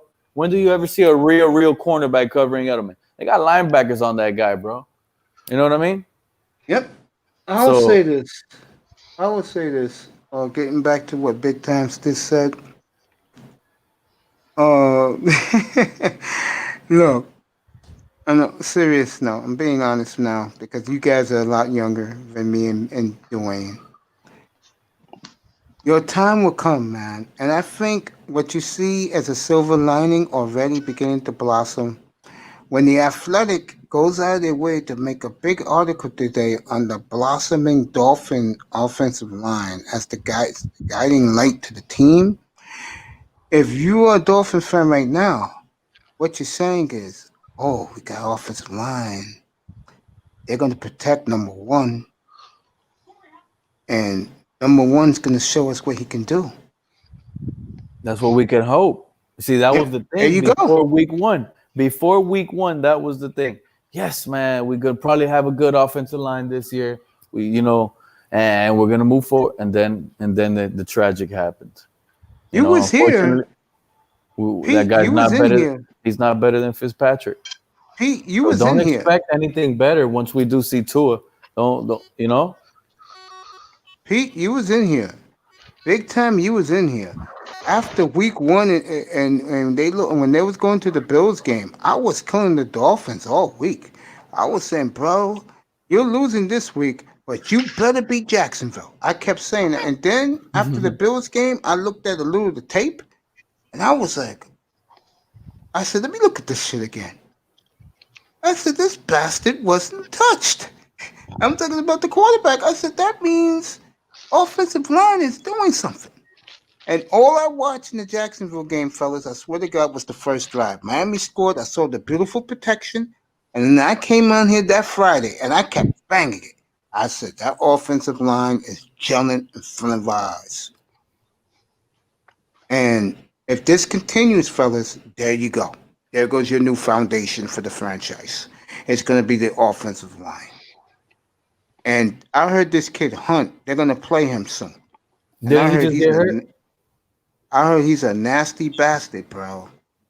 Didn't Hunt just get hurt? Oh, I didn't know. I didn't know he played. I think he's on the injury report, if I'm not mistaken. The Wayne's in the master bedroom, baby. Yeah, I was watching a little bit of Reasons and EM's channel Okay. last night towards the end. Yeah. And he brought up a valid point that, with Tua, that when you start him or when they end up starting him, they really need to bring somebody up with him as a wideout to have somebody familiar with him. And I agree with that. So the question is who they're going to bring up. And if they don't, they need to find somebody next year in the draft to bring somebody up with him. See, that's why I wanted in here. That's why I wanted him in here tonight. Ian was here in the beginning, say he was going to family. I wanted him in here to talk about draft prospects, man, because we're gonna need that, bro. I'm serious. I'm being real. We're gonna need that. We're gonna need to know the players that are gonna be out there. I would say by Thanksgiving. I hate saying that, but by Thanksgiving, when we play the Jets, we better know us as fans, which direction do we really want to go for this franchise? Because I just don't see a glimmer of hope for the Texans. I don't see it for them. I don't. Go ahead, Dwayne. Eating your midnight snack. Go ahead, bro. Caught me in mid bite, man. But they haven't put out the injury report yet. And he wasn't on the injury report last week, as far as Robert Hunt is concerned. So that's to be found out tomorrow. That injury report comes out tomorrow. Now, as far as them needing to bring up somebody that's used to the reps that Tua has been getting on the second team, it's possible. It's possible, but more than likely, he's going to deal with the players that's in the player rotations that they are currently. Yeah. And I would not be surprised if they use one of those 4 picks that they have next year on a wide receiver. No, I agree with you. Yeah. Yeah, he said the same thing. EM said that Saturday night. One of the top picks? Yeah, I agree with that. Man, that's crazy, man. We're probably Why gonna is get that a crazy? right. There's no. Let me hold up, Pete. There's no stars on this team, bro. Tua has the potential to be, but there's no stars on this team, bro. I'm just saying, I don't think this Dolphins is gonna go either special, what I mean, like any corner, receiver. They're not gonna go for any of those plays if they have a top trench player in their spot. Especially if it's a top 10 pick, both picks, they're gonna either go D-line and O-line and get the best available talent available and skip on one of those guys and just gamble on a receiver in the second or third. But in the first, I don't see them getting a player, especially if they're top 10. They're gonna need better talent. The roster, the current roster, is not the same roster you're gonna see in 2022. I agree with that. They're gonna be. I mean, just like we had a massive turnover this year, you're probably gonna see probably about 12 to 18% turnover next year, if not more. I agree with that. On this roster. Yep, that's true. I think the team you're going to see in 2022 is the team that going into the 2020s you're going to see and become household names to you guys. A lot of our players wouldn't be starting on other teams. And That's the point I'm making.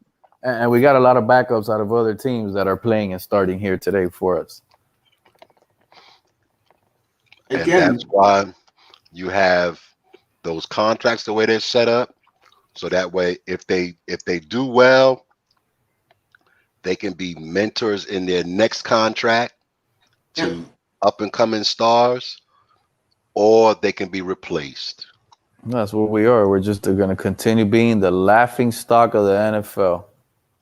I don't think we're the laughing stock of the NFL. We're the laughing stock.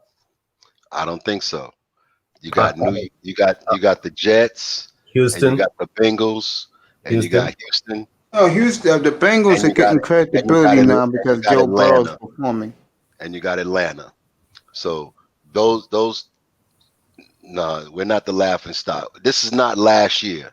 This is not last year. There is a big improvement between this time last year and now.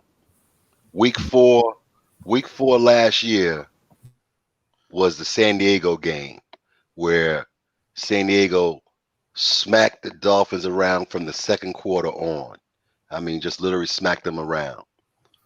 That's not happening now. This was and I know you don't want to be in competitions where you feel like you're kissing your sister or your cousin, but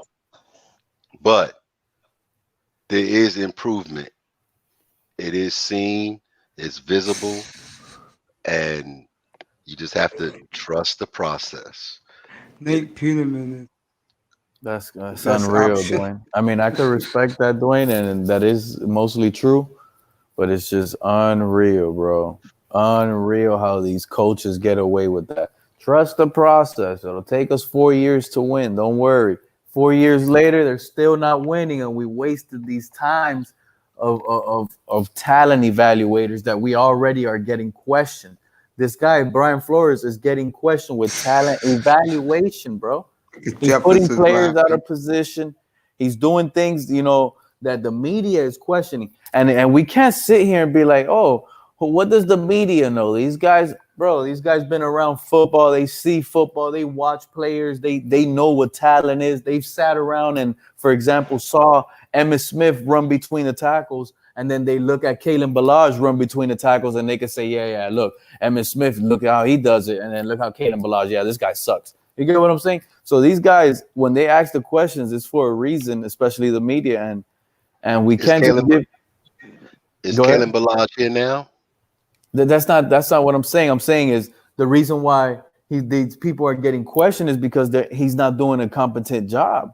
He's not getting compliments. He's getting more questions than anything else, and he's just. You want me to sound like Brian Flores for you? You know what I mean? And it's just unreal. It's unreal. Would you rather him rip from the hip and disparage the players? Interesting question, not in a personal, disrespectful way, but in a realistic way. You got to say what it is. Hey, look, today, we put Noah Igbenogany in a position we felt like he can handle, and unfortunately, he didn't do a good job, and we're going to try to clean that up next game, and boom, what's going to happen? Noah's going to hear that, bro. He's going to be in the locker room crying, and he's going to work on it and try to get better. If not, he's going to be looking for a new team. But we can't. Okay, so when your words are broadcast to millions of people, millions of fans, do you think you have a justification to have a pause for a moment to think about what you're going to say beforehand? If you're a realist, no, you don't. If you're speaking if you're being a realist, you don't have to. If you have to think too much, that means you're making things up in your head as you go. I think that just right there, just what I just did. I don't agree with your statement, but I'm not going to say the first thing that came to my mind because that would be too negative of a statement. So there's a pause just to be able to get over the emotion of that statement. And I'm not saying that this is actually what I think, but I'm just giving you a scenario. So therefore, I try to find the right words to not hurt your feelings or put something bad out there, but by the same token, express what I'm truly thinking. That's what a coach does, because the coach is the face of the franchise. Jefferson, thank you. Panel full. This is for all you guys up here. LaShawn Jefferson. Panel full of facts tonight. Yes, they are. They're on fire. So thank you, Jefferson. Shout out to Jeff. So when you have 25, 30 mics in your face or 25 reporters on a Zoom and you ask a question, there is a reason to pause just for the fact that if you go with your gut emotion and answer that question immediately, you're adding that emotion to it, which could be taken out of context, and then the next thing you know, you got a problem in the locker room. Facts.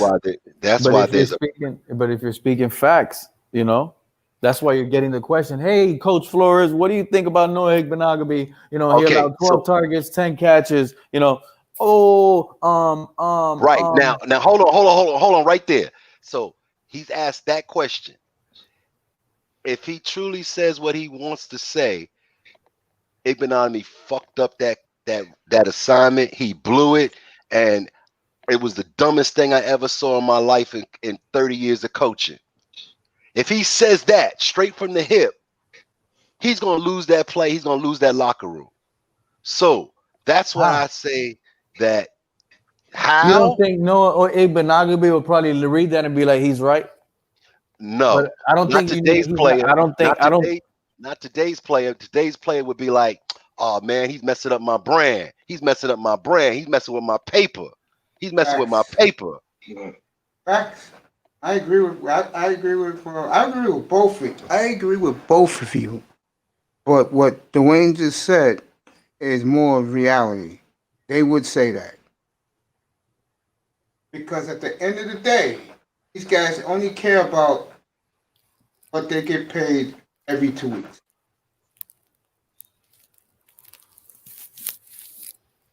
Those are facts. Man, it needs to be more optimistic and more open, at least. You know, give us something. But you're right, Dwayne. As a coach, he's doing a good job in that department. I mean, big time. I think it was big time that brought that up, and he's doing an incredible, crazy part, making us all crazy. He's gonna give you enough to keep your interest, but not too much to cause your interest to be fade away. a cause of concern in the locker room and to the owner's pocketbook. That's why they call it coach speak. Because if you got him in a room one-on-one and you asked him that same question that you just asked in that situation, he would give you, that man blew that assignment. I don't know how he could do a knucklehead play like that. But when he's got that mic and those pads in his face and those recordings in his face in close proximity to him, he's got to say things in a tempered manner so that way he answers the question, but he also protects the player. You know, but Dwayne, have I don't know. This is for everybody too, though. But have we seen him at any point in time during any of these games, or I'm not even talking about last year. Let's just talk about this year's games. Just like sit there and just have a frustration to his face and kind of like, get at a player. Because right now, even with the games that I've seen, I haven't really seen him do that. I haven't seen him, get into anybody's face or sit there and look at the guy and go, "What are you doing?" Like a Bill Cowher, like get in your face, spit in your face,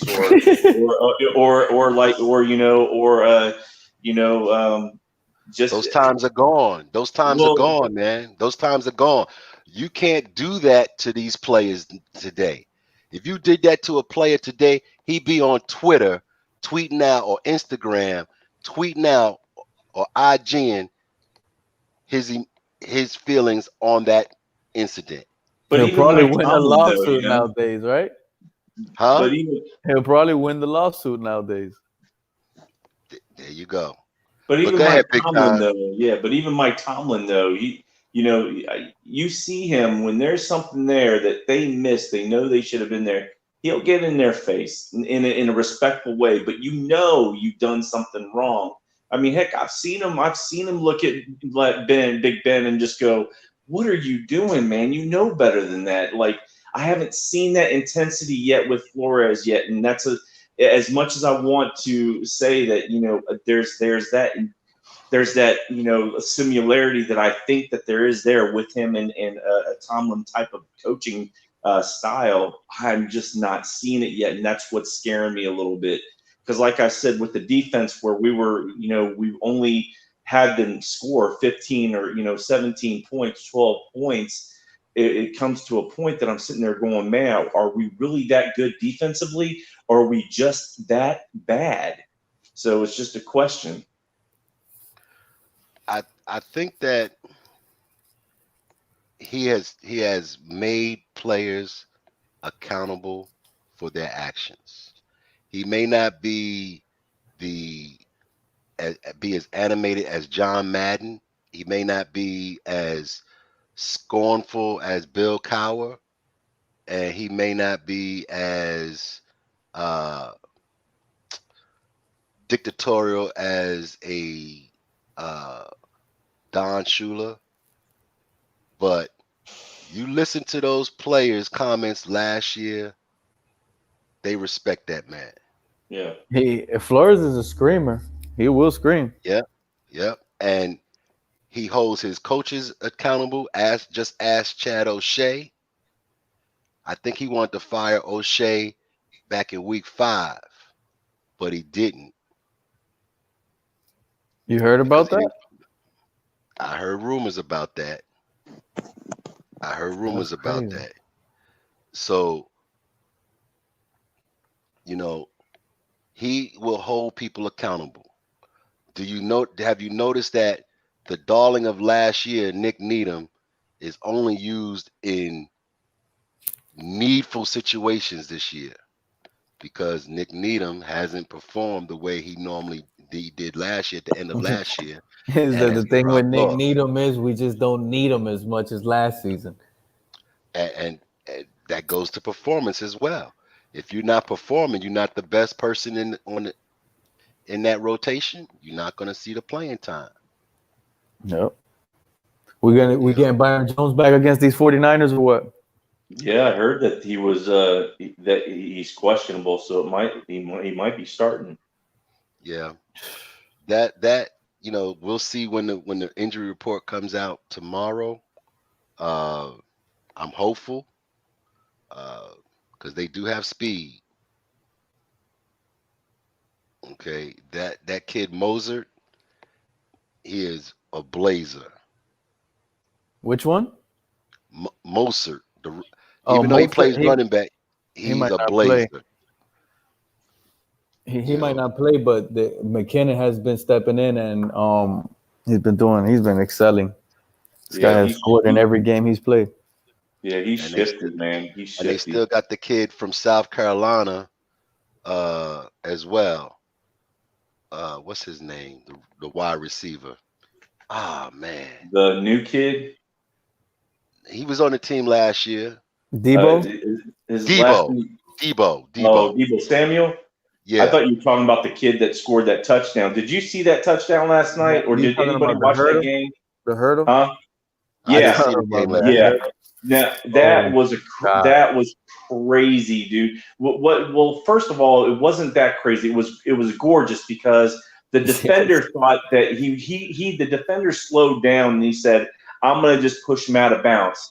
And all he did is halt back just a second and just let him over pursue and went over the top of him.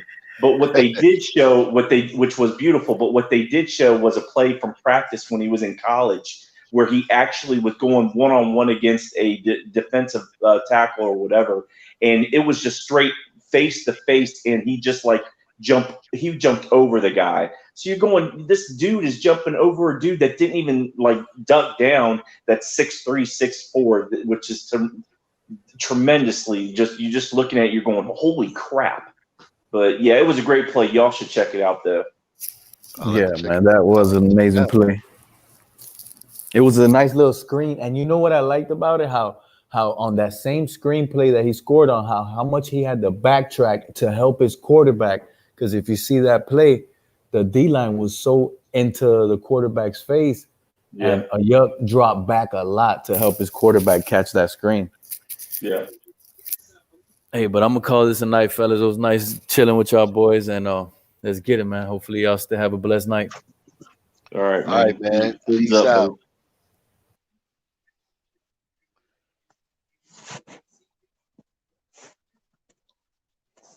So now, damn, Dwayne, back to us, man. and then there were three. Unless DJ wants to come up here and start talking.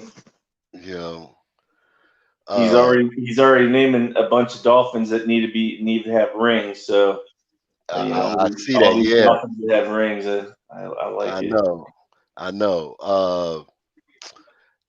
You know, I asked at one time earlier who was the player that's been missing in action the most that you want to see have more impact and be more involved in the team. And I want to see Matt Breida. I want to see him more and more and more. I Yeah, mean, uh, in the last game, he had a big catch for like 20 yards, and it was mostly speed and one move. You know, give him the ball more, even in passing situations. Give him the ball. Get him out there one-on-ones with a linebacker. You know, and again, it goes back to play calling. I think that we need to upgrade. Yep, I'm agreeing with you. I get confused with all these different names, and then there's other yeah. screen names as well. But life's a gamble. I agree with you. This could be Breeder's revenge game.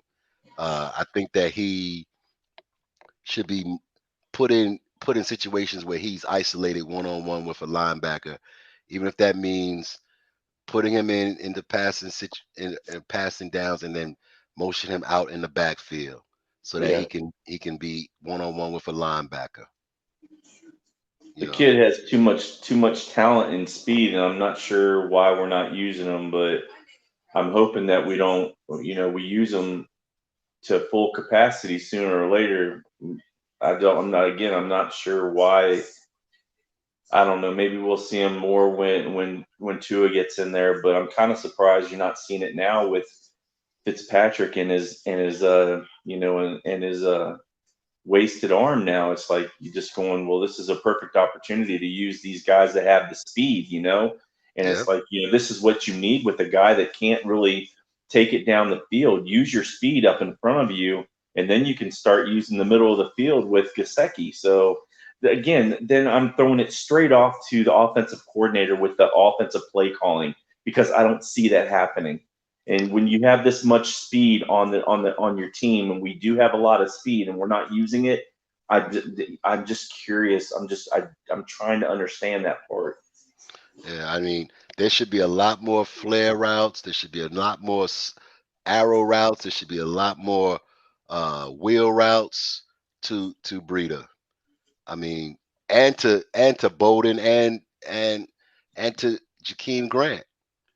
I mean, let's get the guys with the most speed, the fastest guys, more opportunities. Yeah, Okay, definitely. more opportunities. That helps your offense stay on schedule. You know, I think Mace is out, man. Again, he's out, man. I think he's out, and I don't I want to think leave. I don't want to leave him out sleeping with the feed going. I You think know, he's dreaming of the '72 Dolphins, man. But yeah. unfortunately, that's the past, man. That's the past. Hey, and to be perfectly honest with you, the 73 team, the 73 team was better. The 73 team was better. Even though they lost 2 games, they were better. You know, they scored more and they dominated even more in that 73 team. You know, So agree, my Bishop?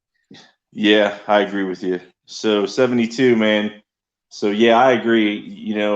This was a crucial game for the Heat, and they made it scary from time to time in this game. It was scary. Um, they came out to play today. You could tell that they were pushed. They weren't going to be pushed around like they were the first 2 games. But yeah, they definitely look like if they can get something together, they're going to definitely be the team to beat next year. Um, they have a couple more years with Butler, so they better do something right now, though, for sure. They look Yeah. good. This, you know, I haven't been watching much of the NBA finals because first of all, I'm not used to watching basketball this time of the year. So Yeah.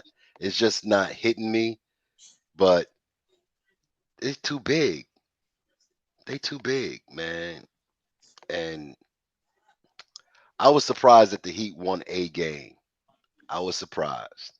So, if you go back to the first two games, the first game was surprising because if you watched the game or if you did watch it, they played Bam all wrong in that game. They had him running all over the place, trying to guard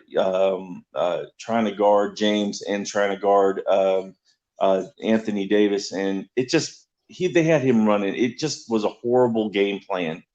They end up getting hurt, Dragic, and then Bam get hurt in the second game. They honestly played better in the second game without those two players. The way I feel is just because that you had none in there that that I think that was a great change up at point guard, and he was able to distribute the ball a little bit better than the other two. And I think they had a better game plan going into it. Now you go into this game three, and then going into game three, you sit there and you watch them, and they just that was probably one of the worst fourth quarters I've ever seen between both two teams, and yet Miami ended up pulling it out. Good for them. This fourth game, though, that they were ready to play. They wanted to play. They were going, basket for basket with them defensively, and they were not going to be pushed around. So it came down sometimes. The turnovers that the Lakers have been having have been absolutely ridiculous. It has been nothing to do with Miami's defense by any means. It has everything to do with how bad they just are over pursuing, under pursuing, throwing the ball everywhere. And LeBron James has had, it had like I think 6 turnovers within the first quarter, first half. So it's like you're sitting there going, what are you doing? It did come to a point that if you think that Miami could tie it up, I would vote that Miami would probably take the series, but it was a scary one for LA. They knew they had to win this game. They had to. If Yeah. not, they could. I think they would. They had a possibility of losing that series for sure. Got to give it to Miami though. They really they went out there and put it all on the line, but I think it's said and done now. Yeah, it's hard for me to imagine the Lakers losing 3 games in a row to this Yeah. team. And 72 Fins logo, I see your comments.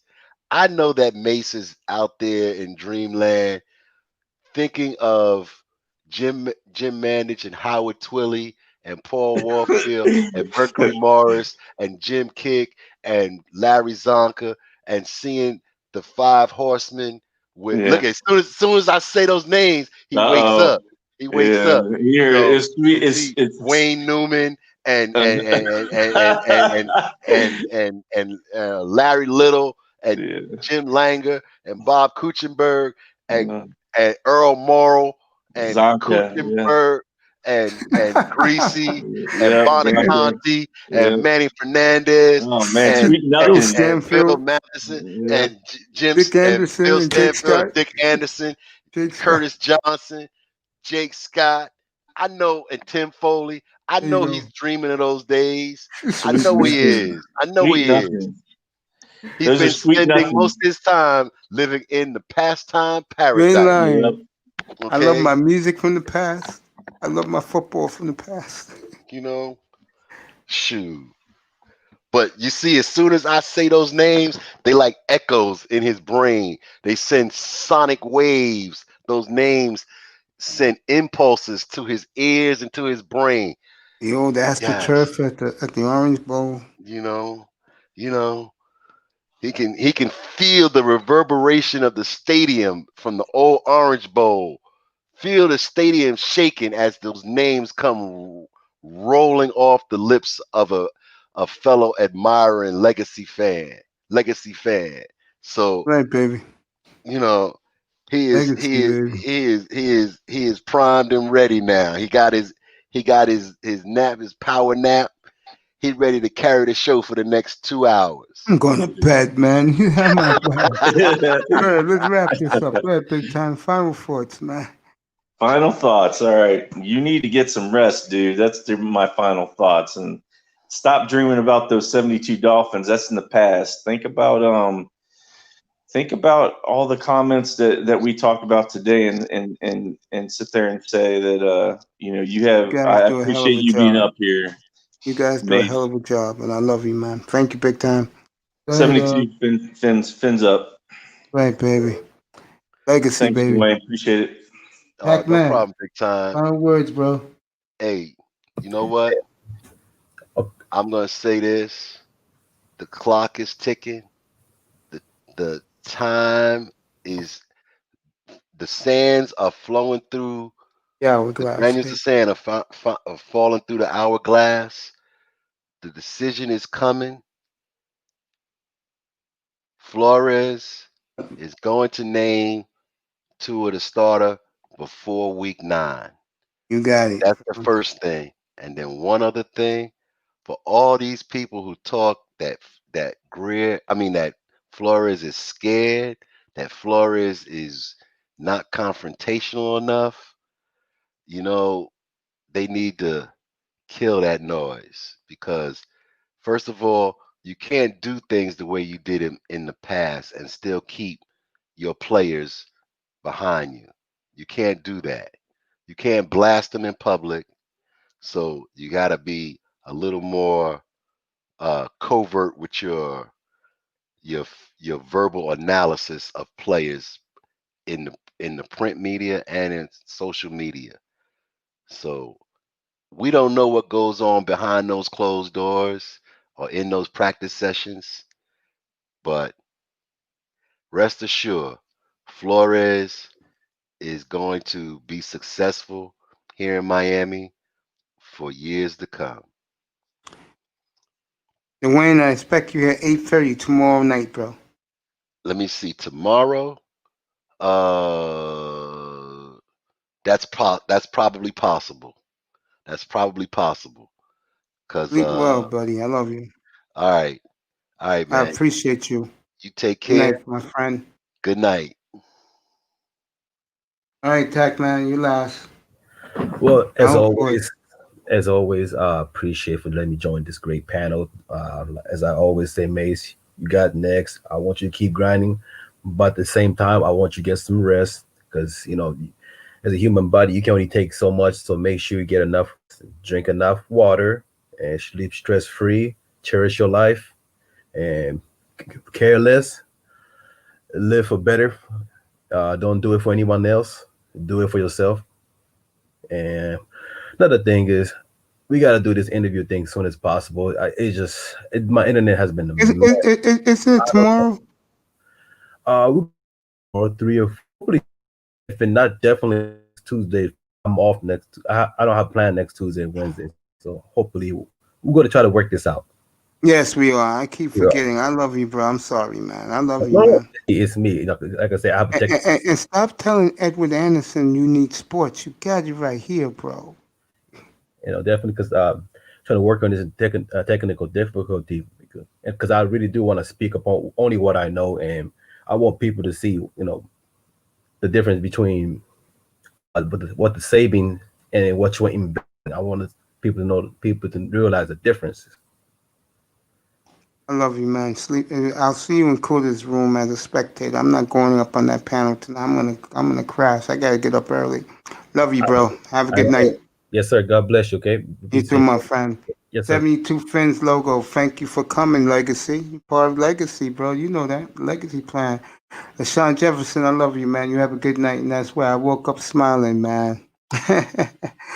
Oh man, I need some sleep.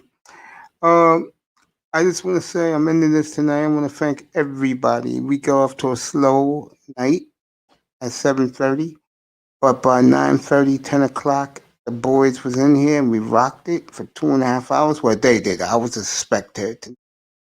And I want to thank Pete, who was terrific tonight. Charles, as always, in the emergency room doing the night shift. Dwayne was terrific, big time, number one, baby, the best. LaShawn Jefferson, I love you.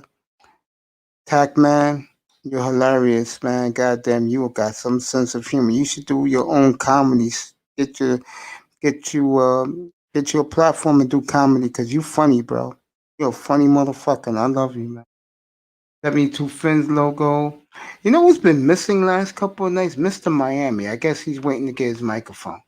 But I just want to thank everybody who came through. I love you guys. Remember, no partying, no clubbing, no drinking, no recreational drug use, no sex, and no women. Good night from the Oasis. I love you. 8:30 tomorrow night. I'll see you then.